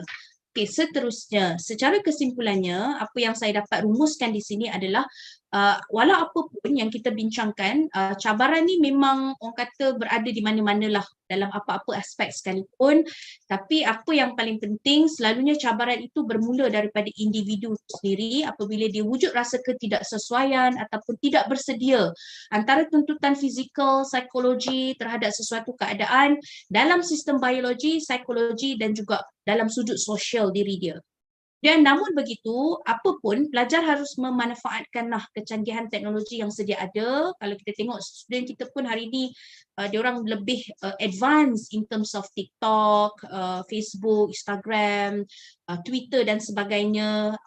Apa kata kalau benda tu juga ditarik dalam PDP dalam talian supaya benda ni boleh dilaksanakan sebagai salah satu metod untuk memantapkan kebolehan diri dan keupayaan mereka untuk menerima sesi pembelajaran yang lebih fleksibel dan terbuka seperti mana mereka menerima kewujudan aplikasi-aplikasi media sosial yang lain. Kemudian ia sejajar dengan strategi yang sedia ada yang mana dilihat berterusan seperti mana yang telah diwar-warkan oleh pihak kerajaan melalui salah satu pelan pembangunan pendidikan yang bermula pada 2011 dan bakal berakhir pada tahun 2025. Okey, seterusnya. Jadi ini adalah antara penerbitan yang berjaya kami perolehi melalui payung kajian yang sama, insya-Allah beserta dengan apa yang saya kongsikan hari inilah. Jadi saya rasa itu saja salah satu berapa percentage dan sebagainya. Tapi kalau untuk esei setakat ni student nak meniru ni susah. Maksudnya sebab dia orang pun tak sempat nak menulis dia punya ni kan. Lepas tu dia tak sempat pula nak share lah. Tapi kalau MCQ tu saya rasa biasa juga yang kita buat, kita jumble up dan soalan tu 60 tu keberangkalian untuk sama tu adalah agak susah jugalah sebenarnya. Dan kadang-kadang kalau biasa saya buat, normally kalau kita buat soalan MCQ, walaupun dia MCQ, quiz dan sebagainya, dia ada dia punya fasa-fasa suka Bloom taxonomy tu kan. Jadi kena ikutlah benda tu sebenarnya. Jangan ambil macam soalan yang very straight to the point. So tak adalah kalau misalnya face to face tu mungkin kita boleh campur-campur lah in terms of kepelbagaian tu. Tapi kalau online ni banyak aspek lah yang kita kena tengok. Okey, yang pertama pula tentang keberadaan tu, yes, biasa kalau student ni kita nak minta dia buka kamera tu susah. Even kalau kita macam present sekarang pun kita tengok berapa orang je yang boleh willingly nak buka kamera kan. Ini apatah lagi lah student. Kalau misalnya saya untuk memastikan keberadaan mereka, normally kalau student yang very aktif, maksudnya bila saya cakap, bila saya tanya dia orang respon, saya akan bagi kredit additional mark untuk participation mark. Itu memang saya declare awal masa first week tu, saya memang bagi tahu for those students yang very aktif, very participate, yang maksudnya wujud two ways of communication antara saya dengan dia ataupun saya dengan groups of student tu, saya kata I do appreciate them melalui participation marks. Selalu budak ni dia suka markah-markah extra mark ni sebab ia sedikit sebanyak dapat membantu mereka. Kita tak nak bagi apa kita panggil macam markah tu markah bonus kosong-kosong tu, tidaklah. So they will get what they deserve to get. Itu antara saya untuk memastikan bahawa mereka berada. Sebab kadang student ni dia buka, dia merata-rata je, dan pernah juga kantoi dengan saya, ada yang duduk dekat KFC, ada yang duduk dekat KB Mall, ada yang duduk dalam kereta pun ada juga. Tapi yalah, kita nak marah tu macam mana kan? Tapi kita bagi jugalah nasihat-nasihat tu, tapi itulah takut juga jadi viral kan, macam yang hari ni punya isu ni. Jadi selalu kalau saya marah tu marah berpada-pada, kadang-kadang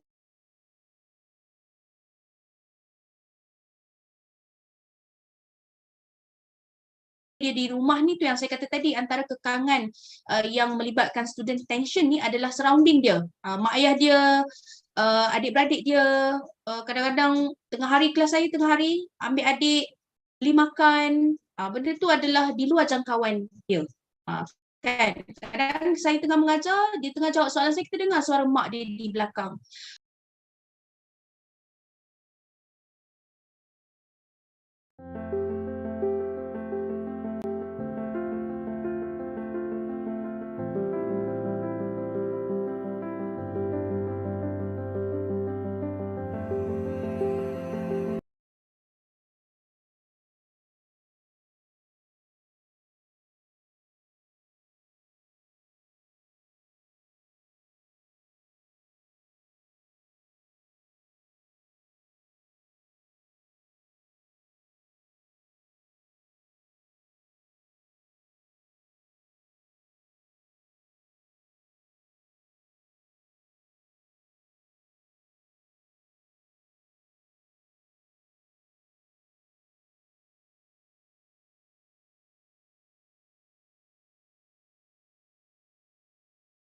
Of the factors influencing adoption of ICT. Ini berkaitan juga. Platform among Malaysian social entrepreneurs. Please welcome.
Visualization of the factors influencing adoption of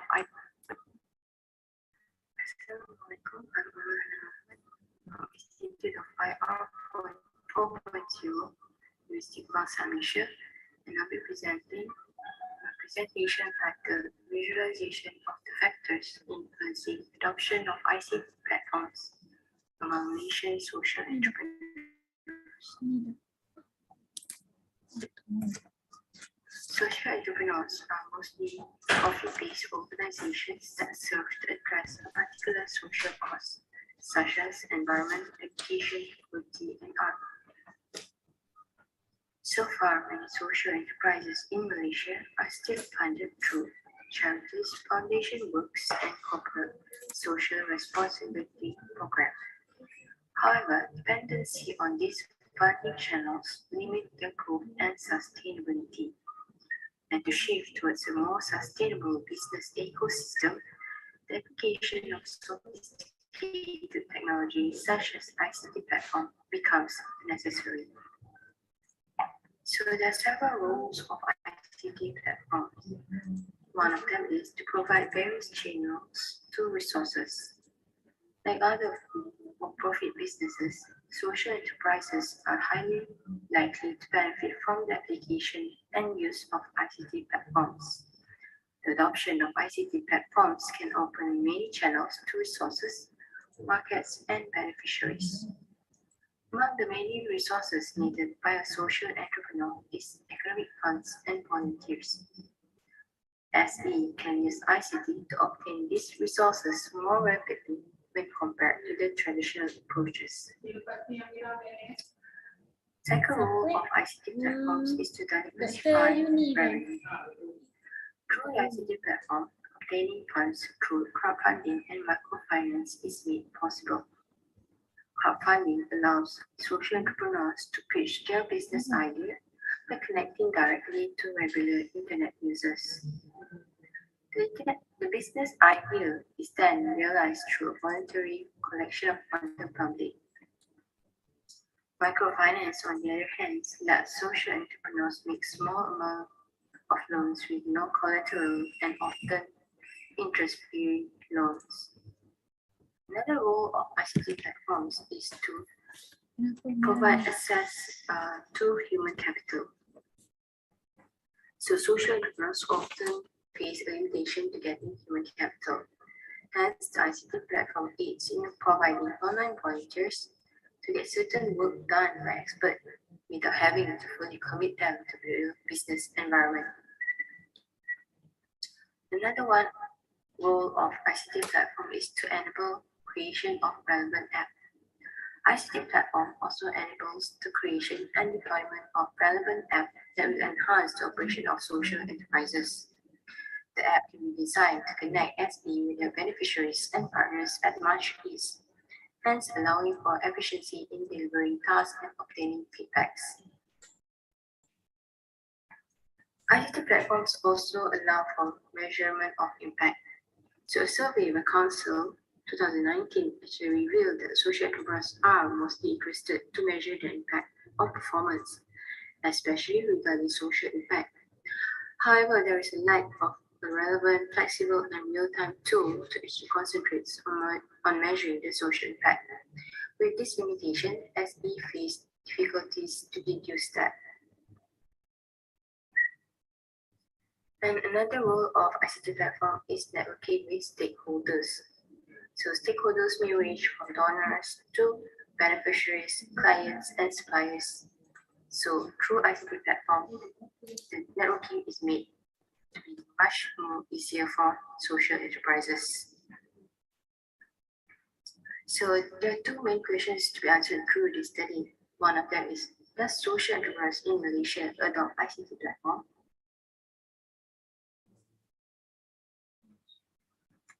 And what are the factors influencing the adoption of ICT platforms among the SE? So to do this study is performed using a qualitative approach, focusing on in-depth online interviews with selected social entrepreneurs in Malaysia. This method allows participants to communicate their perspective, experience, and expectations on this issue. So the online interview involved social enterprises with that fulfill certain selection criteria, such as the SE is conducted within Klang or Penang area, and the SE is operating 5 years and below, and the SE is advocates for education.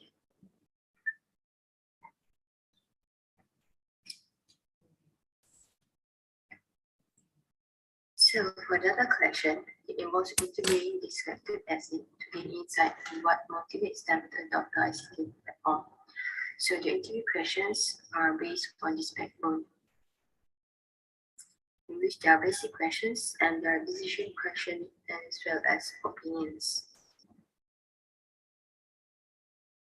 So does social entrepreneurs in Malaysia adopt ICT platform? So from this study, all 6 SE uses the ICT platform to manage their business operations. and the ICT platforms are important for SE, mostly due to the several reasons.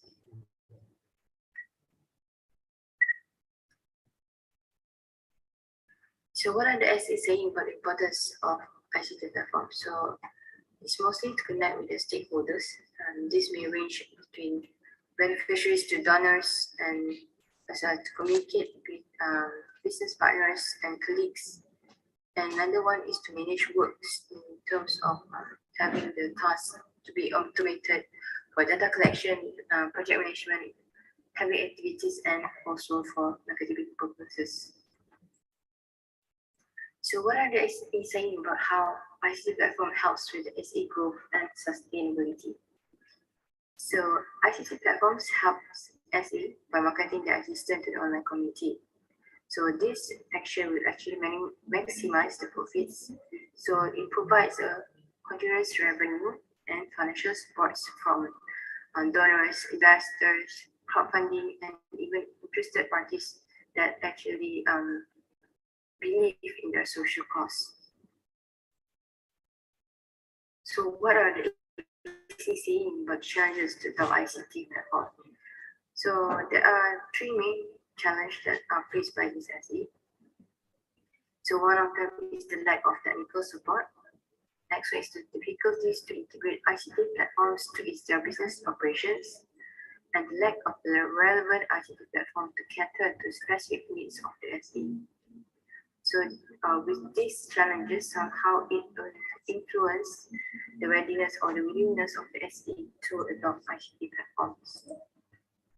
So begin to visualize the factors influencing the adoption of ICT platforms among social entrepreneurs in Malaysia.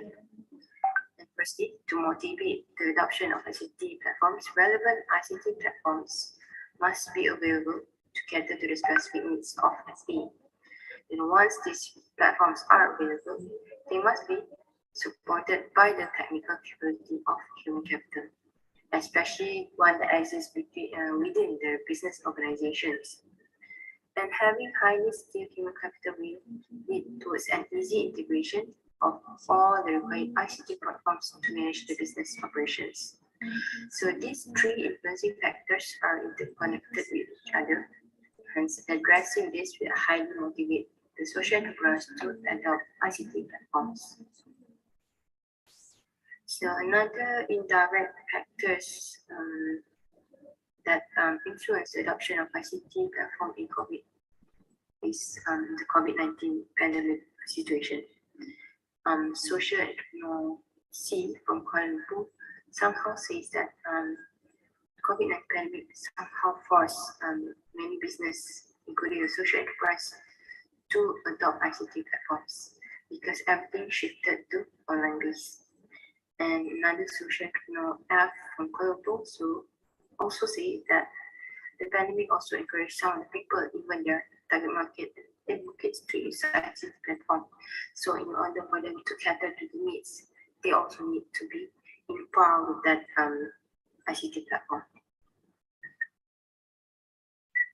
So failure to adopt the ICT platform quickly during the pandemic has resulted to also business help and caused many SE to be non-effective. Therefore, in conclusion, the ICT platform is a crucial tool for many SE for them to sustain in the future. So that's all for my presentation. For any questions or concerns regarding this study, you may email me at overhead@edu.my. Thank you very much. All right. Thank you very much, Dr. Omul Hanan from UKM. I see that for the lovely presentation about mostly about ICT and also about social entrepreneurs. So Alhamdulillah, Dr. Omul Hanan online with us. I can see right now. So maybe they have some question from our fellow audience, maybe in terms of ICT or social entrepreneurs. Or else I'm also have some question. Yes, Dr. Udi, Ya. carry on. Terima kasih di atas pembentangan yang menarik. Saya memang faham ramai usahawan memahami keberkesanan dan kepentingan ICT, dan saya ada soalan juga untuk bisnes mungkin mereka perlu berkomunikasi secara bersemuka, contohnya untuk negosiasi perkara penting. Jadi adakah setengah usahawan menyadari juga kepentingan sesuatu analog, perbualan analog, negosiasi bersemuka sebagai ganti ICT? Okey, terima kasih Dr. Uni. Tajuk saya lebih kepada social entrepreneur. So social entrepreneur ni selalunya bermula lebih komunikasi secara bersemuka. So dia is a type of business tapi dia punya dia lebih mementingkan keuntungan tu digunakan untuk social cause, untuk apa-apa lah macam education ke apa. So diorang punya komunikasi selalunya secara bersemuka kepada teachers, kepada pelajar ataupun kepada pendidik yang lain di universiti. So and social enterprise ni selalunya di Malaysia dia macam baru, and kebanyakan mereka tak lama, dia baru macam start dalam 5 years, 5 tahun ke bawah. And it's not the same macam the normal businesses. So bila dalam kind of this type of business, dia memang bersemuka, and then kita nak tahu sama ada dia ready tak adopt to ICT platform. Kalau macam biasa dia akan buat bengkel pada pelajar, dan how do they adopt ICT platform.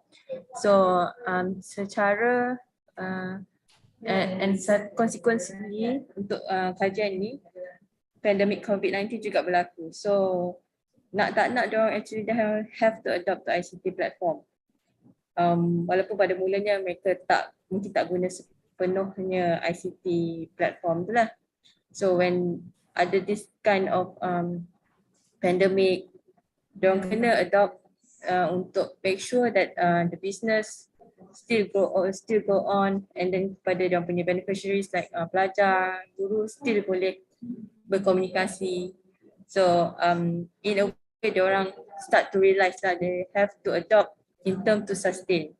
Kalau diorang tak adopt, and diorang some of the social enterprise tu tend to stop ataupun halt the operations. Okay, so that's for me. Thank you. Thank you for your question. Okay, Doktor, saya ada juga satu soalan yang sebab banyak rakan-rakan in terms of social entrepreneurs ni lah. Kalau boleh saya tanyakan in terms of ICT platform ni, kita akan berceritakan berkenaan dengan digitalization, you know, and then everything on online lah. So maybe perhaps cabaran paling utama, Doktor, maybe ada, kalau ada di dalam kajian Doktor, memang boleh sharekan dengan kami cabaran utama yang ICT dengan entrepreneurs ni. Silakan, Doktor.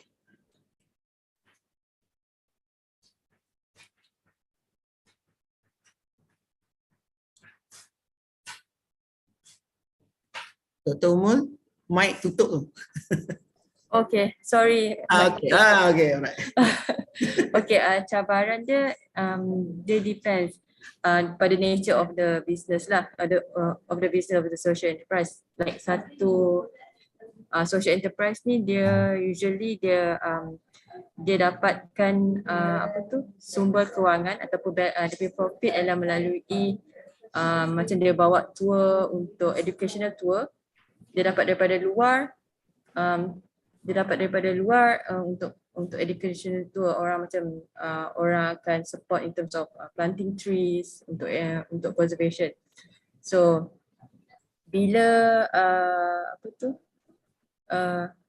sorry, apa soalan dia tadi? Saya dah halfway dah. Cabaran dia, Doktor, berkenaan dengan ICT ni kepada entrepreneurs, social entrepreneurs. Okay, so bila something happens macam ni, dia kena tukar, instead of dia kena tukar the activities, instead of dia boleh dapat revenue secara ini, dia have to shift the activity. So instead of getting volunteers from outside, dia kena tukar dia punya mode of activities, maybe go for other activities in terms to sustain. So that is one thing for them. And then satu lagi ialah diorang sometimes bila ada changes ni, dia tak ada kepakaran untuk even mula-mula dulu macam dia nak start online meeting, ada problem. Everyone has that problem. So sama jugalah dengan business, like social enterprise ni, dia macam nak don't have the technical orang untuk tolong, and then dia tak cukup staff untuk handle this everything online kan, dia tak cukup staff. Yang tu one of the things jugalah. And then another thing, apa lagi cabaran dia ialah bila kadang-kadang let's say dia nak tukar, dia nak change from website to a mobile punya application, so they have to integrate things like that lah kepada ICT platform dia in the business punya environment kan. So that is one of the challenges lah.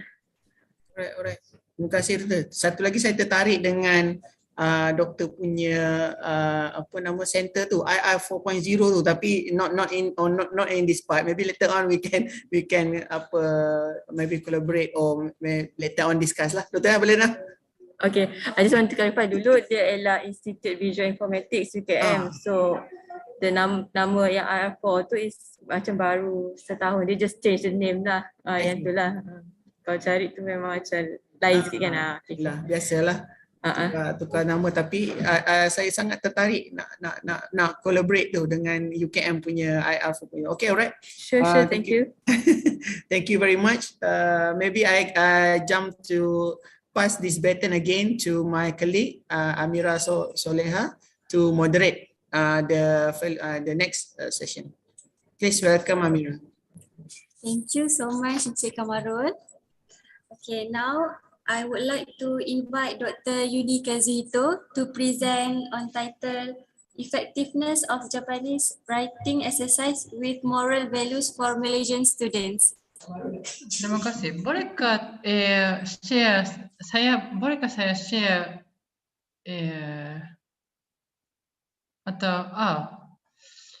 atau saya boleh mungkin okey, tiada masalah. Ya. Jadi saya akan jadi salam sejahtera dan mungkin salam sejahtera, saya Kazuhito Uni, University of Kuala Lumpur. Saya mengkaji bahasa Jepun dengan nilai-nilai berakhlak untuk pelajar-pelajar Malaysia. Title is Effectiveness of Japanese Writing Exercise with Moral Values for Malaysian Students. The next slide, please. 1. Summary of this study.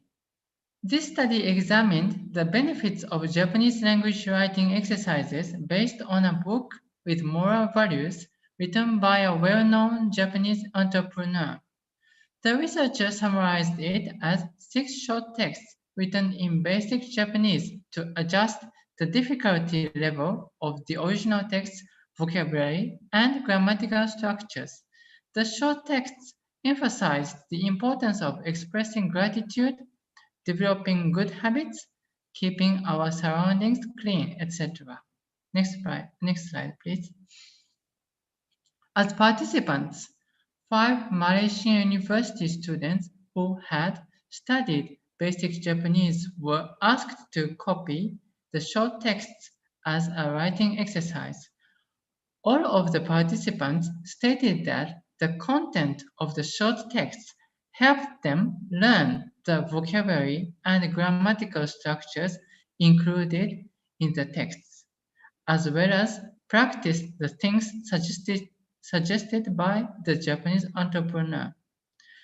Most of the participants also realized similarities in the fundamental values of Japanese and Malaysian societies. Next slide, please. Mr. Kagiyama, a humble Japanese entrepreneur.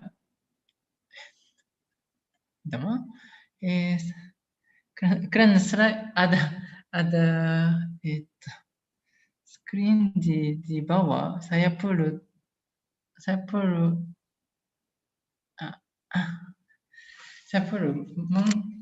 Okay, tiada masalah. Mr. Hidesaburo Kagiyama was born in Tokyo in 1933. During World War II, his parents lost most of their assets because of the American Airways in Tokyo. In his childhood and adolescent years, he suffered from poverty, but surviving a miserable post-war period taught him the value of diligence and integrity. In 1953, he was hired by a company and learned the basics of business in the car industry. Then he founded a car supply and car accessory company in 1962. Because his business was not widely recognized at the beginning, for almost 10 years he cleaned alone lavatories and other places in his company's building every day to promote comfortable workplace. Next slide, please.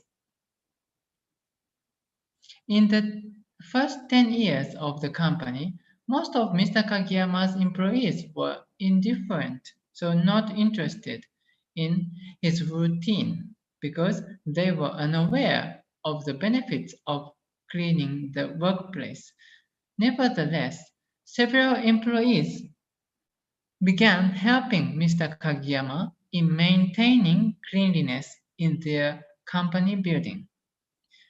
In addition, Mr. Kagiyama and his supporters frequently cleaned the roads and parks around the company building.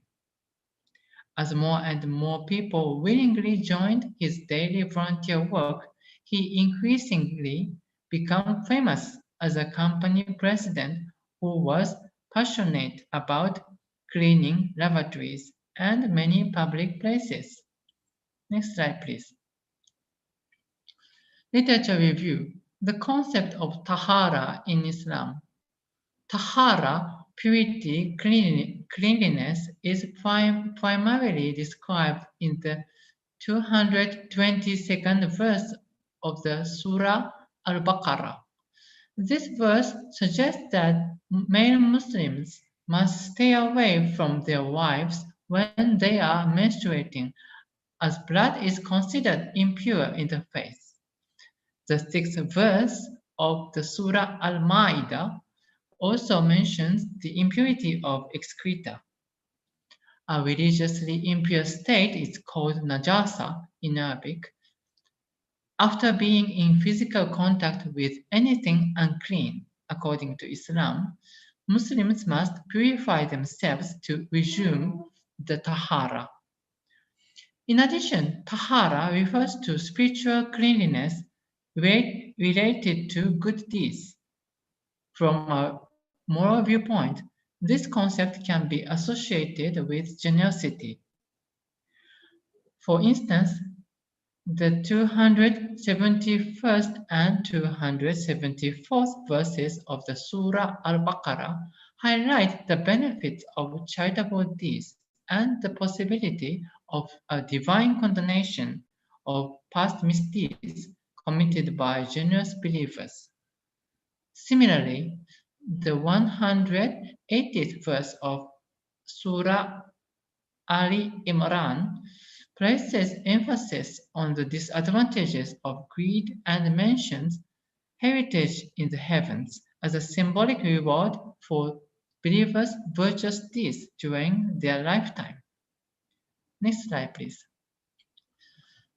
Nilai-nilai murni as Malaysian essential moral values. Malaysian primary and secondary schools have promoted nilai-nilai murni, pure values, as fundamental moral values that encourage students' practice of altruistic deeds, so help others, such as helping the elderly and physically handicapped. Many educational institutions in Malaysia teach their students to respect and assist others, speak in an educated tone, etc. However, there are different lists of Malaysian essential values, among which more than 10 items are exemplified. So too many.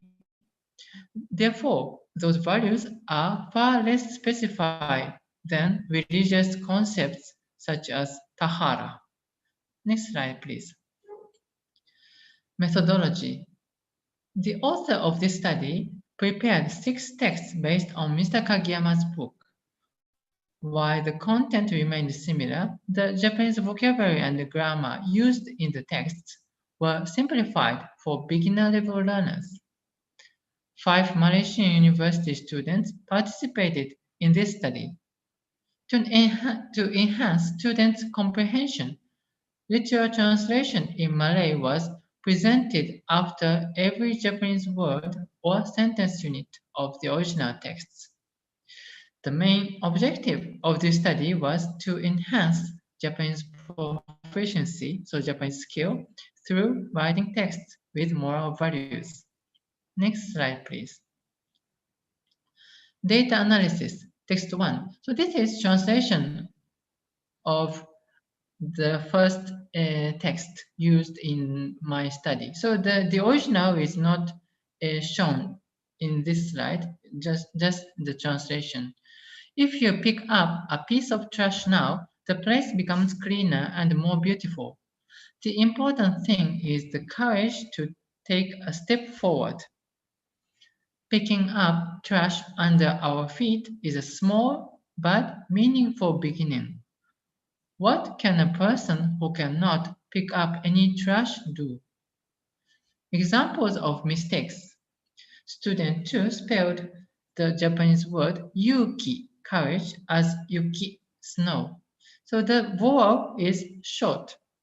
This error appears to be a phonetic interference caused by the student's first language, as vowels are usually pronounced shortly in Malay, except when they are emphasized.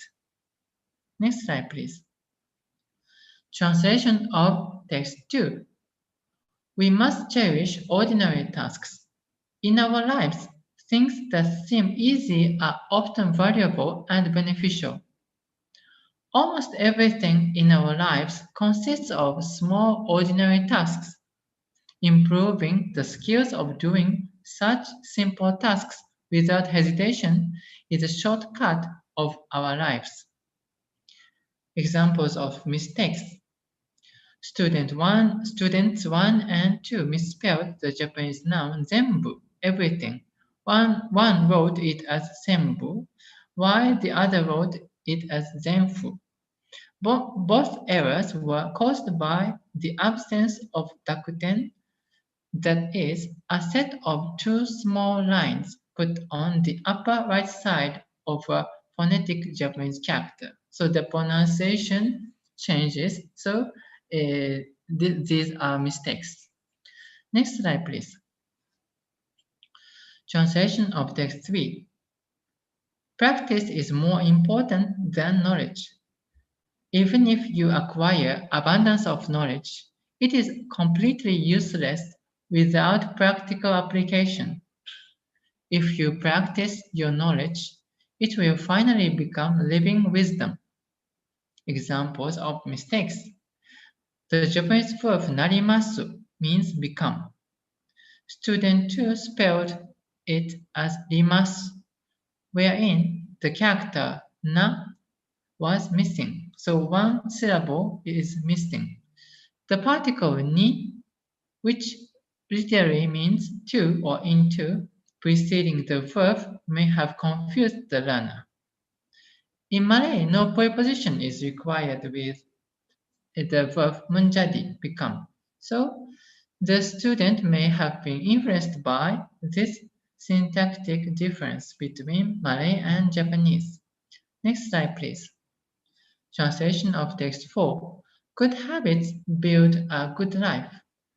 People who have built good habits have great personality. Our character often appears in every action. When we improve our habits, our lives will get better. The original Japanese text includes jinkaku, personality, character, the particle ga as a subject marker, so it shows the subject in the sentence and the verb arawareru appear. However, student 4 forgot the particle ga when writing this sentence.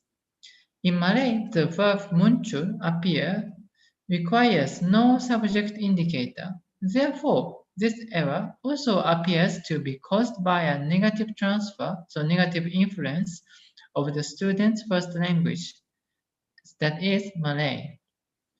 Next slide, please. Translation of text 5. Being grateful is the most important skill. We must be thankful for the little things in life. If succeeding to do so, we can face troubles more objectively. Therefore, they will seem smaller. Then we can feel happier. Examples of mistakes. In the text written by student 2, chisaku, small as an adverb, was misspelled as chisaiku, a mixture of the adjective chisai, small, and its adverb form chisaku. So one syllable was unnecessary. Next slide, please. Translation of text 6. In our lives, the time that can be used freely is limited. Time is just as important as our lives. We must appreciate our own time. Examples of mistakes. Student 5 misspelled 大切にしましょう. Let us appreciate as 大切しましょう, which lacks the particle ni, so one syllable was missing. Derived from the word 大切な, important, the word 大切に means with care and with caution.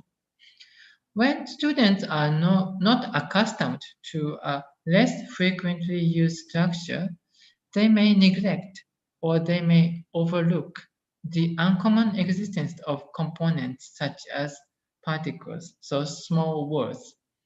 In such cases, it is beneficial to draw their attention to the oversight by giving them corrective feedback, because small words, so one syllable or two syllable words, also important. Next slide, please. Discussion and conclusion. First, Mr. Kagiyama's moral advice in the short texts motivated all participants to enhance their Japanese language proficiency, so Japanese language skill, and practice good habits in their daily lives. Second, all participants concretely realized the grammatical and lexical knowledge they must enrich. After writing the text in Japanese, the students stated that the literal translation significantly facilitated their semantic analysis of each Japanese vocabulary item or sentence unit, thus also helping them understand the meaning of each sentence. Next slide, please. Third, the hybridity of the short texts as an amalgam of language learning materials and ethical reading texts indicates the possibility of flexibly combining contents of multiple subjects for foreign language learners. With the above-mentioned benefits, this study concluded that engaging in a writing exercise using short texts with moral or ethical advice helped Malaysian students improve their Japanese proficiency. Next slide, please. Syukran jazilan. Terima kasih banyak di atas perhatian tuan-tuan dan puan-puan. Terima kasih. Thank you very much, Dr. Yuni, for the presentation. Any question from the audience? Okay, I have some question to my fellow colleagues, Dr. Uni Kazuhito. Yeah. Dr. Uni, how are you? Yes, I see that you are Sehat-sehat in terus. UDKL right now. Hari ini, minggu ini, minggu peperiksaan. Jadi, mula saya tiada tugasan hari ini. Okay, okay. Alright, just some general question. The first question is about generally about we know that you have a lot of experience in Japan education and also Malaysia Malaysia education. What do you feel the most difference about these two kinds of maybe culture in Malaysia and in terms of students lah? Difference, tiada banyak perbezaan. Contohnya semakin ramai orang mengutamakan ICT. Jadi contohnya mereka tidak boleh menulis apa-apa bahasa ibunda secara tepat. Ada banyak persamaan dalam masalah juga. Jadi contohnya nilai-nilai akhlak juga serupa. Tapi contohnya satu perbezaan ada tandas. Tandas sedikit. Jadi saya pun kadang-kadang contohnya membersihkan tandas yang tidak betul-betul kotor. Hasil tandas di rumah sendiri tiada masalah. Saya wajib. Dan kadang-kadang di sekolah atau universiti pun kalau contohnya rakan-rakan atau saya mungkin mengotorkan dulu tandas. Jadi kalau saya boleh membersihkan tandas sedikit atau tempat-tempat contohnya di sekeliling pejabat, contohnya ini amalan begini adalah sangat kecil tapi ada banyak faedah dari segi akhlak dan mungkin pelajar-pelajar pun mungkin nanti menjadi ibu bapa. Jadi mungkin kalau mereka menunjukkan teladan sendiri, tidak perlu bergantung pada guru-guru tadika, taska, dan mereka sendiri boleh menjadi teladan hebat. Jadi itu adalah saya dengan sambil gunakan teks yang mengandungi nasihat akhlak, saya berhajat semoga pelajar-pelajar nak cuba atau berusaha mengamalkan sedikit pula suatu kebiasaan bermakna untuk masa depan sendiri. Ya. Saya setuju dengan Doktor. Terima kasih. Alright, Doktor. Okay, that one is in terms of orang kata moral value lah. Moral value about that students, right? So in terms of writing exercise ni Japanese ni kita tahu sebab kita Malaysia equal to lebih kurang macam Americans, very alphabet dia very simple. So macam Chinese dia ada dia punya what so called bentuk ataupun shape lah. So how do you teach Malaysian student ni in terms of Japanese punya writing exercise ni susah ni? Writing exercise, ya. Tapi mereka contohnya kalau mereka pernah belajar, memang mereka pernah belajar bahasa Arab, jadi tulisan yang sangat berbeza daripada tulisan Rumi. Jadi kalau mereka berminat, tiada masalah besar. Hanya mereka perlu menulis mengulangkan latihan penulisan. Jadi ini memang sama dengan contohnya pelajar-pelajar contohnya FPQS, Fakulti Quran dan Sunnah, contohnya mereka berlatih bahasa Arab, jadi bahasa Jepun pun ya sangat susah, tapi mereka perlu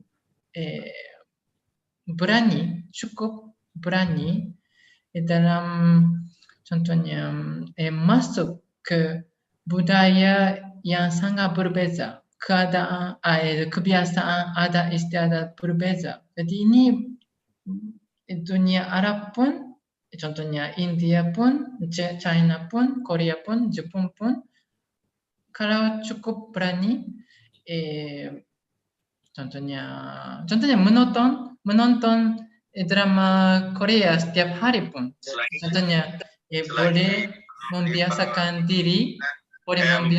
diri sesuatu yang berbeza. Jadi ini adalah sangat penting, sifat terbuka untuk membiasakan diri dengan sesuatu yang sangat berbeza. Doktor, saya dipahamkan doktor mampu bertutur ataupun menguasai 5 bahasa, betul lah? Arab, English, Japanese, German. Dulu saya pernah coba. Tapi memori dalam otak saya sudah terhad, jadi keterbatasan. So okay, thank you very much, Doctor, from me. So maybe back to Amira. Terima kasih banyak. Okay, there's a question in the chat box from Dr. Nur Fajri. Bagaimana doktor melihat kecenderungan pelajar Malaysia dalam mempelajari bahasa Jepun?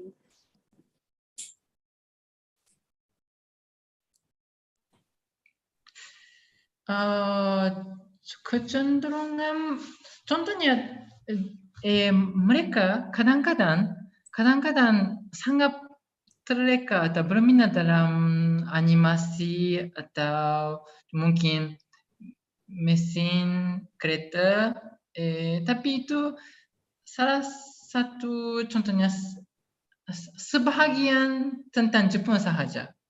Jadi itu berbeza daripada pembelajaran bahasa. Jadi itu adalah mereka image sangat baik. Jadi ini sangat baik untuk guru, tapi pembelajaran adalah mengurangkan contohnya latihan untuk penghafalan setiap hari. Jadi itu adalah memang cabaran utama. Jadi contohnya kalau bahasa Melayu tidak biasa dengan tulisan Cina atau tulisan Jepun, jadi mereka perlu membiasakan diri dengan berbagai bentuk tulisan dari kosong, jadi keadaan kosong. Jadi di contohnya di UM atau di UKM atau di UTM, UPM ada pelajar-pelajar bahasa Cina, jadi mereka sudah tahu sebahagian mungkin kosakata atau tulisan, tapi bahasa Melayu perlu berusaha dari kosong. Jadi itu adalah cabaran. Ya. Thank you, Dr. Terima kasih banyak. Terima kasih. Dr. Fajri, Dr. Uni ni sahabat saya. Mungkin kita boleh collaborate on other parts sebab I think Dr. Fajri lots of consultation project. Mungkin kita boleh cari the suit to chip in. Sorry Amira, just interrupt you. Terima kasih. Ya. Because Dr. Uni is very nice guy. He follow every conference, every Arabic conference pun dia ada, English conference pun dia ada, even so they can suit everything on that. I think most of our lecturers lah I should give this token because when we come to teams, some teams maybe they can rely on their expertise to the teams of the conference maybe. Ya, contohnya Dr. Nur Husna atau Puan Nur Husna katakan dalam chat beliau sedang belajar bahasa Turki juga. Jadi saya pun pernah bahasa Turki. Jadi ada contohnya teşekkür ederim. Teşekkür ederim adalah Terima kasih. Thank you. Ya. Jadi syukran dan teşekkür ederim adalah asal usul adalah sama kan? Syukran. Jadi memang untuk sambil gunakan persamaan begini mungkin pembelajaran sangat menarik ya, menjadi menarik. Terima kasih banyak. Minta maaf ambil masa. Tak apa Dr. Uni. Kalau Dr. Uni tengok Boy animasi Malaysia, dia kata terbaik.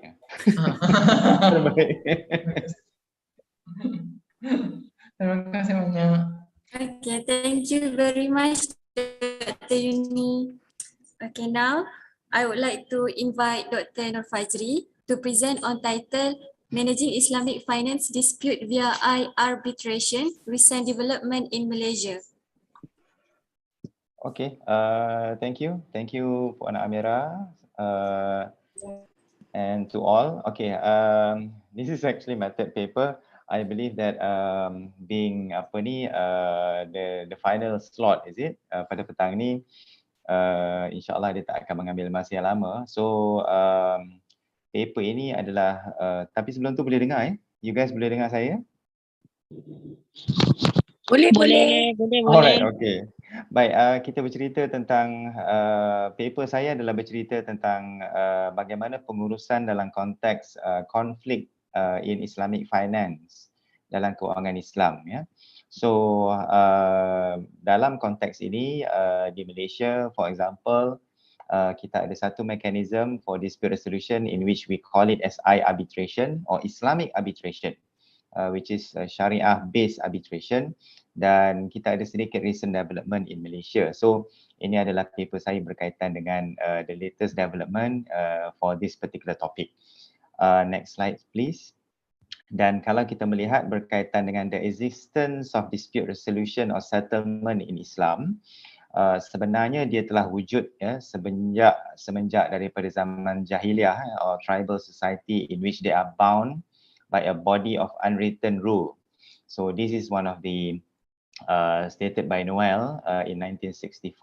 So they are going to refer themselves to this particular person on an ad hoc basis in which they call it as arbitrator. So in Arabic they call it hakam, right? So from that word hakam, after I think during the prophet of Nabi Muhammad sallallahu alaihi wasallam, and after that we have Al-Quran and Sunnah. So the method of settlement for any dispute, they also have one of the mechanism in which they call it arbitration or tahkim, right? So ini adalah juga selari dengan al-qada, in which judiciary, in which we have a court now, okay. And apart from that, we have a few verses in Al-Quran that mention about two others dispute settlement in Islam, in which we call one of it is reconciliation in Surah An-Nisa ayat 35, as well as mutual settlement in Al-Hujurat, Surah Al-Hujurat ayat 9 ya. So reconciliation, in which if you still remember dalam Surah An-Nisa adalah berkaitan if you have the problem between spouse, so you may actually appoint a third independent party to settle the dispute, as well as mutual settlement in Surah Al-Hujurat, in which kalau misal kata ada di antara dua pihak yang sedang bertelingkah berkaitan dengan pertikaian tertentu, so Al-Quran menganjurkan supaya dapat ada mutual settlement di antara kedua-dua pihak, right? Okay, next slide. So what we have here, if you can see that this is actually the Islamic growth that we have now, Islamic finance growth, in which we can see here from the International Monetary Fund IMF in 2018, which recorded that Islamic finance actually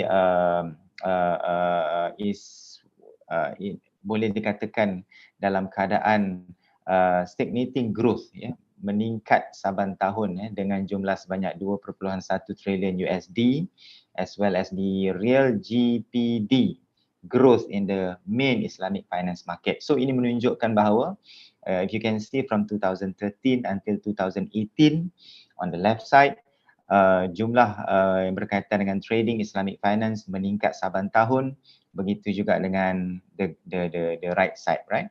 Okay, next. So bila kita katakan bahawa adanya satu market Islamic finance yang tinggi dan meningkat saban tahun, sudah semestinya lah in terms of dispute which occur juga akan bertambah, ya. So one of the dispute resolution mechanism in which known as arbitration merupakan the preferred dispute resolution so far, ya. Di mana kalau kita lihat David Tupper in 2011 mentioned that the general advantages of arbitration compared to the court ataupun judiciary punya dispute settlement mechanism. For example, the choice of decision market, efficiency, you can pick and choose anybody to settle your matter, right? Convenient and privacy, this is also very important, which supplemented with confidentiality. Nobody knows actually you have a problem.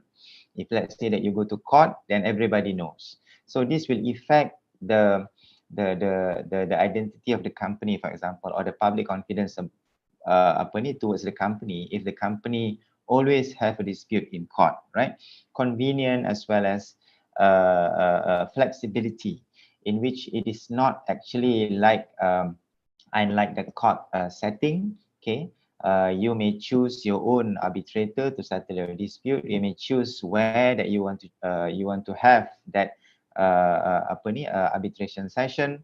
And the most important part, it is something in which finality and can be enforced, not just in Malaysia, for example, but for the 159 countries in the world.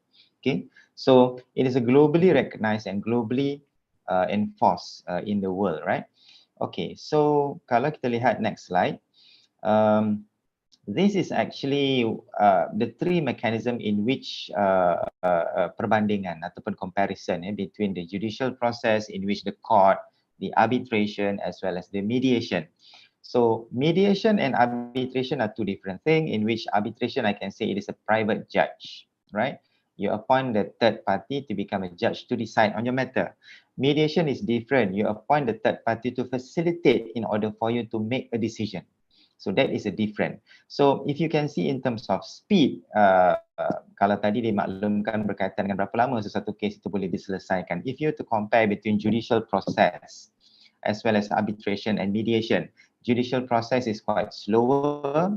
Those days we have 6 months period between 6 to 12 months. Arbitration is relatively faster because it is a time-bound process, and mediation speedier. I can say that speedier, faster than arbitration and judicial process in terms of resolution. There are other consideration in terms of between judicial process, arbitration and the mediation, for example, costs.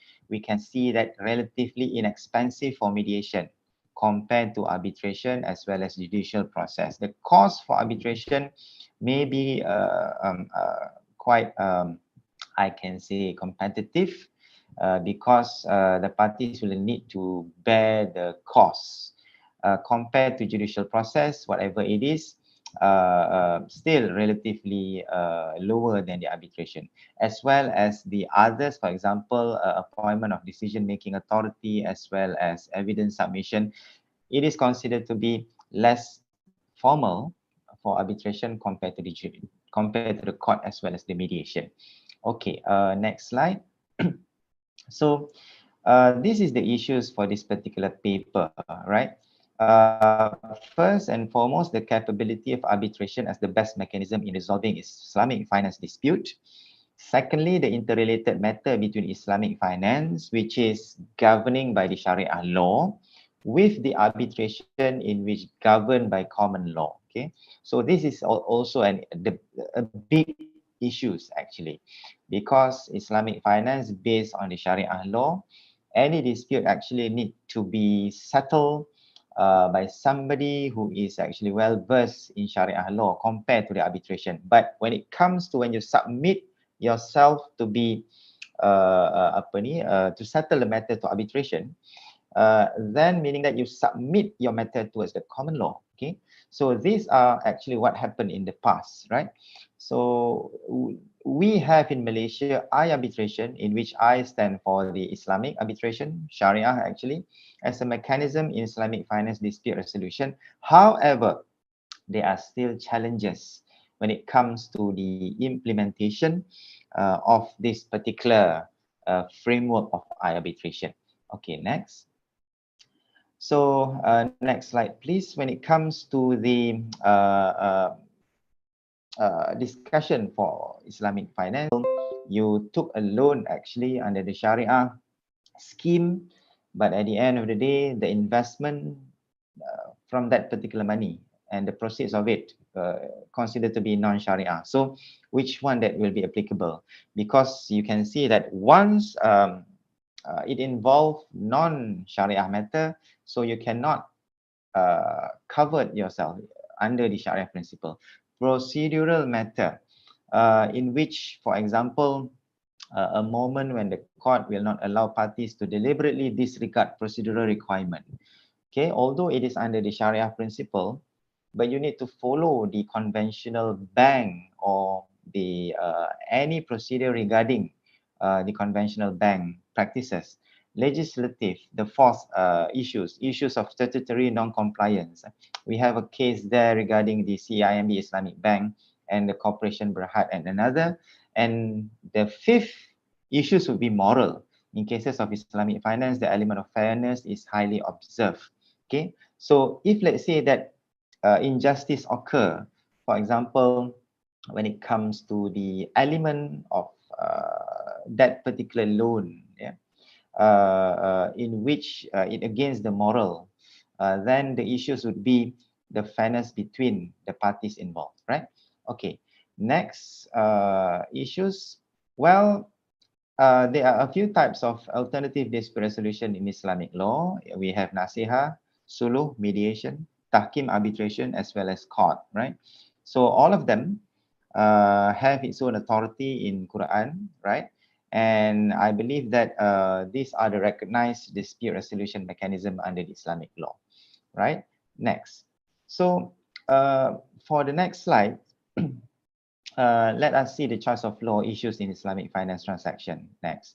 Because I mentioned to you that there is an interrelated between the Sharia law as well as the common law, right? Next slide, please.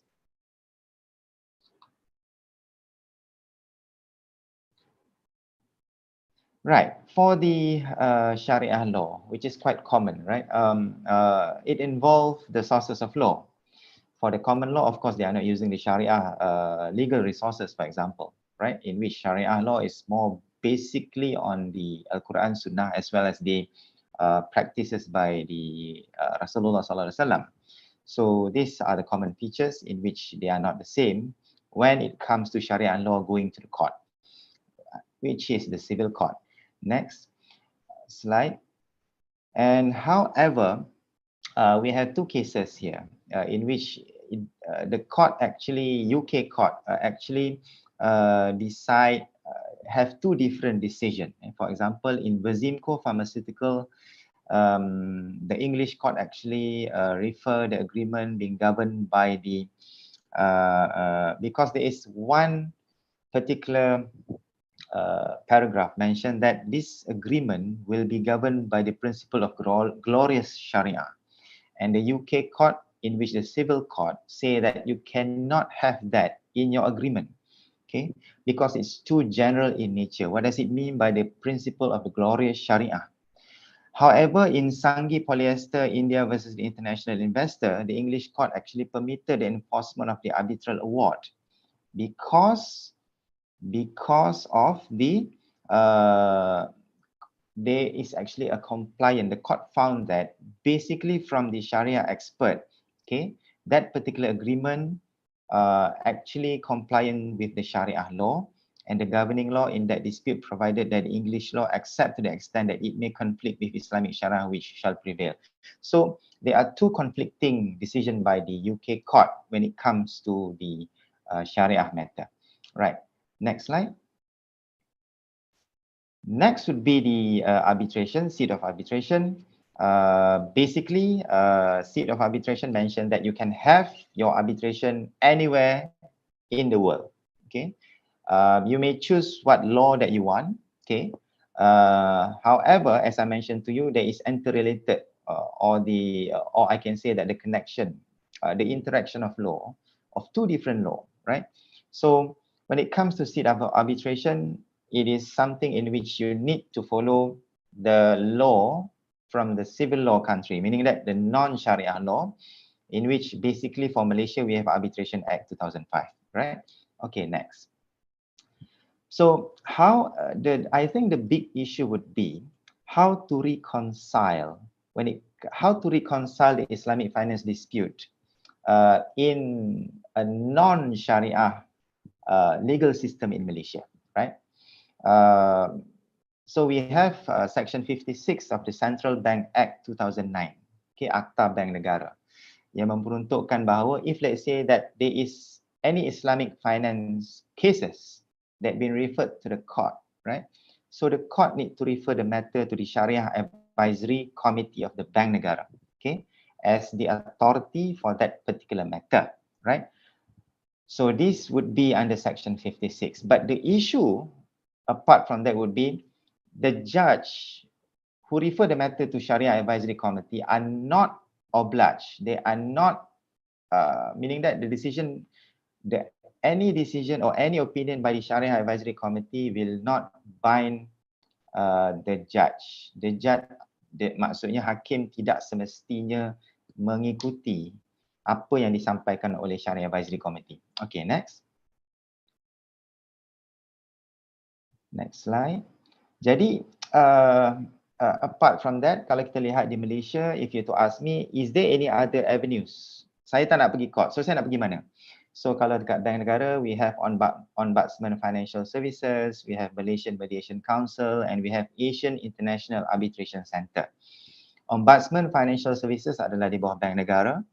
Dan kalau you lihat yang bawah tu SIDRAC, Securities Industry Dispute Resolution Center, dia adalah di bawah Securities Commission. Sharia Advisory Council adalah each bank have it, but I think the major would be under the Bank Negara Malaysia. So they are the avenues of ADR in Malaysia. Okay, next slide. So about the legal framework for financial related alternative dispute resolution, we have Mediation Act, we have Arbitration Act, and we have Ombudsman in Financial Services Act, IFSA 2013, as well as Central Bank Negara Act 2009. Okay, next. And for IFSA, Islamic Financial Services Act, emphasis towards the Sharia compliance effort towards the Islamic finance industry with 4 dimensions, which is Sharia governance framework and Sharia standards for the contract used in the Islamic finance transaction. So we have IFSA here to regulate any activities pertaining to the Islamic finance. Next. And for the next slide, when it comes to the arbitration, we have arbitration rules, Arbitration Rule 2018. It was introduced first in 2007.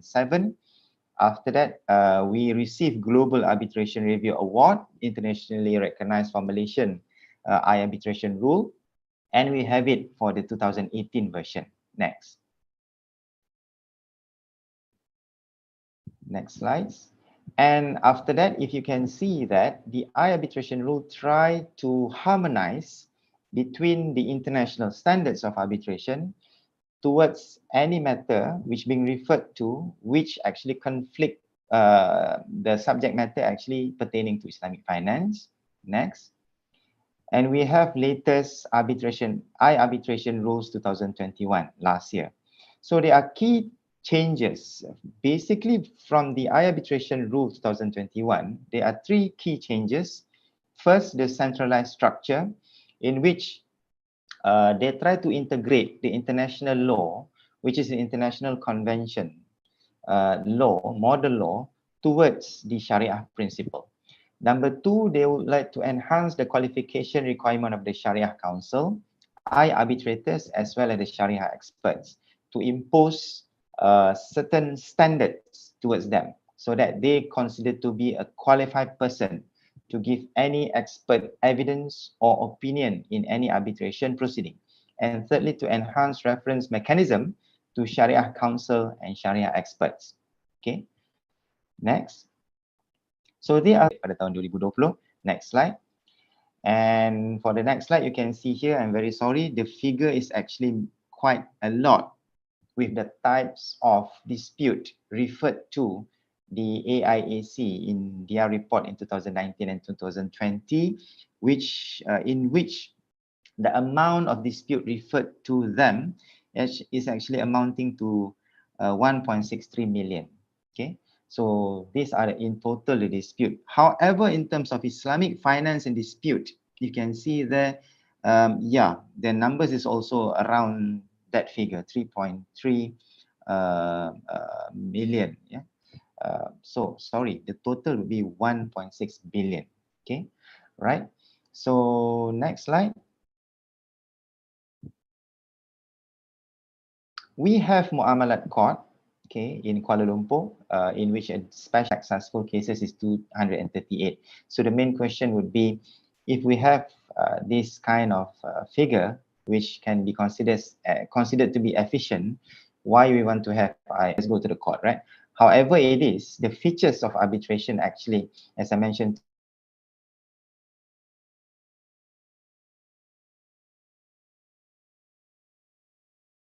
to you, the attracted parties to go to arbitration, although it costs more than the court litigation, right? Next slide.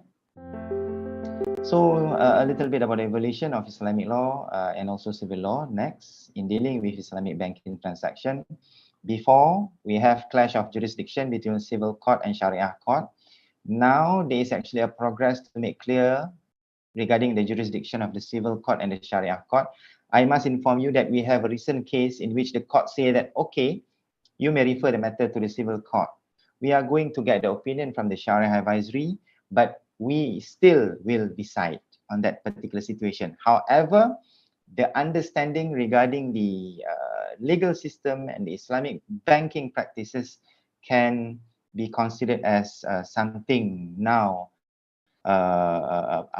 increase within the practitioners, between the court as well as the parties involved, right? And Islamic banking practices can slowly be adjudicated through ADR, providing various ways of solving dispute by ways of Sharia principle. As I mentioned to you, we have arbitration rule. Next. However, there are challenges of the current dispute resolution mechanism. Next. And the challenges, we can see that in terms of the growth of Islamic finance, as well as the latest financial product, for example, Bitcoin, the digital currency, for example, this actually will be something in which the big issue would be whether it is Sharia compliance. If let's say that the Sharia bank are trying to offer the same product, will it be considered to be resolved within the Sharia principle, or they are going to the civil or common law, right? Next. So we have Bank Islam, and before we have a case here, Bank Islam versus Adnan bin Omar. To make it short, the accuracy of the contract is very important because arbitration is all about the contract. So the drafting and the documentation of the contract must be in tandem with the Islamic banking practices and the rules pertaining to the Sharia law, right? Next. And because the court actually will interpret the contract document, so the court will look into it whether the parties actually honor the document. If the document pertaining to the Islamic finance, for example, the drafting actually whether it is something which involves Sharia principle. So this is quite different. Sources versus Kuwait Finance House, in which the president of Association of Islamic Banking Institution also intervened, and the court actually conclusively declared that the Sharia Council role in providing the opinion as an authoritative group of experts. They are a group of experts. Okay. However, the dispute will still be determined finally by the presiding judge at the civil court, right? So this is something in which the federal, our current law, right? Next. I believe this is the conclusion. For example, if let's say that the parties refer the matter to the court, so they must refer to the specialists such as Sharia Advisory Council of the Bank Negara. And for the Islamic finance dispute in arbitration, for example, the disputant present their case before the independent tribunal, and they will actually try to put or to call in any Sharia expert. However, it is not mandatory for the arbitrators, except if, let's say, that you choose the I arbitration rule 2021. So the differences is actually pertaining to operational procedures and impact towards the parties and the role of the third parties. Whereas the mediation, as I mentioned to you, the third parties is only the neutral party to facilitate both parties to reach into an agreement. Next. So that's all. Thank you very much. I'm sorry kalau misal kata tajuk ini sangat heavy. Itu sahaja. Sekian, terima kasih. Kalau ada soalan, silakan. Okay, thank you very much, Dr. Nur Fajri. Okay, any question from audience? Saya dengan Dr. Uni berebut nak tanya ni, Doktor. Silakan, my colleague, Dr. Uni dulu. Silakan. Jangan tanya bahasa Jepun, saya tak boleh jawab. Ya, jadi saya terkejut dengar bahasa Cina, orang Cina Malaysia membeli atau mungkin salah guna sistem muamalat dalam Maybank Islamik kah? Maybank Islamik. Ya, dan kalau contohnya sebelum untuk mencegah contohnya salah guna Islamic finance orang Melayu, bank tidakkah boleh menjelaskan contohnya terlebih dahulu, contohnya walaupun anda bukan contohnya Muslim atau bukan orang Melayu, contohnya ditahan menurut contohnya syariah. Jadi mengapa Maybank Islamik tidak menjelaskan secara terang kepada contohnya penjenayah itu? Okey, ini adalah terjumlah kepada perkara sivil, Dr. Uni, dia bukan perkara jenayah. Jadi dalam konteks ini cuma kalau maka selalunya pihak polis akan mengambil tindakan lah, meaning that the bank will inform the police from any company. So they are, one of it adalah declaration in terms of the money trail, di mana agaknya duit itu you gunakan. It doesn't matter whether syariah or not. Okay, pertaining to syariah, memang in the past there are a few attempts by the non-Muslim to use the Sharia facility. Because of the Sharia facility adalah mereka mengatakan bahawa it's a fixed rate. So they know actually that particular rate, so that they are going to manipulate the rate. Okay. So in terms that macam mana dia manipulate the rate, itu adalah sesuatu yang quite difficult. Only the pro know how to do it. So in answering your question, bank actually in practice, bank memberi maklumat. Dia ada memberitahu, tetapi secara praktisnya kalau Dr. Uni ambil loan creator for example, you are not going to read line by line, right? The bank say that okay, you tanda sini, you sign sini, you initial sini, you pun tak tanya dia paragraf belakang tu pasal apa. Right? So dia just tunjuk kat you, okay, this is the amount of the loan, you kena bayar bulan-bulan berapa, and the interest rate lain semua kita tak baca. So bukan Dr. Uni lah, saya pun gitu juga kan, duit, so it doesn't matter lah, kita sign saja. So but in terms of the contractual law, yang lain. Alright, Dr. ni sudah selesai? Alright, saya ada satu persoalan, satu je Doktor kali ni. Petang kita ada satu soalan berkenaan dengan bila we talk about arbitration ni, kita tahulah macam rules kan, law dia dan sebagainya. Tapi in terms of orang kata nak meningkatkan kecekapan ataupun keberkesanan dalam menguruskan Islamic finance lah terutamanya, mungkin komen Doktor. Meningkatkan kecekapan Islamic finance. In terms of sekarang ni, kecekapan Islamic finance adalah sekarang bank dah ada standard tertentu dengan dia punya security features, for example a declaration by the not just by the borrower tetapi juga by their staff and internal shareholder, for example. So in terms of subjected under di bank negara, orang semua marah kan, kenapa pula tabung haji nak diletakkan di bawah bank negara, right? The public and academic concerns that it may affect not just ecosystem sustainability but also to human health and other resources such as food and drinks. So next we move to problem segment. Water pollution has become a main issue in the global environment, and mostly this issue is caused by human activities such as human waste, household, industrial activity, agriculture, and so on. Microplastics also absorb some chemical from environment and such as heavy metal, organic pollutants, which give effect to human and environment. And public perception, concern, and behavior toward microplastics remain unstudied in microplastic research and need more attention. Next, I will move to objective. My first objective is to determine the respondent level of awareness based on knowledge, concern, and behavior towards microplastic pollutants in drinking water. And the second is to analyze the respondent current perception toward awareness on microplastic pollutants in drinking water.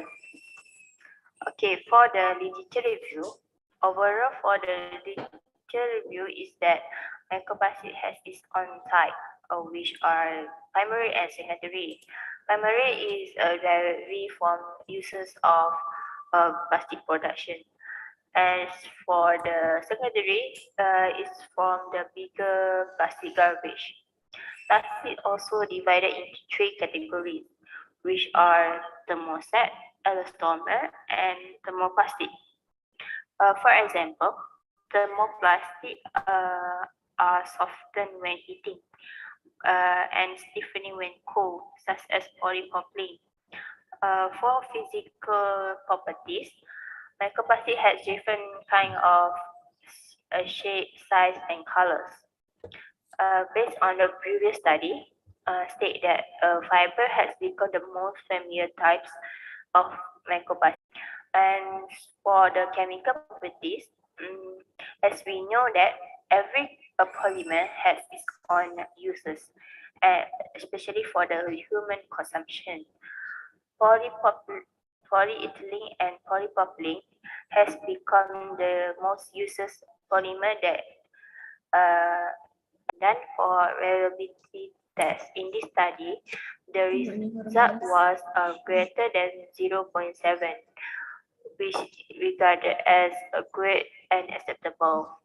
And for the normality test, has been used in this study were Shapiro-Wilk test and Kabogov-Sinov test, because the sample are more than 50 samples. As the result, the data are not normal distribution because it less than 0.05. Because of it's not normal, it is suitable to use the for analysis that I have been mentioned before. Okay, for the socio-demographic information, as you can see, most of the respondents are from age 90 to 21 that involved in this survey. As for the gender, most of the respondents are female. And for previous education, most of the respondents are for diploma. And most of the respondents are from year 1, and most of them also from faculty FSP. Okay, in order to achieve the first objective, we use the Mann-Whitney test to measure the awareness based on knowledge, concern, and behavior. Okay, for the knowledge, we use the Mann-Whitney to measure the difference between the male and female among the university students. As you can see, the results show that the female not significantly driven higher because it is not more than 0.05. That show that the female were not significantly higher than male. It showed that the female had a great concern on this topic. Based on the previous study, also state that women are greater exposed to the environmental issue more than men. Okay, for behavior, as you can see on this table, the female respondents were not significantly higher more than male. It showed that the female are willing to participate in reducing the pollution issue more than male. Okay, in order to achieve the objective number 2, the STEMA rule has been used to analyze the perception toward awareness. As you can see on this table, the perception have a weak correlation towards knowledge, concept, and behavior. That is strong enough to reject the Hershey hypothesis since the p-value are not smaller than 0.05. It can be said that there is need improvement on perception towards knowledge, concept, and behavior. For the conclusion, in terms of awareness, there is an increasing of knowledge, concern, and behavior among the university students. However, in terms of perception, knowledge, concern, and behavior have a low relation with perception. For recommendation, to make the respondent be more understanding about the questionnaire, it needs to provide into 2 languages, which is English and Bahasa Melayu. More environmental program need to be held in university that consists of popular topic like microplastic and other issues to gain more rising of awareness among the university students. That's all for me. Thank you. Thank you very much to thank you very much to Nur Anis Amira binti Nizam. So one question to you are here in online? Yes. Okay, how are you? I'm fine. Okay. You want to meet us in English or better in Bahasa? Both. Okay, both. Okay, good. Okay, in terms of microplastic pollution in in the drinking water and so on, we know that this is what so-called that evergreen problems lah. Evergreen problems. This microplastic is that nowadays we are still in the awareness level, or that we are now moved to implementation in terms of especially in Malaysia lah. That's one question. And then maybe in terms of perception of microplastic, so that is that any we can twist that positive perception, negative perception to positive perception. Your comment, please. Okay, for the first question, I say that for this issue, I think that the awareness are still lacking. It's better than before, but it's still lacking. It still need a improvement to overcome this issue. As for the second question, can you repeat the question again? About the perception, that we can twist the negative perception, because before this is always about negative perception. Maybe we can twist so that people can aware. Sometimes when we twist plot, when we twist plot, then people will more aware about this plastic pollution, in drinking water especially lah. But I think maybe your comments. I think that as we know that we always know that this issue always have negative, right?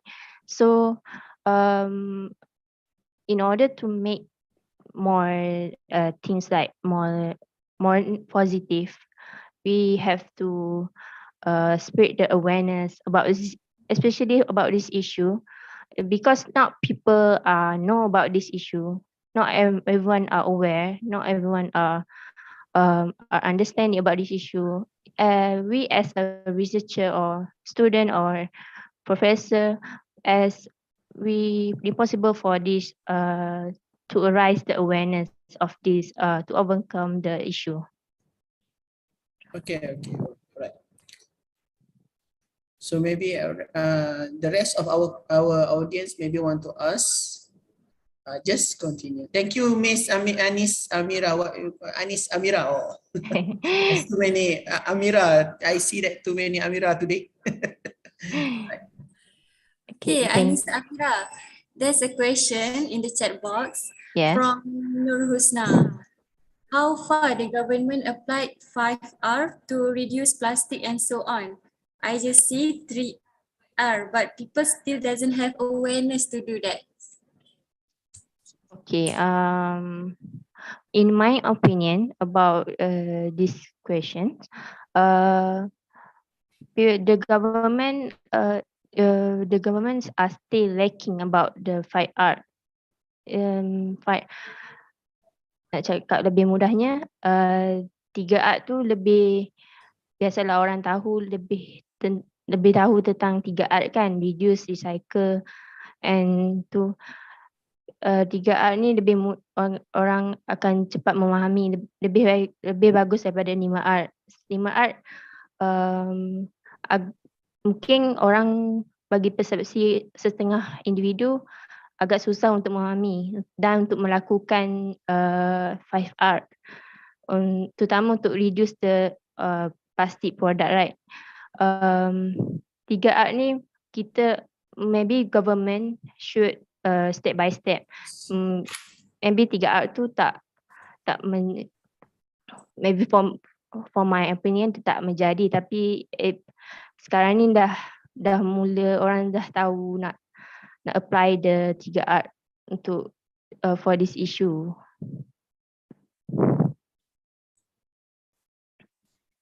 Okay, that's all.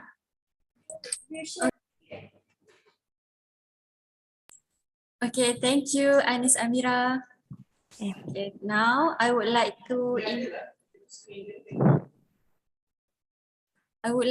invite Nur Amira Matzin to present on title Microplastic Determination in Larval Cases of Immature Aquatic Insect in Selected Tributaries in Kelantan. Let's welcome Nur Amira binti Matzin. Assalamualaikum. Ada video kan?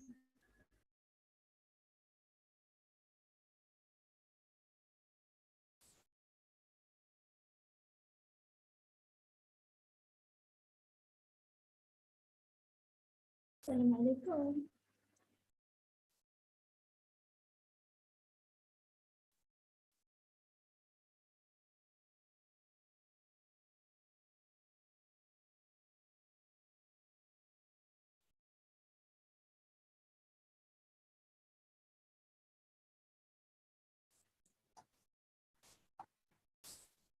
Miss Nur Amira, I think we missing your file. Is it you want to present live, or you already send the video so we can upload it? You already sent, right? Already emailed the video. Wait, let me check. It's okay.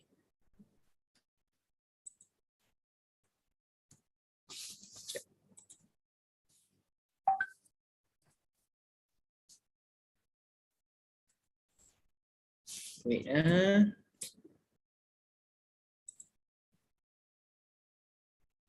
no, this is maybe confusing because we have same name, Amira. So, okay. Kalau tak, saya boleh je share screen. Boleh juga sementara. That's better because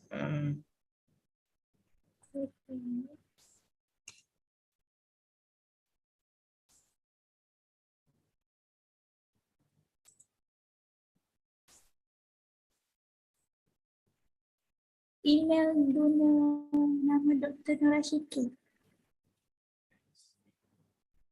wait, you want to share your slide or wait for us to setting up? Saya nak share pun tak boleh. Oh tak boleh, kejap ya. Shiki.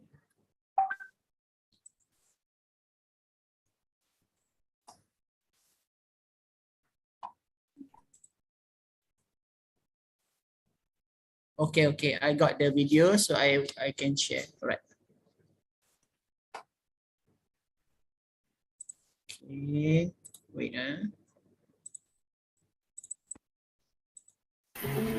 Assalamualaikum and hi. I am Amira binti Maksin from University Malaysia Kelantan. Today, I would like to present a study entitled Microplastic Determination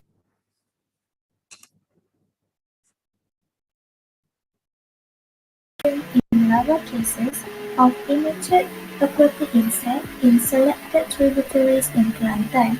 This project also has been conducted by Dr. Norashikin binti Muhammad Fauzi, PS Dr. Nushuhadah binti Subki, and also Atiyah binti Abdullah.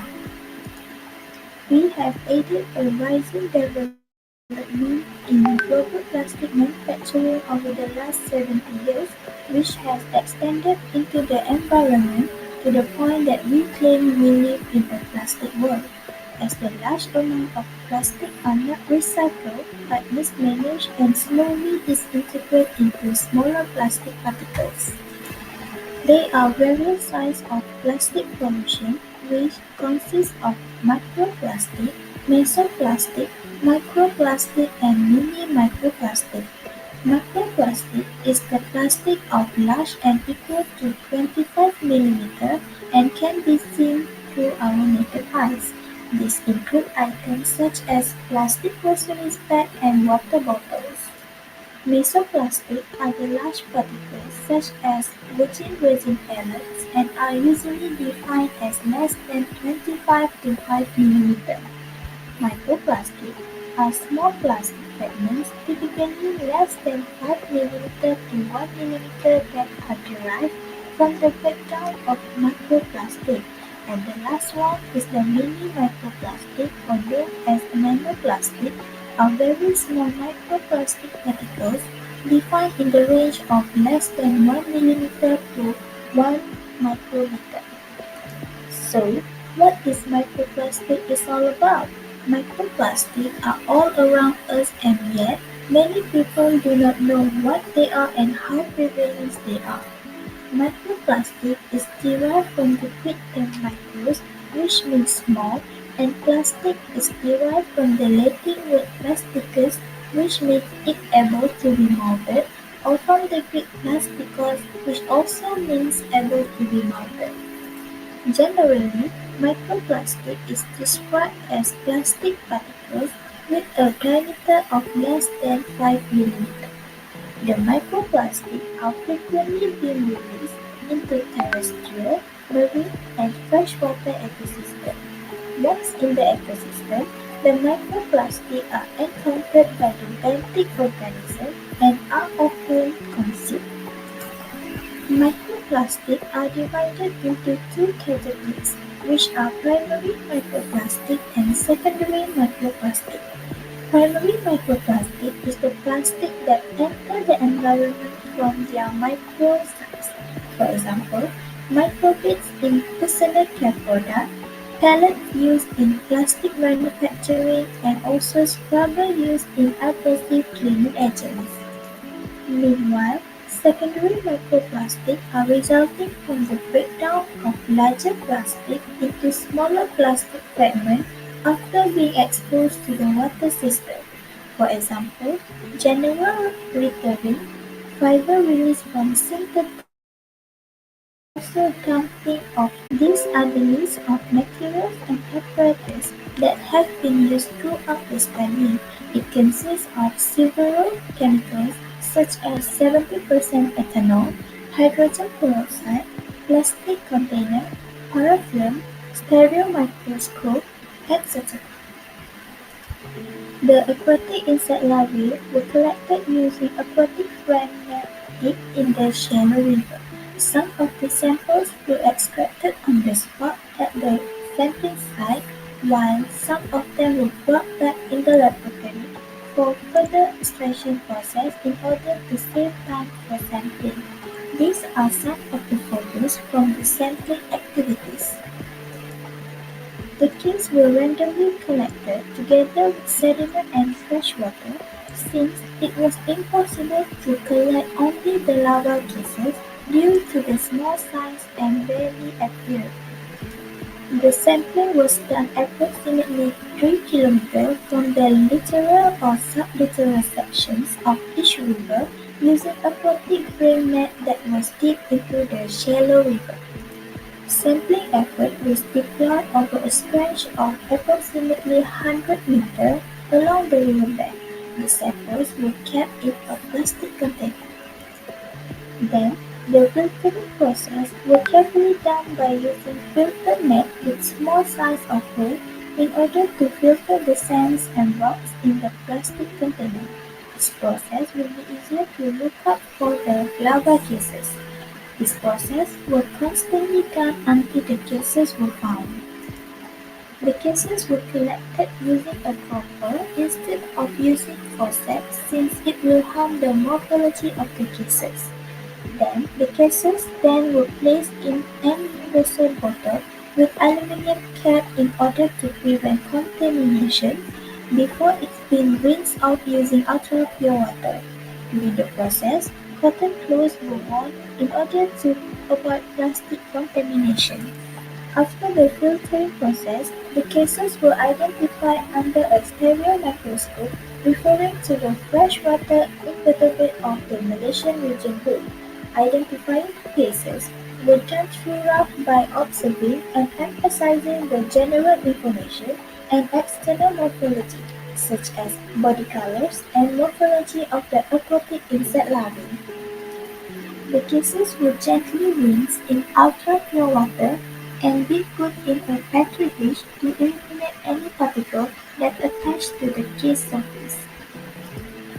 Next, the net weight of the cases were measured straight away using an analytical balance, which is XS205 roll range analytical balance, before being put in fume cardboard. Ultra-pure water was constantly being used in the process because the water has been created and developed by a technology panel which offers the highest appropriate level of water when nearby or completely devoid of contaminants. In case of disintegration, all larva cases were moved to individual glass beakers in which each case was immersed in 2.3 ml of hydrogen peroxide solution and 2 ml of potassium hydroxide to disintegrate them and remove any organic substance present. Potassium hydroxide is an alkali that, known as from base to hydrolyze chemical bonds and denature protein, in which it is very useful in removing biological material. Potassium hydroxide are able to digest the fish tissues as well as esophagus and intestine. Meanwhile, hydrogen peroxide is an oxidizing agent which it is an effective digestant. In that case, they are the best method to remove organic matter in the larval cases. The beaker were then being coated with parafilm and thereafter shaken in a laboratory shaker for 120 hours. The shaker will be set up with temperature of 26.9 degrees and speed of 100 rpm. After that, the cases were filtered using cellulose nitrate membrane filter paper with 0.2 micrometer pore size. The filter paper was accompanied with vacuum pump to reduce time-consuming filtration, removing any air bubbles, additionally molecules that exponentially harder to eliminate. After that, each filter paper will put into the packing dish and be kept in the killing jar that will fill with silica gel to be dried at room temperature for 6 days. During the lab analysis, hand gloves, face masks, 100% cotton lab coat were worn to mitigate any cross-contamination. All the apparatus also been greased with ultra-pure water or ethanol during all the work. The microfluidic transform infrared or micro-FTIR spectroscopy were used in the process of identifications of microplastic. All the microplastic found in the cases were being analyzed by using a Hyperion 2000 micro-FTIR microscope fitted with a mercury cadmium telluride detector in a with number range between 4,000 and 600 per centimeter. Whilst the measurements were performed in attenuated total reflectance or ATR mode with 32 co-aided scans and spectral resolutions of 4 per centimeter.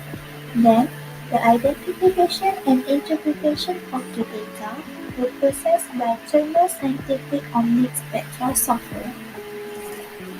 In this study, there were only 4 species of biological constructions of freshwater aquatic insects that were successfully collected under the binocular microscope.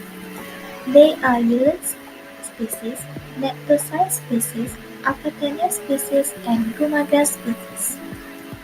Eulex species that belong to family Leptocerinae was the smallest cases in this study based on the wet body weight, which approximately only 1 milligram, while the wet body weight for Neptocide species and Apatenia species are 2 milligram and 3 milligram respectively.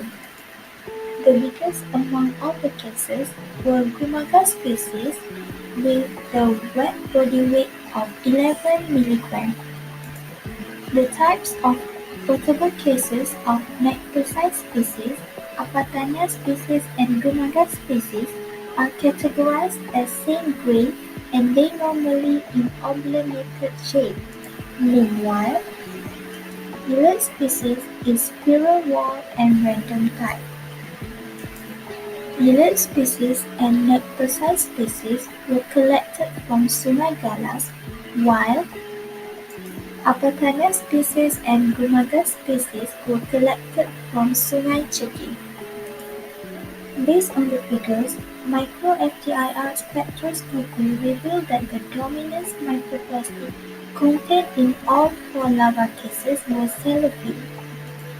However, there are also another compound that found in the cases and claimed as microplastic, which were cellulose-based chipboard and zinc borate. Furthermore, zinc borate is considered as microplastic because of its purpose that primarily used as flame retardant in plastic, papers, and textiles. Thus, it was believed that the existence of zinc borate are the causes for the microplastic to be there in the Apatania species is the only cases that consist of the zinc borate. Based on the FTIR absorbent graph, the Eulex species has the highest amount of microplastic detected in the case, which contain more chipboard compound, then followed by Neptocide species and Gumaga species. Comparatively, the least case that contain microplastic is Apatenia species, which lack of chipboard compound and consists of more drugs and alcohol instead. However, the species detected to have zinc borate. As the cellophane is the most dominant microplastic in the cases, let's check it out what cellophane is all about. Cellophane is an organic cellulose-based polymer which is used as a releasing agent in fiberglass rubber production and often appears in food packaging. Cellophane is also flexible and a transparent plastic film. It is also used in glass, coating for papers, photographic films and clothing. It is also made up of synthetic polymers such as polyethylene, polyvinylidene chloride, and polyethylene terephthalate. In conclusion, the microplastics are definitely harm the biological constructions of the aquatic insects due to the fact that the plastic frequently leak hazardous chemicals and it may disrupt and weaken the stability of the case species.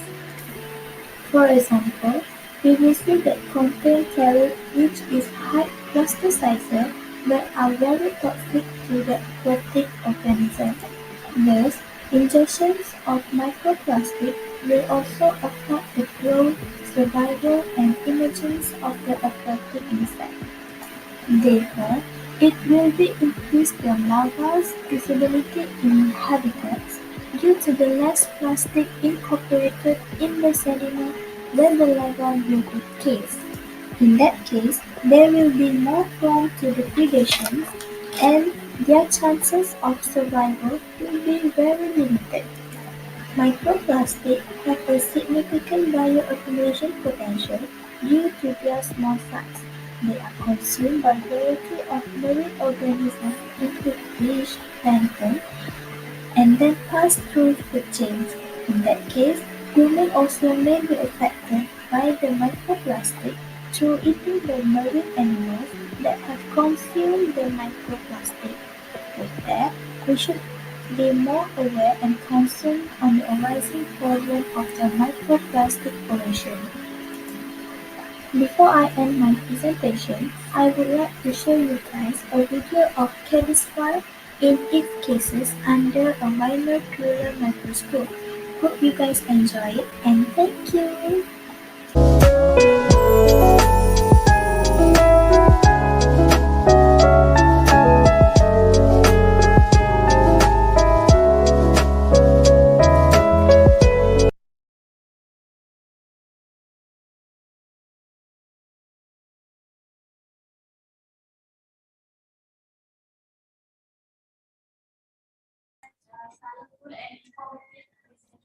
Mike.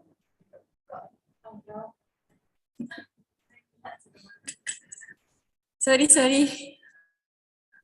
Thank you so much, Nur Amira Madzin, for the colorful and informative presentation. So, any questions from the audience?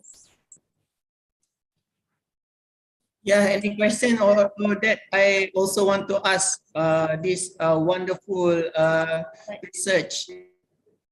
Maybe Dr. Uni?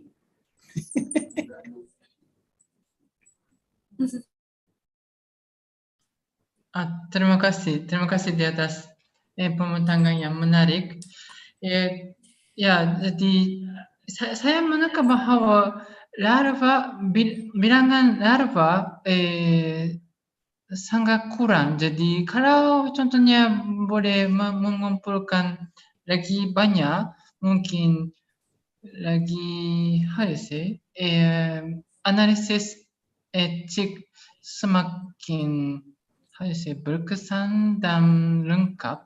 Kerana memang pengaruh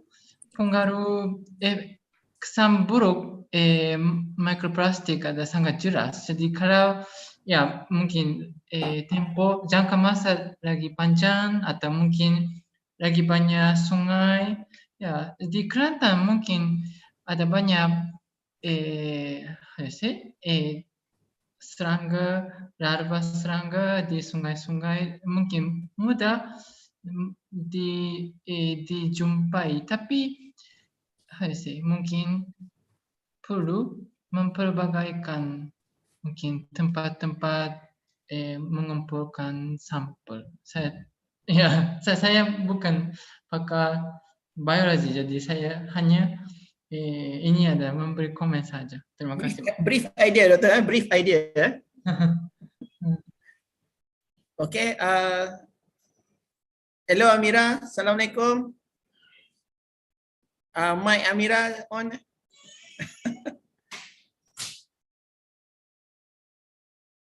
Dekat komputer. Okay, alright. So good to see you from Kelantan, right? Yes. Okay, first kali, please send my highest regrets to my colleague Dr. Syuhada dengan Dr. Ashikin. Terima kasih join my our conference USIM. So I'm also have some question. Dr. Syuhada, sihat no? Alhamdulillah sihat. Thank you very much. Kita test sikit student boleh lah. Oh sure. Okay Amira. Okay, berkenaan dengan aquatic insect ni nak tanyalah jenis apa yang lava yang mungkin sebab kami ni tak ada kita bukan on very kata science punya background. Maybe kalau dalam pemahaman saya tengok gambar tu macam jentik-jentik, laba-laba air, tak tahulah kita itu satu perkara. Yang perkara lagi, adakah dia kesan yang sangat orang kata tak bagus kepada kita lava tu kan? I pun tak tahu nak cakap macam mana. Mungkin somebody help me to define this question lah, sebab mikroplastik ni takut dia. Sebab saya sangat tertarik gambar yang ada microelektron orang panggil. Gambar yang mikroskop tu, mikroskop. Ya. Okey, tu dua perkara saya ingin tanyakan di pihak saya lah, mungkin dari segi knowledge on this orang kata science. Okay, untuk soalan yang pertama yang berkenaan dengan larvae tu, yang saya buat tu adalah larvae caddisfly yang kita dapat, and dia adalah Trichoptera. Kenapa kita ambil insect larvae tu? Sebabnya dia adalah very common. Maksudnya dekat sungai-sungai mostly akan ada insect tu. So dia very common lah, kita senang untuk ambil tu and test. Untuk soalan yang kedua tu, apa dia? Boleh Dia efek kepada kita, apa nama ni kan, lava ni kan dia ada kita dia kan?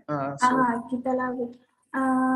Dia efek untuk long term sebabnya dia bila ada mikroplastik, dan saya buat ni untuk casing. Casing ni adalah more kepada protection dia daripada predators. Bila dia embeddedkan mikroplastik dekat cases dia tu, dia punya stability tu akan berkurangan dan dia akan dimakan oleh predator. So dia akan kacaukan dia punya food chain dekat dalam ekosistem tu. Alright. So, okay, terima kasih Amira. Alright. Terima kasih. Okay, thank you very much Nur Amira, Mak Zin. Okay, now I would like to invite Dr. Muhammad Ikmal Hisham Kamarudin to present on the title Development of Fintech in Islamic Social Finance in Malaysia.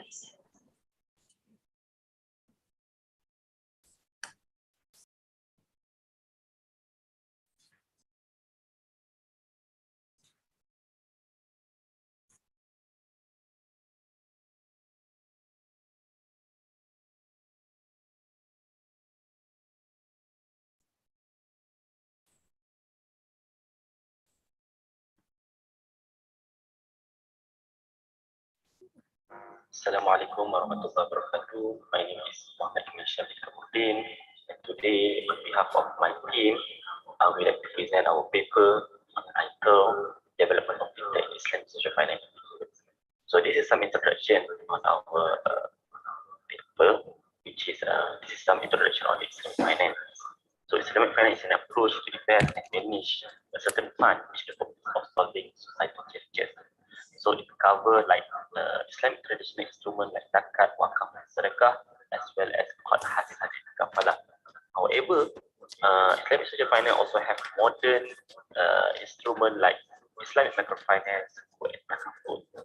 So despite this variety of Islamic instruments, and also if we can see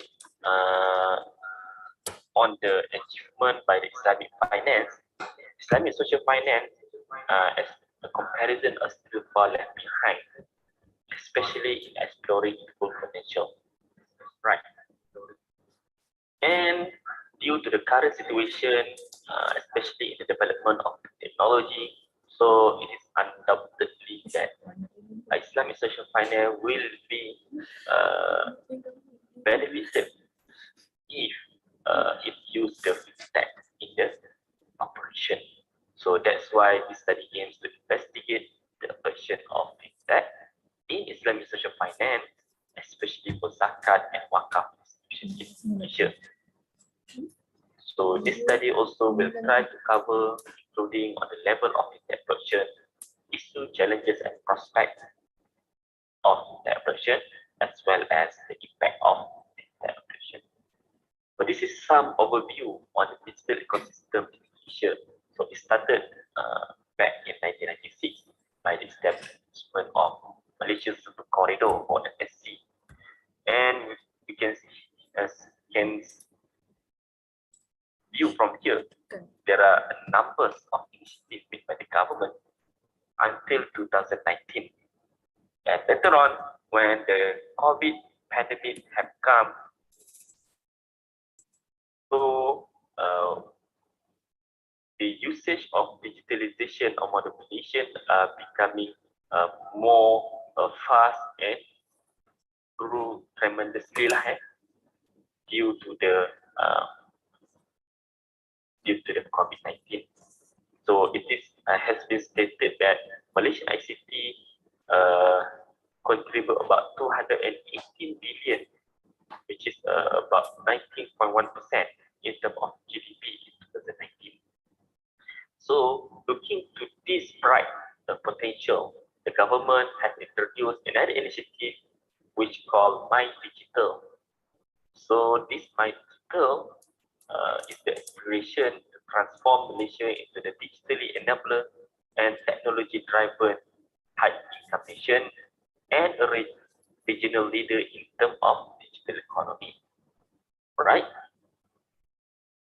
So the latest one, based on the Global Islamic Fintech for 2021, Malaysia has been placed at the first rank with 87 score as compared to other countries like Saudi Arabia, United Arab Emirates, and so on.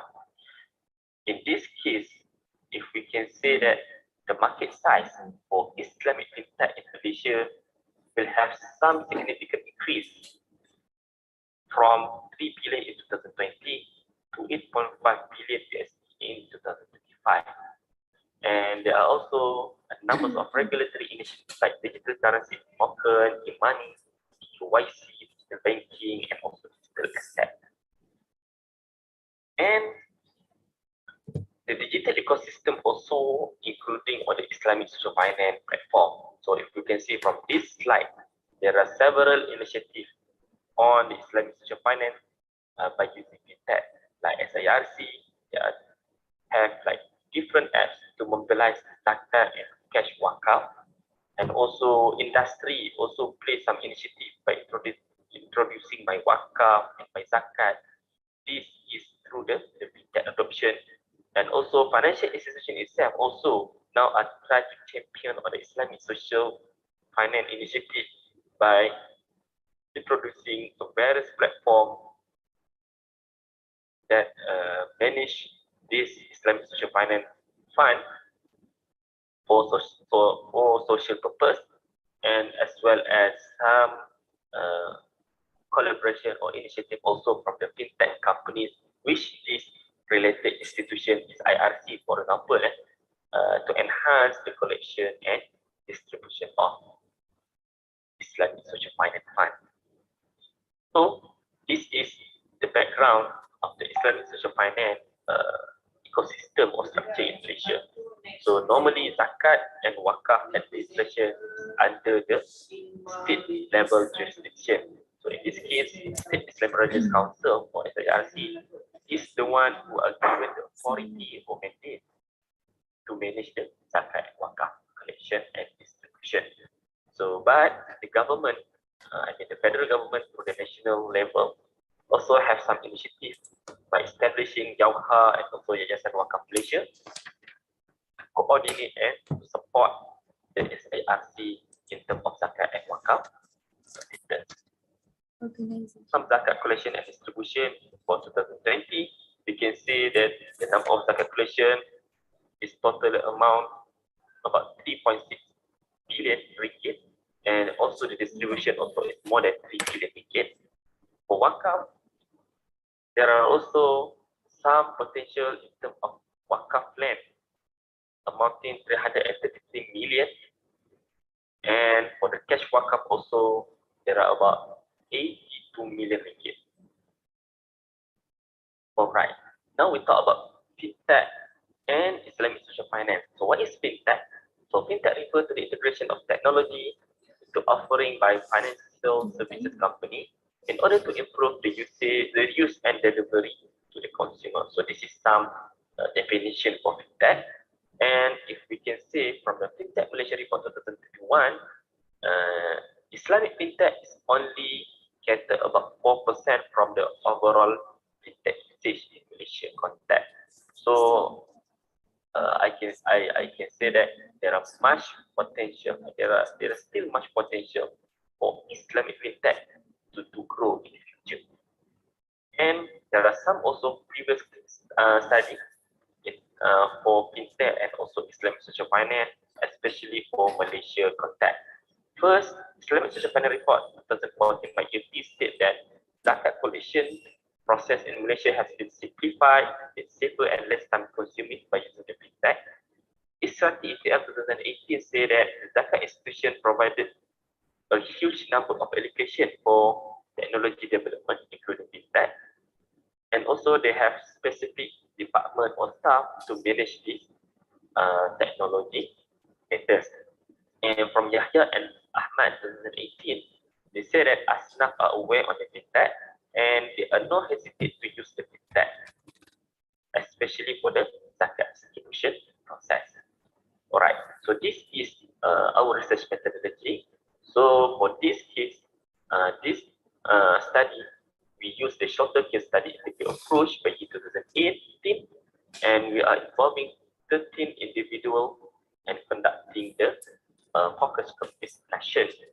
And for data analysis, we are trying to interpret and reflect on the data transcript based on the focus group discussion, and we write the finding through the single case study approach by 2018, which is to combine all the information into a single writing. So this is our profile for our respondent.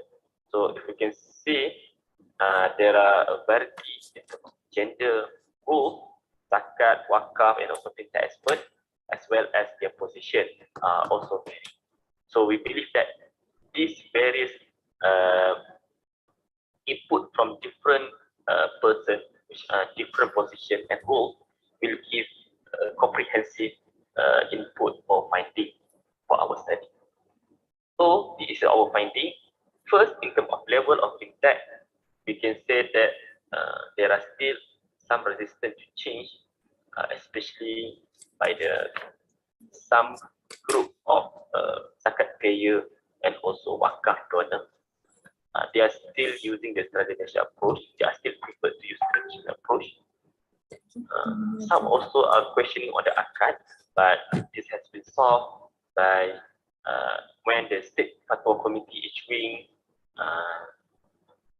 the fatwa on the acceptance of akad by using the online transaction. And also there are some issue in terms of fintech unfamiliarity, especially for the elder group. So that's why the level of fintech still not in the maximized position.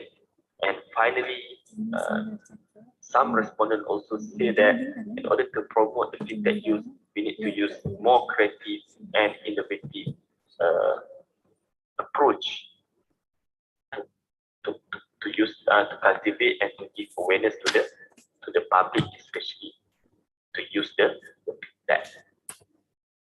In terms of issue, challenges, and prospect of fintech adoption, first we will talk about issue. there are three main issues. First, in terms of cost, for sure, cost play a very significant in the fintech adoption. Acceptance, not only from the public sector, but also from the management itself. If some zakat and wakaf institution ready, but how about their parents, which is the State Islamic Religious Council? So they sometimes need to follow their parent decision as well. And also in terms of government, there are some issue when you are doing fintech or zakat and collection through fintech and through online. So there is no boundary like the traditional. When the authority to collect zakat and wakaf are bounded by the state, but by having it online, so there is no more such boundary to be considered. So there will be another issue. Okay. In terms of challenges, there are few challenges faced by the zakat and wakaf institution, including risk management, productivity, transformational, and the most important in terms of Sharia and culture element. So when they say that how we want to capture the Sharia and culture element, like shaking the hand during performing the akad, and also still on the question whether the online transaction fulfill the Sharia compliant matters. So this is some challenges faced by the zakat and wakaf institution.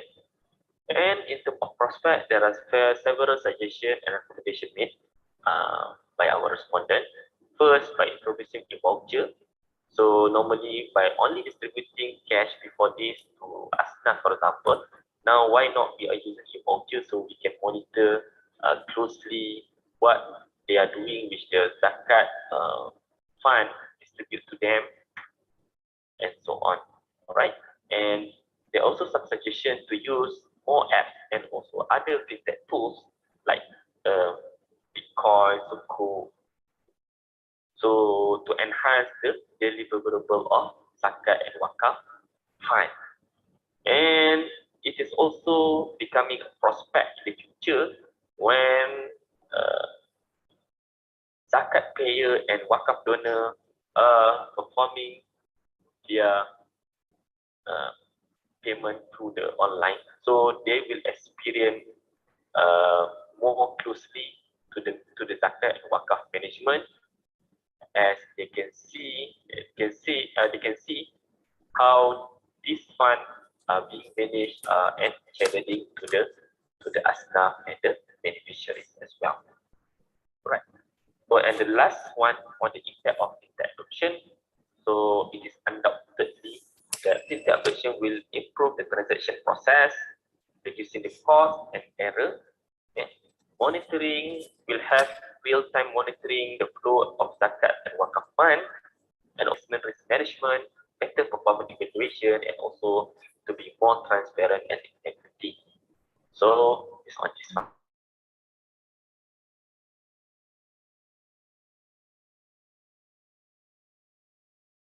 Finding the use of fintech in Islamic finance needs to be made to enhance the acceptance of fintech adoption. Second, a strong will and support, especially from the government, in terms of financial and fintech expertise towards the zakat and wakaf institution in Malaysia. Third, collaboration between fintech developer and zakat and wakaf institution is needed to come up with the most suitable and innovative fintech tools. And last but not least, the IRC need to give full cooperation and support in cultivating the digital initiative in their respective zakat and wakaf institution. So, based on this presentation, I will end my presentation. Thank you. Assalamualaikum warahmatullahi wabarakatuh.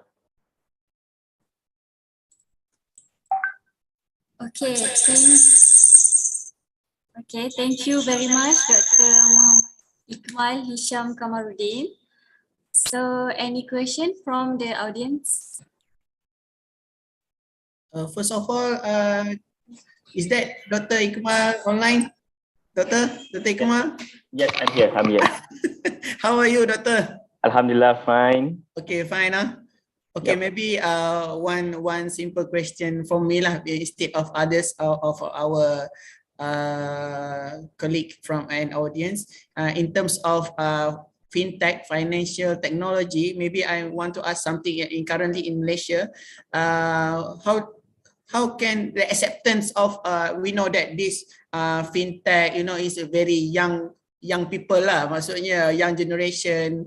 How about how about the old generation, so that how do they accept this digital world in terms of fintech, Doctor? Right. Based on our findings, as I mentioned earlier, there is some resistance, especially from the elder group, to use or to adopt the fintech technology in zakat and also wakaf payment lah. But I think due to the COVID-19, as we know, there are so much restriction during the MCO.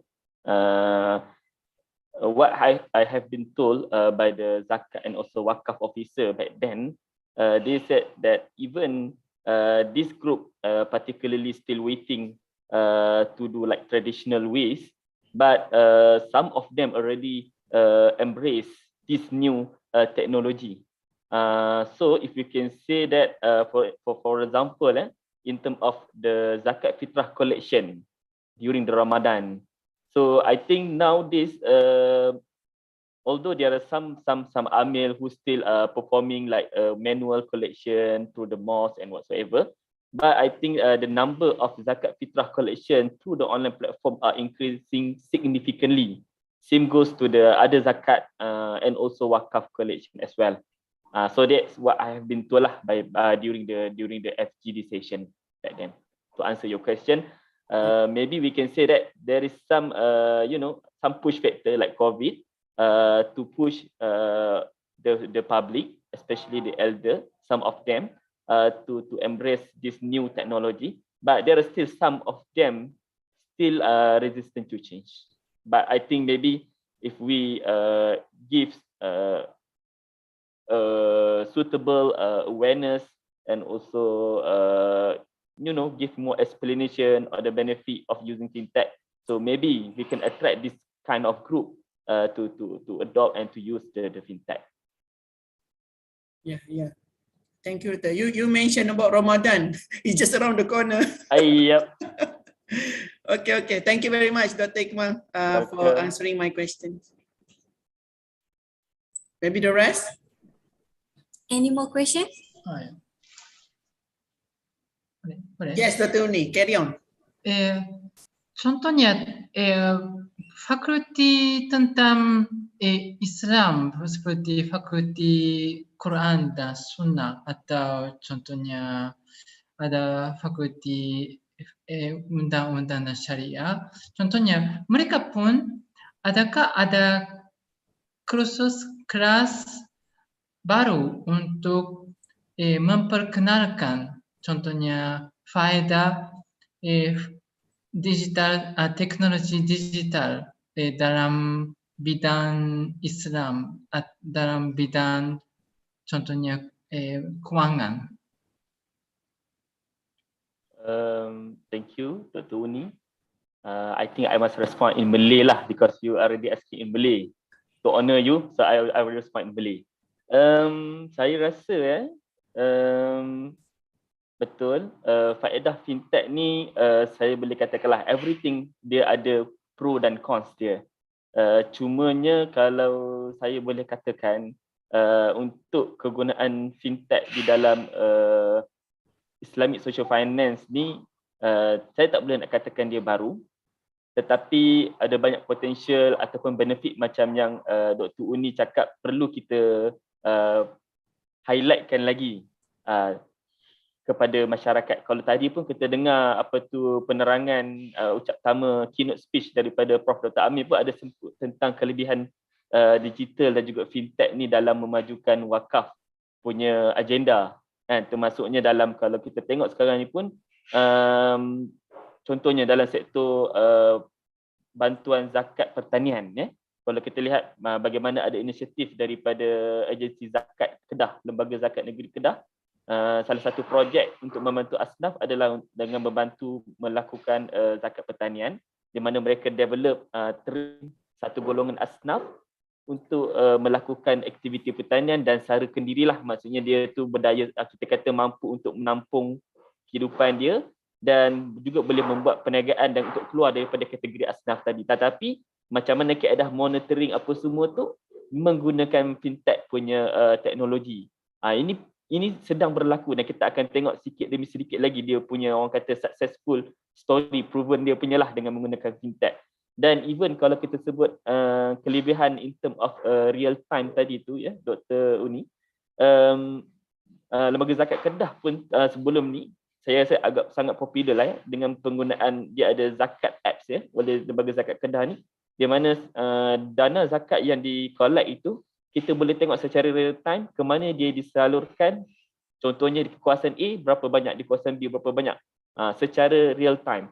So ini saya rasa satu benda yang mampu menarik minat masyarakat di luar sana tentang kelebihan fintech ini. Kalau sebelum ni kita kata okey, pusat zakat wakaf ni collect duit, tapi distribution kita sama-sama tahu ke mana dia pergi. Tetapi dengan adanya kemudahan teknologi ini, saya rasa information itu akan sampai dengan lebih mudah, especially to the zakat payer dan juga wakaf donor tadi, insyaAllah. Terima kasih, sangat jelas. Sama-sama. Okay, thank you very much Dr. Muhammad Ikmal Hisham for the great explanation. So for the next presenter, I would like to invite Shinma binti Simon for the present on the title, The Booster Impact of Creating a Positive Environment Towards Student Psychology and Teachers Effective Teaching and Learning Methodology. So let's welcome Shinma binti Simon.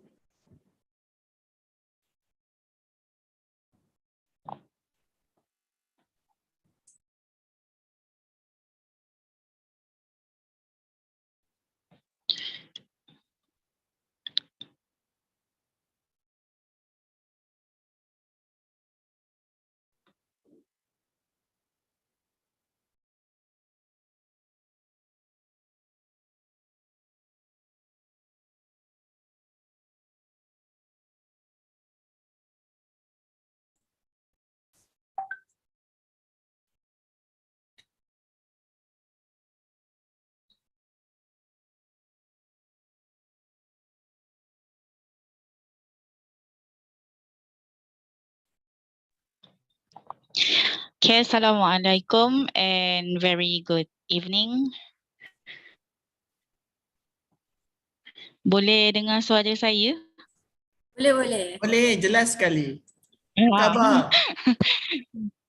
Itulah khabar baik sebab sini ada masalah lain sikit. Jadi tu yang tanya dulu tu.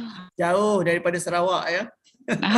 Daripada Sarawak, tapi saya sekarang dekat Putrajaya sebab adik baru habis kan, jadi dekat. Silakan, okay. Kita official dulu Puan. Okay. Alright. Okay, so this is my poster impact of creating a positive environment towards student psychology and teachers effective teaching and learning methodology in relativity between Islamic perspective and the morality. Jadi, based on my experience as a teacher for 11 years, then I see sometimes school didn't provide this good environment or the positive environment. So I take this as a topic to be discussed today. Okay, next. So, sebelum kita mula kepada yang lain tu, memanglah peribahasa Melayu kan, tak kenal maka tak cinta. Jadi,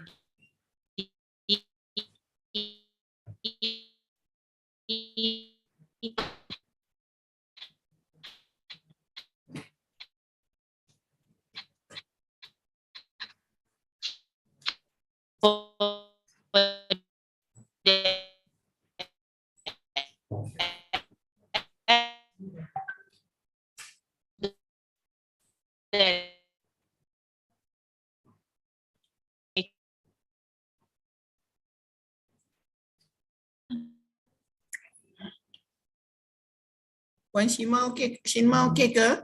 Pengalaman dalam Oh, ada. jenis.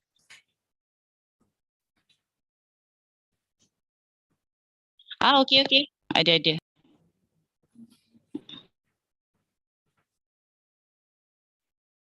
Hello, dengar? Ya, kami dengar. Teruskan Puan.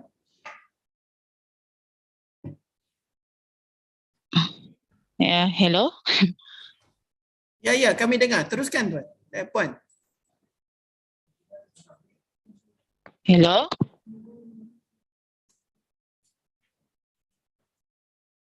Hello Puan Shinma.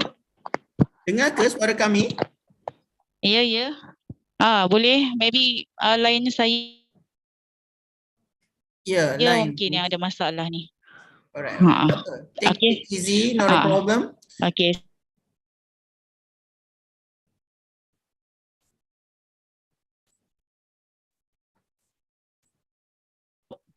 Lain untuk yang ni kita akan lihat dan kadang-kadang dalam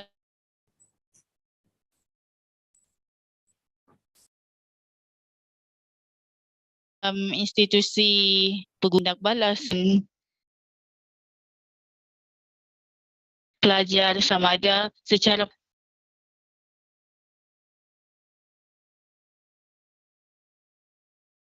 emosi yang tidak teguh atau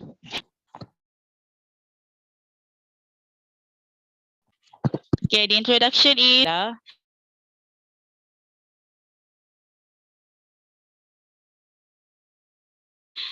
datang daripada mana kadang background, ada yang sederhana, ada yang tinggi, ada yang budak itu ataupun student itu akan masuk ke dalam bilik darjah dan mempersiapkan guru itu dalam Martin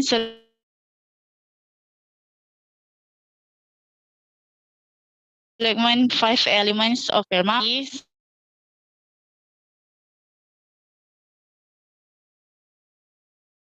yang paling penting adalah positifkan ke semua including in that classroom ataupun di luar keadaannya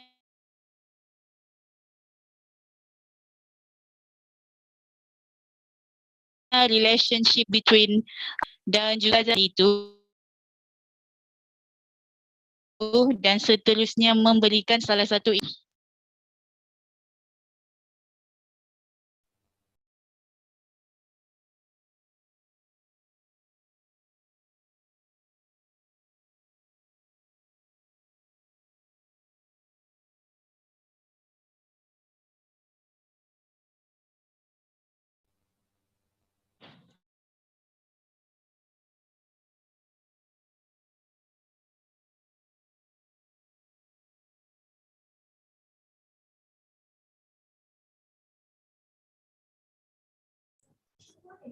Puan Shima, maybe you can offline first and then you can go back, get back again to our online, maybe of the connection maybe. Okay.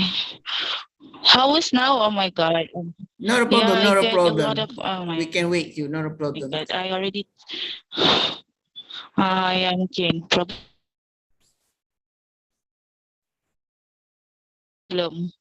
Okay. In Islamic perspective and the morality. So, penyediaan pembelajaran yang positif. So the second one, it will be engaging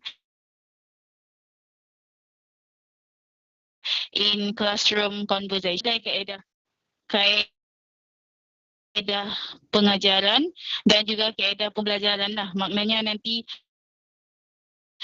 kelas tu akan jadi kelas yang paling input-input yang mungkin boleh dikira sebagai inovasi yang baru ataupun yang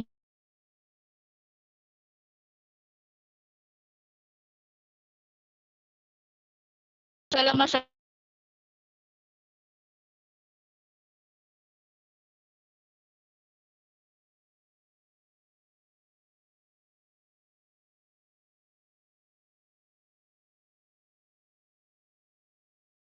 Yang pertama sekali memang akan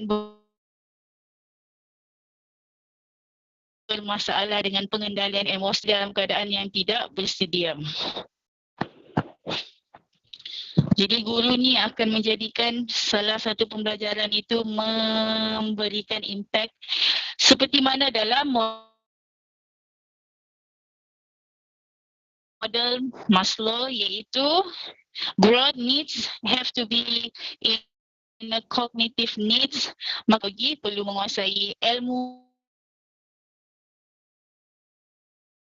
kepercayaan dan juga ilmu. Sedangkan salah satu estetik needs and self-actualization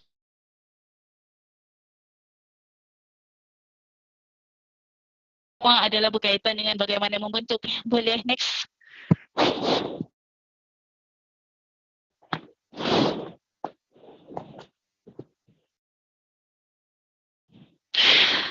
Okey, kalau lihat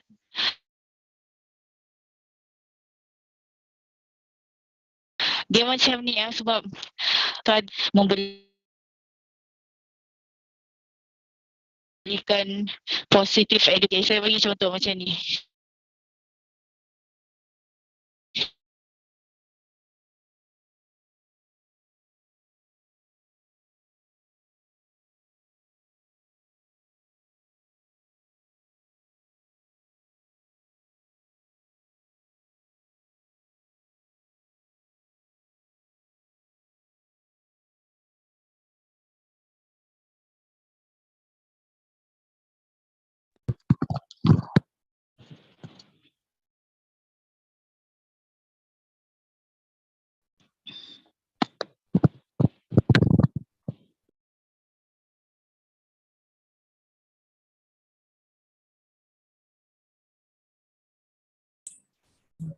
Puan Shinma,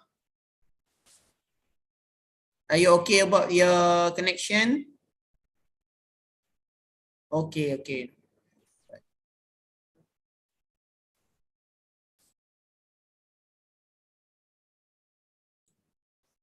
Perhaps you can re-online,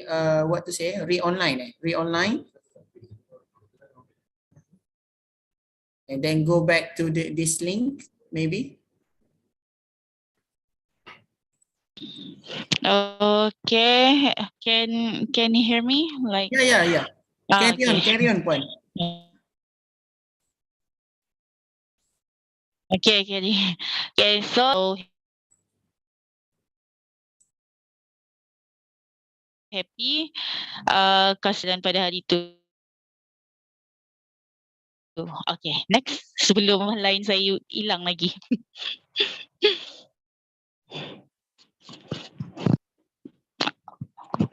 Okay, boleh next.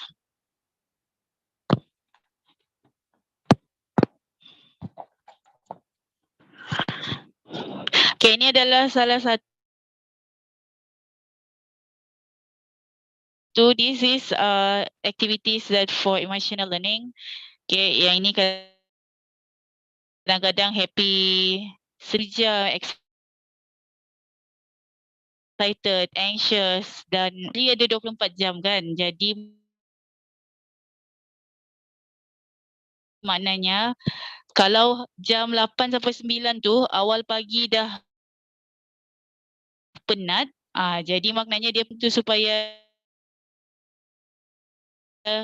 pelajar itu atau individu itu akan kembali kepada perasaan yang lebih stabil ataupun happy. Some didn't have any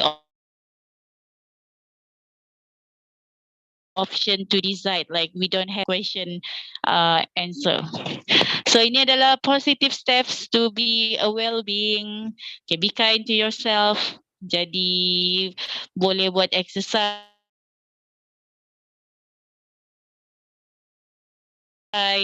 Kadang-kadang perlu menarik hati dan juga boleh menggembirakan hati. Okay, kadang-kadang benda yang kecil ada nilai, tapi sebenarnya itulah yang memberikan jiwa ataupun penghargaan kepada diri. Okay. Okay, jadi waktu pandemik ni paling susah adalah nak makan secara sihat lah. Jadi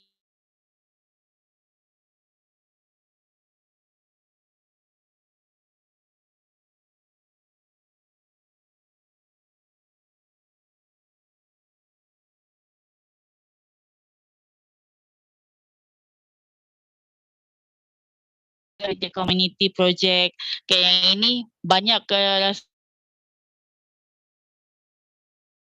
rasanya, lagi-lagi kalau ada perayaan seperti Hari Raya, seperti bulan tiap komuniti yang ada. Okay, bagi Cik Syirah, okay,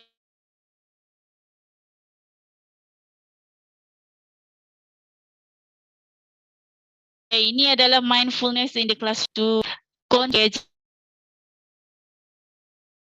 in the classroom with identifying the strength and strength spotting. Okay, this is all of the that we apply in the classroom. Yang mana 41 itu adalah kemahiran berfikir aras tinggi yang kita apply semua. Jadi maknanya positive teaching ini merangkumi kepada aras 1 sampailah aras 6.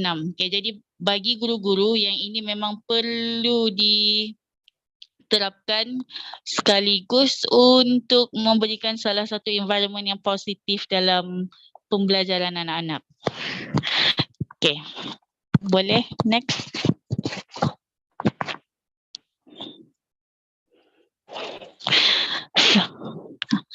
So this is the conclusion. I've been like so attached with this ayah, which is Allah said you have to take a good care of the nature. Maknanya manusia ini memang saling berkaitan antara satu sama lain. Sekiranya lah alam sekitar ini tidak ditadbir dengan baik, tidak dipelihara, tidak dipulihara dengan baik. Okay, jadi maknanya manusia yang akan terbina ataupun tamadun yang akan dibina itu adalah manusia yang tidak memberikan manfaat dan tidak ada salah satu jalan yang namanya agama itu diberikan haknya dalam menguruskan kesemua sosial dan politik manusia yang mana telah dibunuh koldun.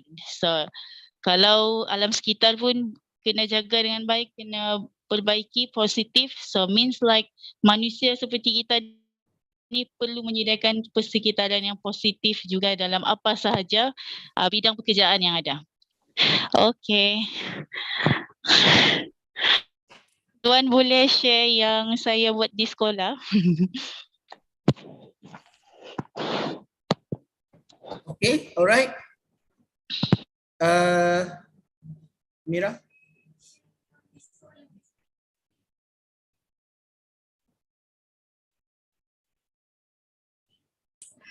Okay, thank you very much to Puan Shima.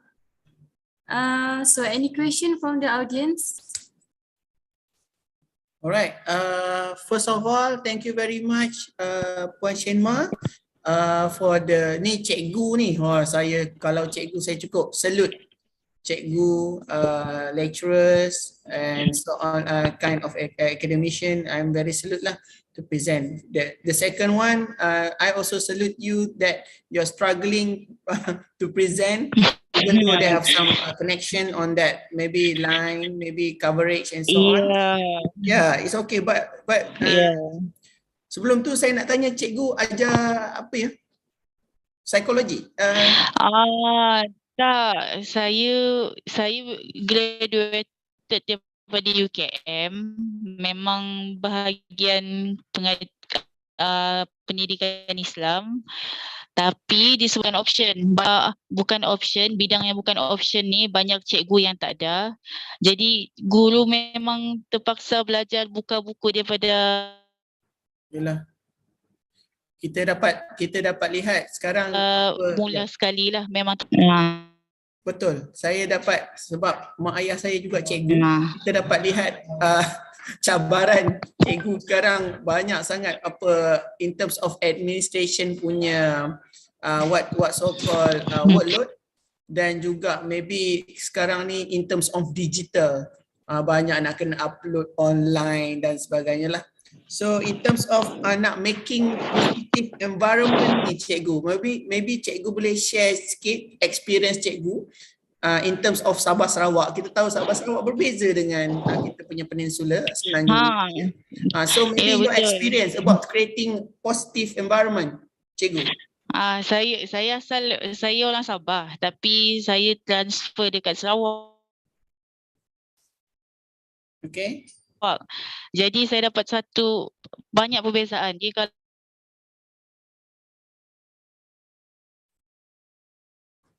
people or the student more kat Serangoon Unit. Okay, alright. So banyak perbezaan ya.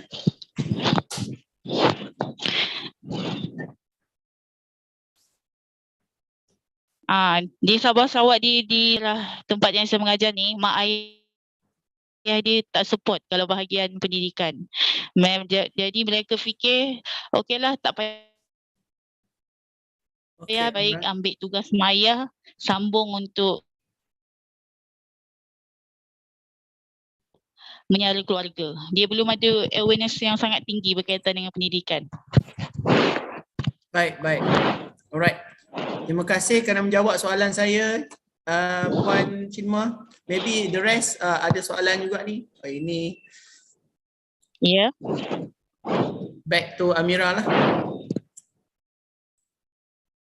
Thank you so much, Ma. Even Puan Shima have some connection problem, but still we can clearly understand what she trying to say. Okay, so next I will. Ada soalan chat box tu tengok. Okay, in the chat box. Oh, okay, in the chat box from Dr. Yuni. How to inculcate positive learning in the new normal environment? That was really good question because now we struggling with psychology and mental healthness, right? Jadi paling utama adalah bagaimana kesiapan ataupun kesiapsiagaan guru itu berubah mengikut cabaran globalisasi. Itu yang paling penting. Openness and try to gain more knowledge about everything that happen in surrounding yourself and your workplace, and even though what happened in that country at that moment. Right. Okay. Puan Shima. Okay, thank you. I'd like to invite Associate Professor Dr. Nur Azura Muhammadiyah on the title Strategies to Reduce FOMO in Digital Entrepreneurship, the Narrative of Social Science Student.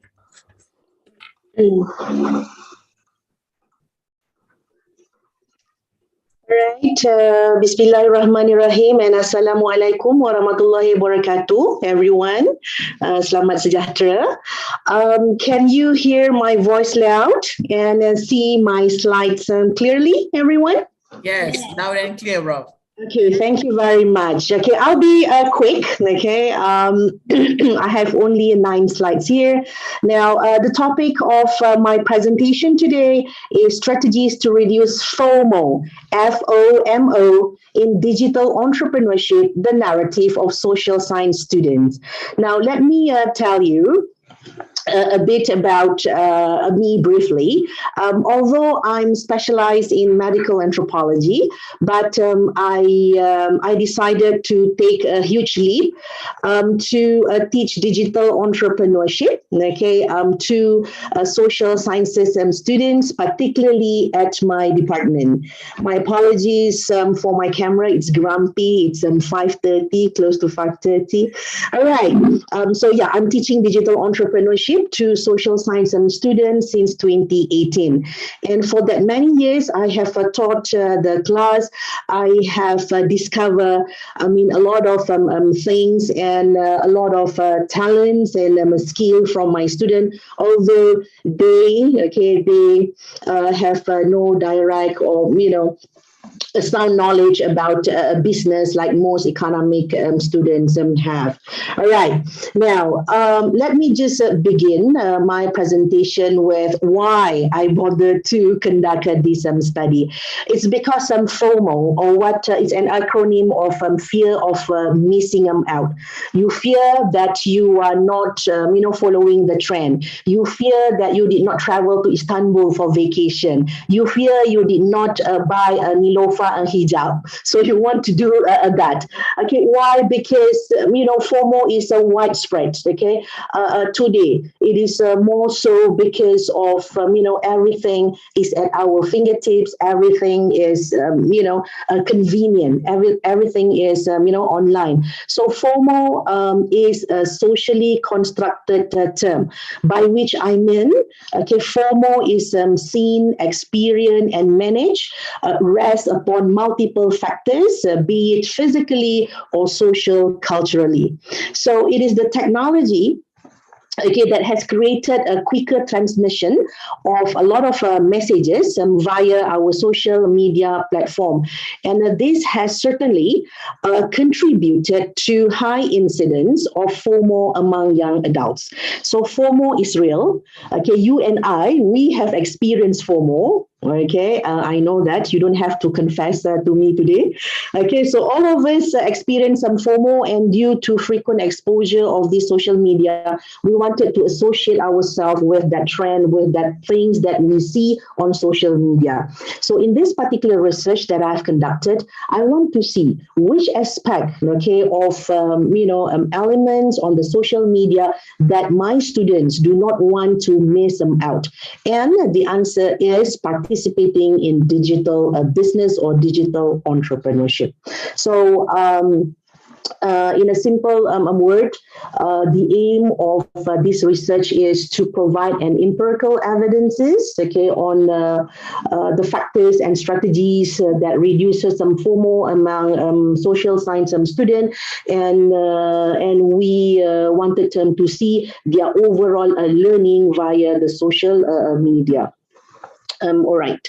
Now, in the previous literature, okay, most of the studies focuses on economic students. Why? Because they have, well, I think a high acumen in business compared to the non-economics or social sciences students. Okay, so for that matter, I would like to see, how my student, conceptualize digital business, and on top of that, there is a gap in which, okay, the study of FOMO all this while focuses more on the psychological impact, on the negative impact of the situation. It was reported that FOMO, okay, leads to fatigue because, long hours of scrolling social media, people appear to, become depressed, prone to depression, low satisfaction, and stress.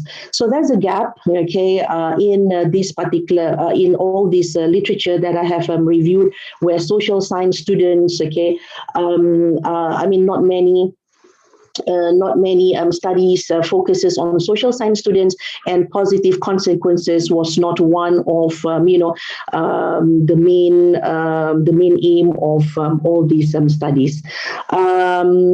Briefly, the research design that I employed is qualitative, in which I have only a small sample sufficient to derive data and information. I have only 20 students, okay, all of them are local students, both male and female. They manage their businesses, specifically on Instagram, and all of them have no business experiences or whatsoever. They have some friends, okay, businessmen, businesswomen, but they themselves have no knowledge at all. So the technique, due to COVID, and we're observing the SOPs, we have in-depth interview online. on any platform which is convenient to both of us, okay, and observation for close to 2 semesters, okay, how they perform, what they, what they wrote on the social media and whatnot. And I used the thematic approach to analyze all the data. Now, what did I discover?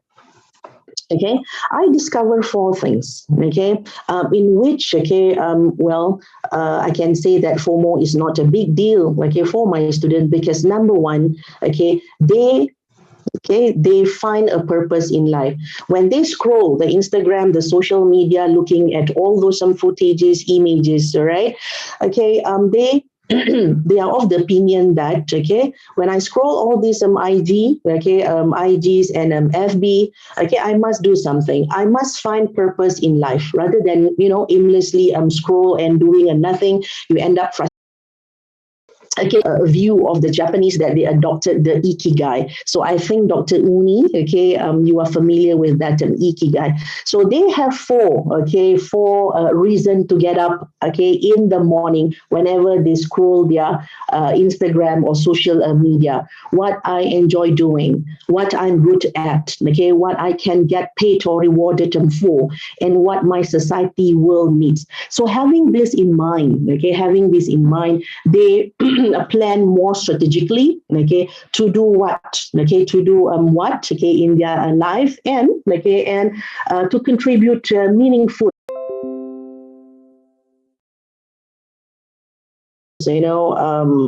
comes out from them, be it their product, be it their services, their copywriting, and whatever, okay, it has values, all right?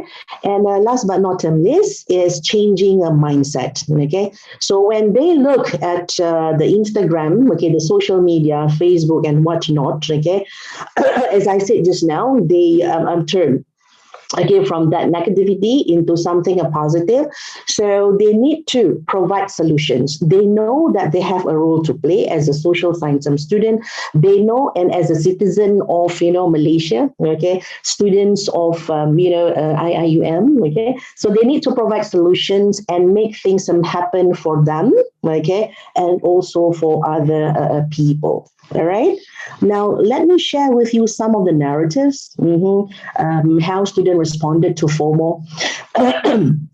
In relation to digital entrepreneurship. Well, okay, student number 1 says that digital entrepreneurship is a lifestyle. It is a culture. Everyone is doing it. Okay, perhaps Encik Kamaru also has a part-time business online. I do not know. Okay, so it's nothing secret. Okay, it's nothing secret. It's a culture. It is a lifestyle. So what I saw on social media are images of success stories, which is good. Okay, I saw financially independent students, businessmen, entrepreneurs, okay, you name it, okay, ability to help the needy, okay, and most importantly, polish my skills, and I want to do that. All right. Another student, okay, student mentioned that, okay, I feel bad if I don't do something good. Rather than scrolling your IG or FB and do nothing, okay, it is better to do something meaningful in your life. So grab the opportunities, expand your network, and earn, not learn, earn, all right?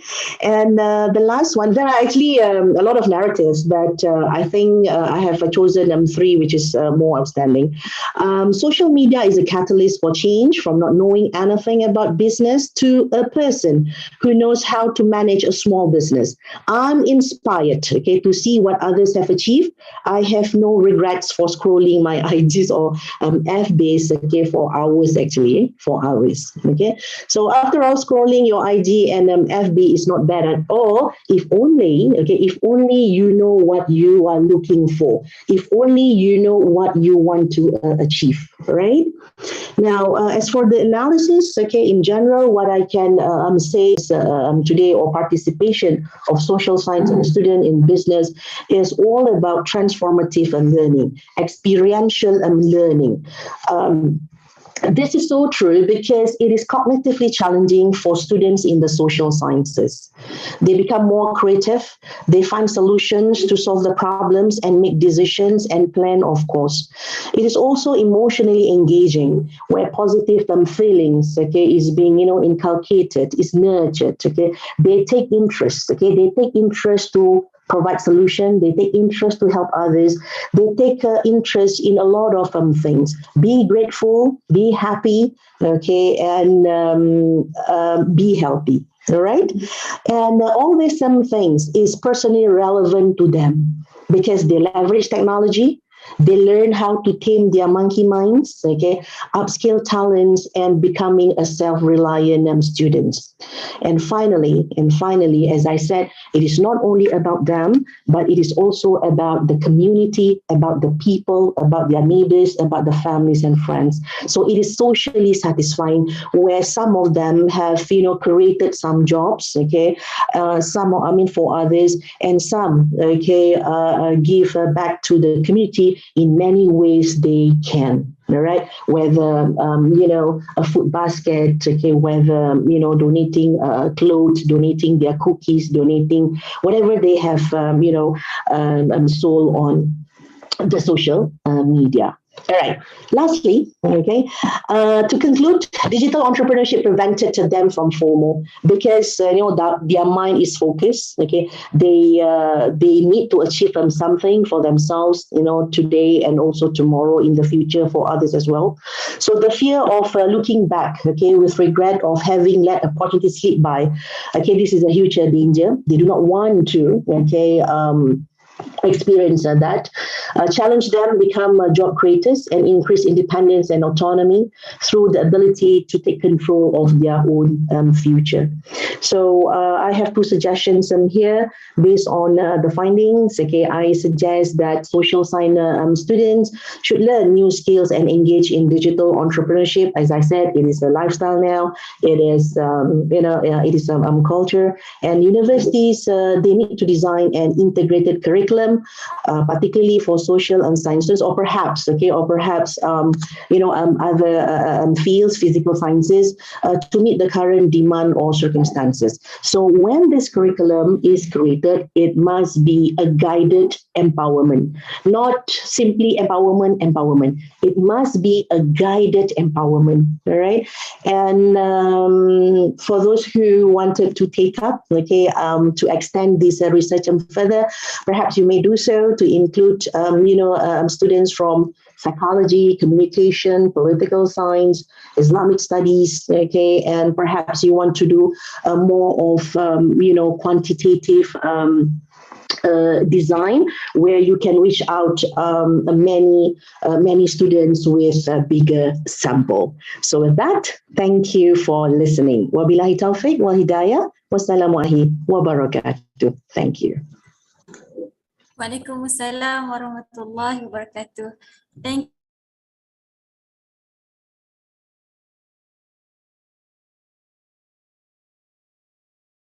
you, Dr.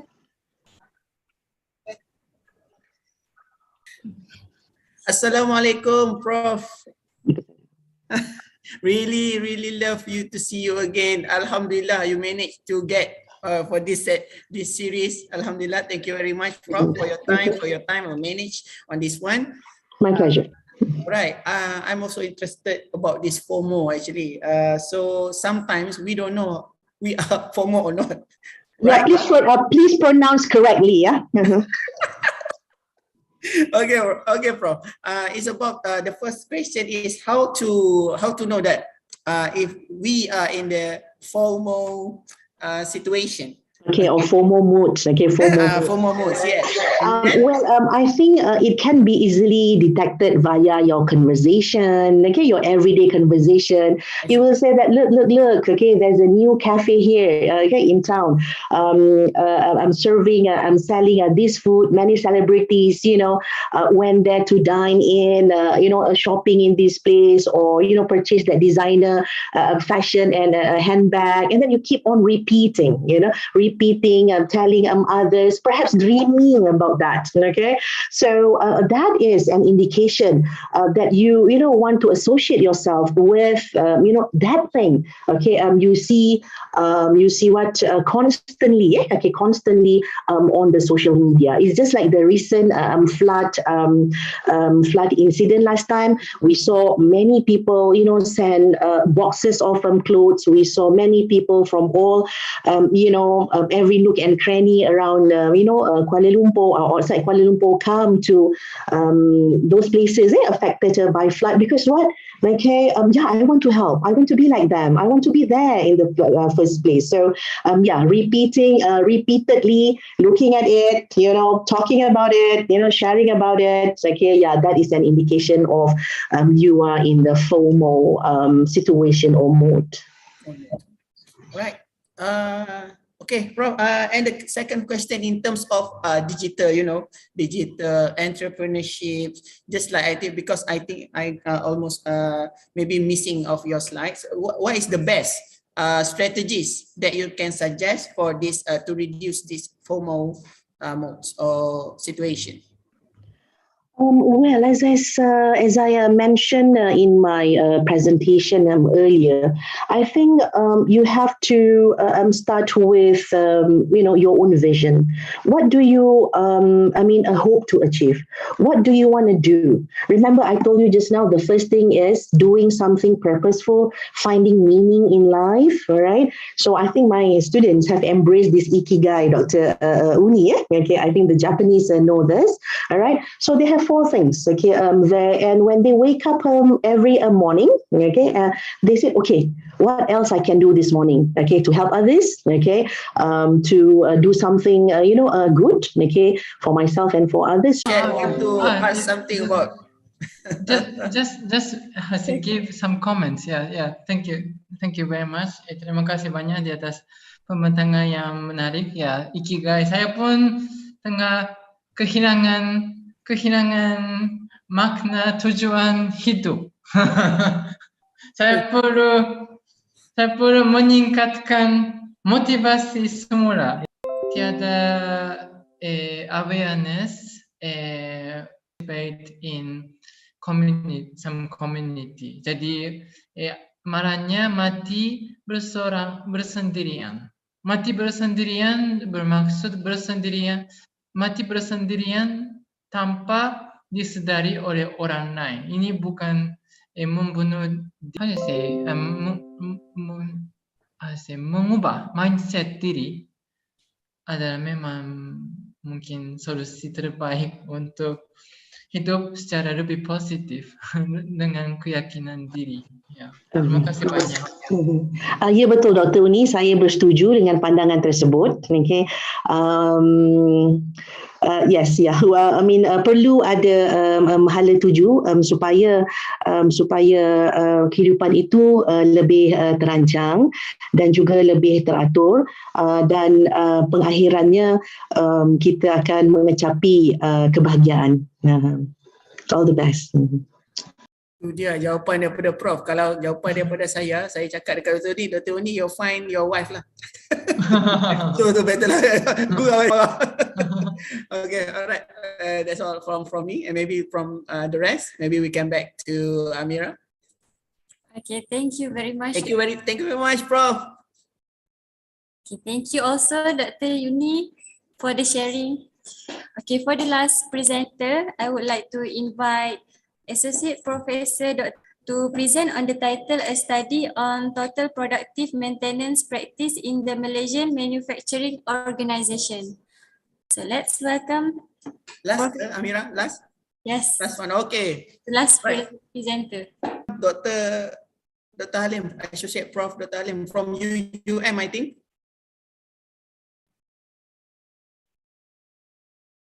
Assalamualaikum.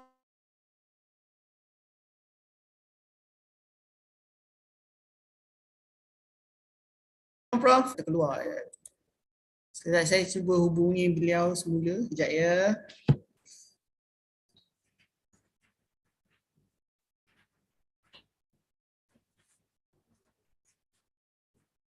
Dr. Halim memang tiada dalam ni.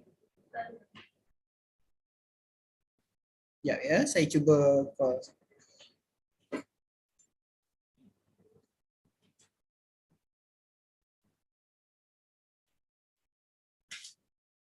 So sekarang 5.50. Saya tunggu dalam 2 minit. Kalau tak ada jawapan, mungkin kita can carry on to our next event lah, which is a closing ceremony. I have to make it quick lah. Okay, so ada tak? Ada tak? So I call.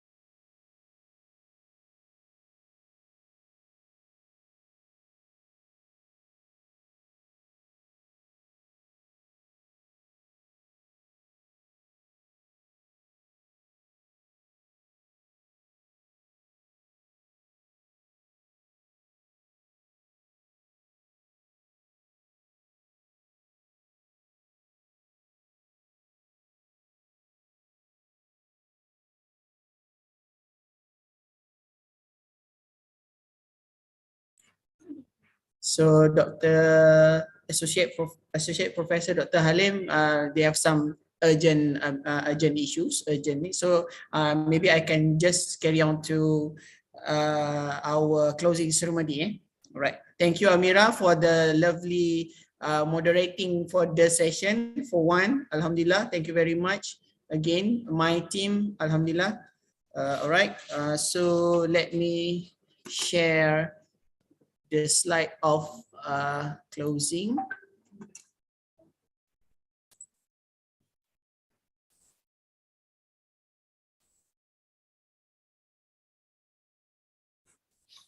Okay. All right. Perhaps I can make it quick because maybe I don't want to make a time so long to all the presenters and participants. But on behalf of the Secretariat of ICEEM, International Conference on Economy, Entrepreneurship and Management, I would like to thank all of you because still online with us. We know that this online matters, can affect that our hearing, affect that. But still, thank you very much that you are still online with us. And also, thank you very much by joining our conference. This is the 5th edition. So hopefully after this, we manage to get the conference physically, face-to-face. Maybe we have some, what they call that in the next series of this ICEEM. All right, but please please alert about your emails, your official email, so that I can keep on contact you all about the e-proceeding and also about the e-journals and also later on maybe the certificate and so on. All right, so without any further ado, I would like to give some credits to all presenters, participants, from international participants that can join us, and also from the local presenters that join us. Thank you very much from our hearts. Our bottom of from our heart. Thank you very much. So that for this closing ceremony, as usual, we want to announce the 2 awards. From one is the best papers, I'm afraid, and also one is the best presenter. So we only got 2 awards for this one. Okay, let me. I'm sorry because the drum came first. All right. Okay. So the first is about the best paper award. So for this 5th ICEEM, the best paper award goes to.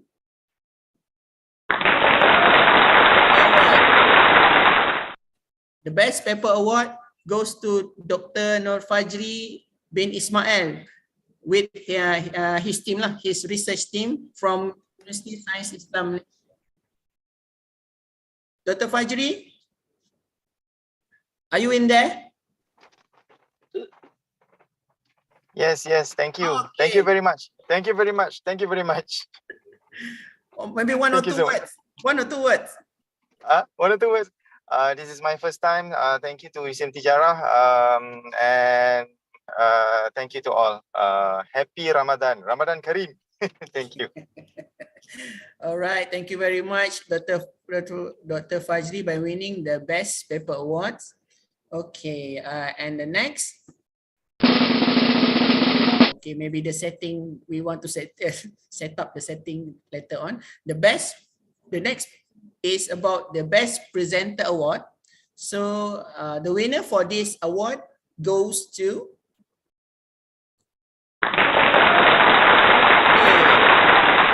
the Best Presenter Award goes to Associate Professor Dr. Nur Azura Muhammadiyah from University Islam Antarabangsa, UIAM. I'm honored. Thank you. Sikit ya, kena banyak sikit. Maybe 1 or 2 words, maybe about presented, because we are love to this is not this is about secretariat evaluation, so that all right, well, thank you very much for this award. I'm honored. Well, actually, it is not only for me, but for those who have presented their brilliant ideas and research for the benefit of Ummah, the entire world. All right, so stay cool, everyone. Okay, don't worry if you are FOMO, because it's normal, but turn FOMO into something lucrative, something meaningful. Bye. Thank you. All right, thank you very much, Prof. Hope that we can see you again, maybe in physically, maybe inshallah. All right. So that thank you very much to all presenters, to all participants, to all maybe staff, maybe secretariat and so on that organizing this conference, this national conference. Please update on emails about the e-proceeding and also e-journal. We hope that we can select all the proceeding. We can upgrade to e-journal, inshallah. So please also keep in touch with our social media such as Facebook, YouTube, Insta and LinkedIn, so that we can know that we can still updating for this conference. So hopefully we can see you again. But before we end this international conference, maybe we can take some pictures. Nadira, we can take some pictures, so that we really hope that everyone can switch on the camera. But Dr. Fajri, I see that he's driving, so maybe who can just share with the cameras. All right, okay,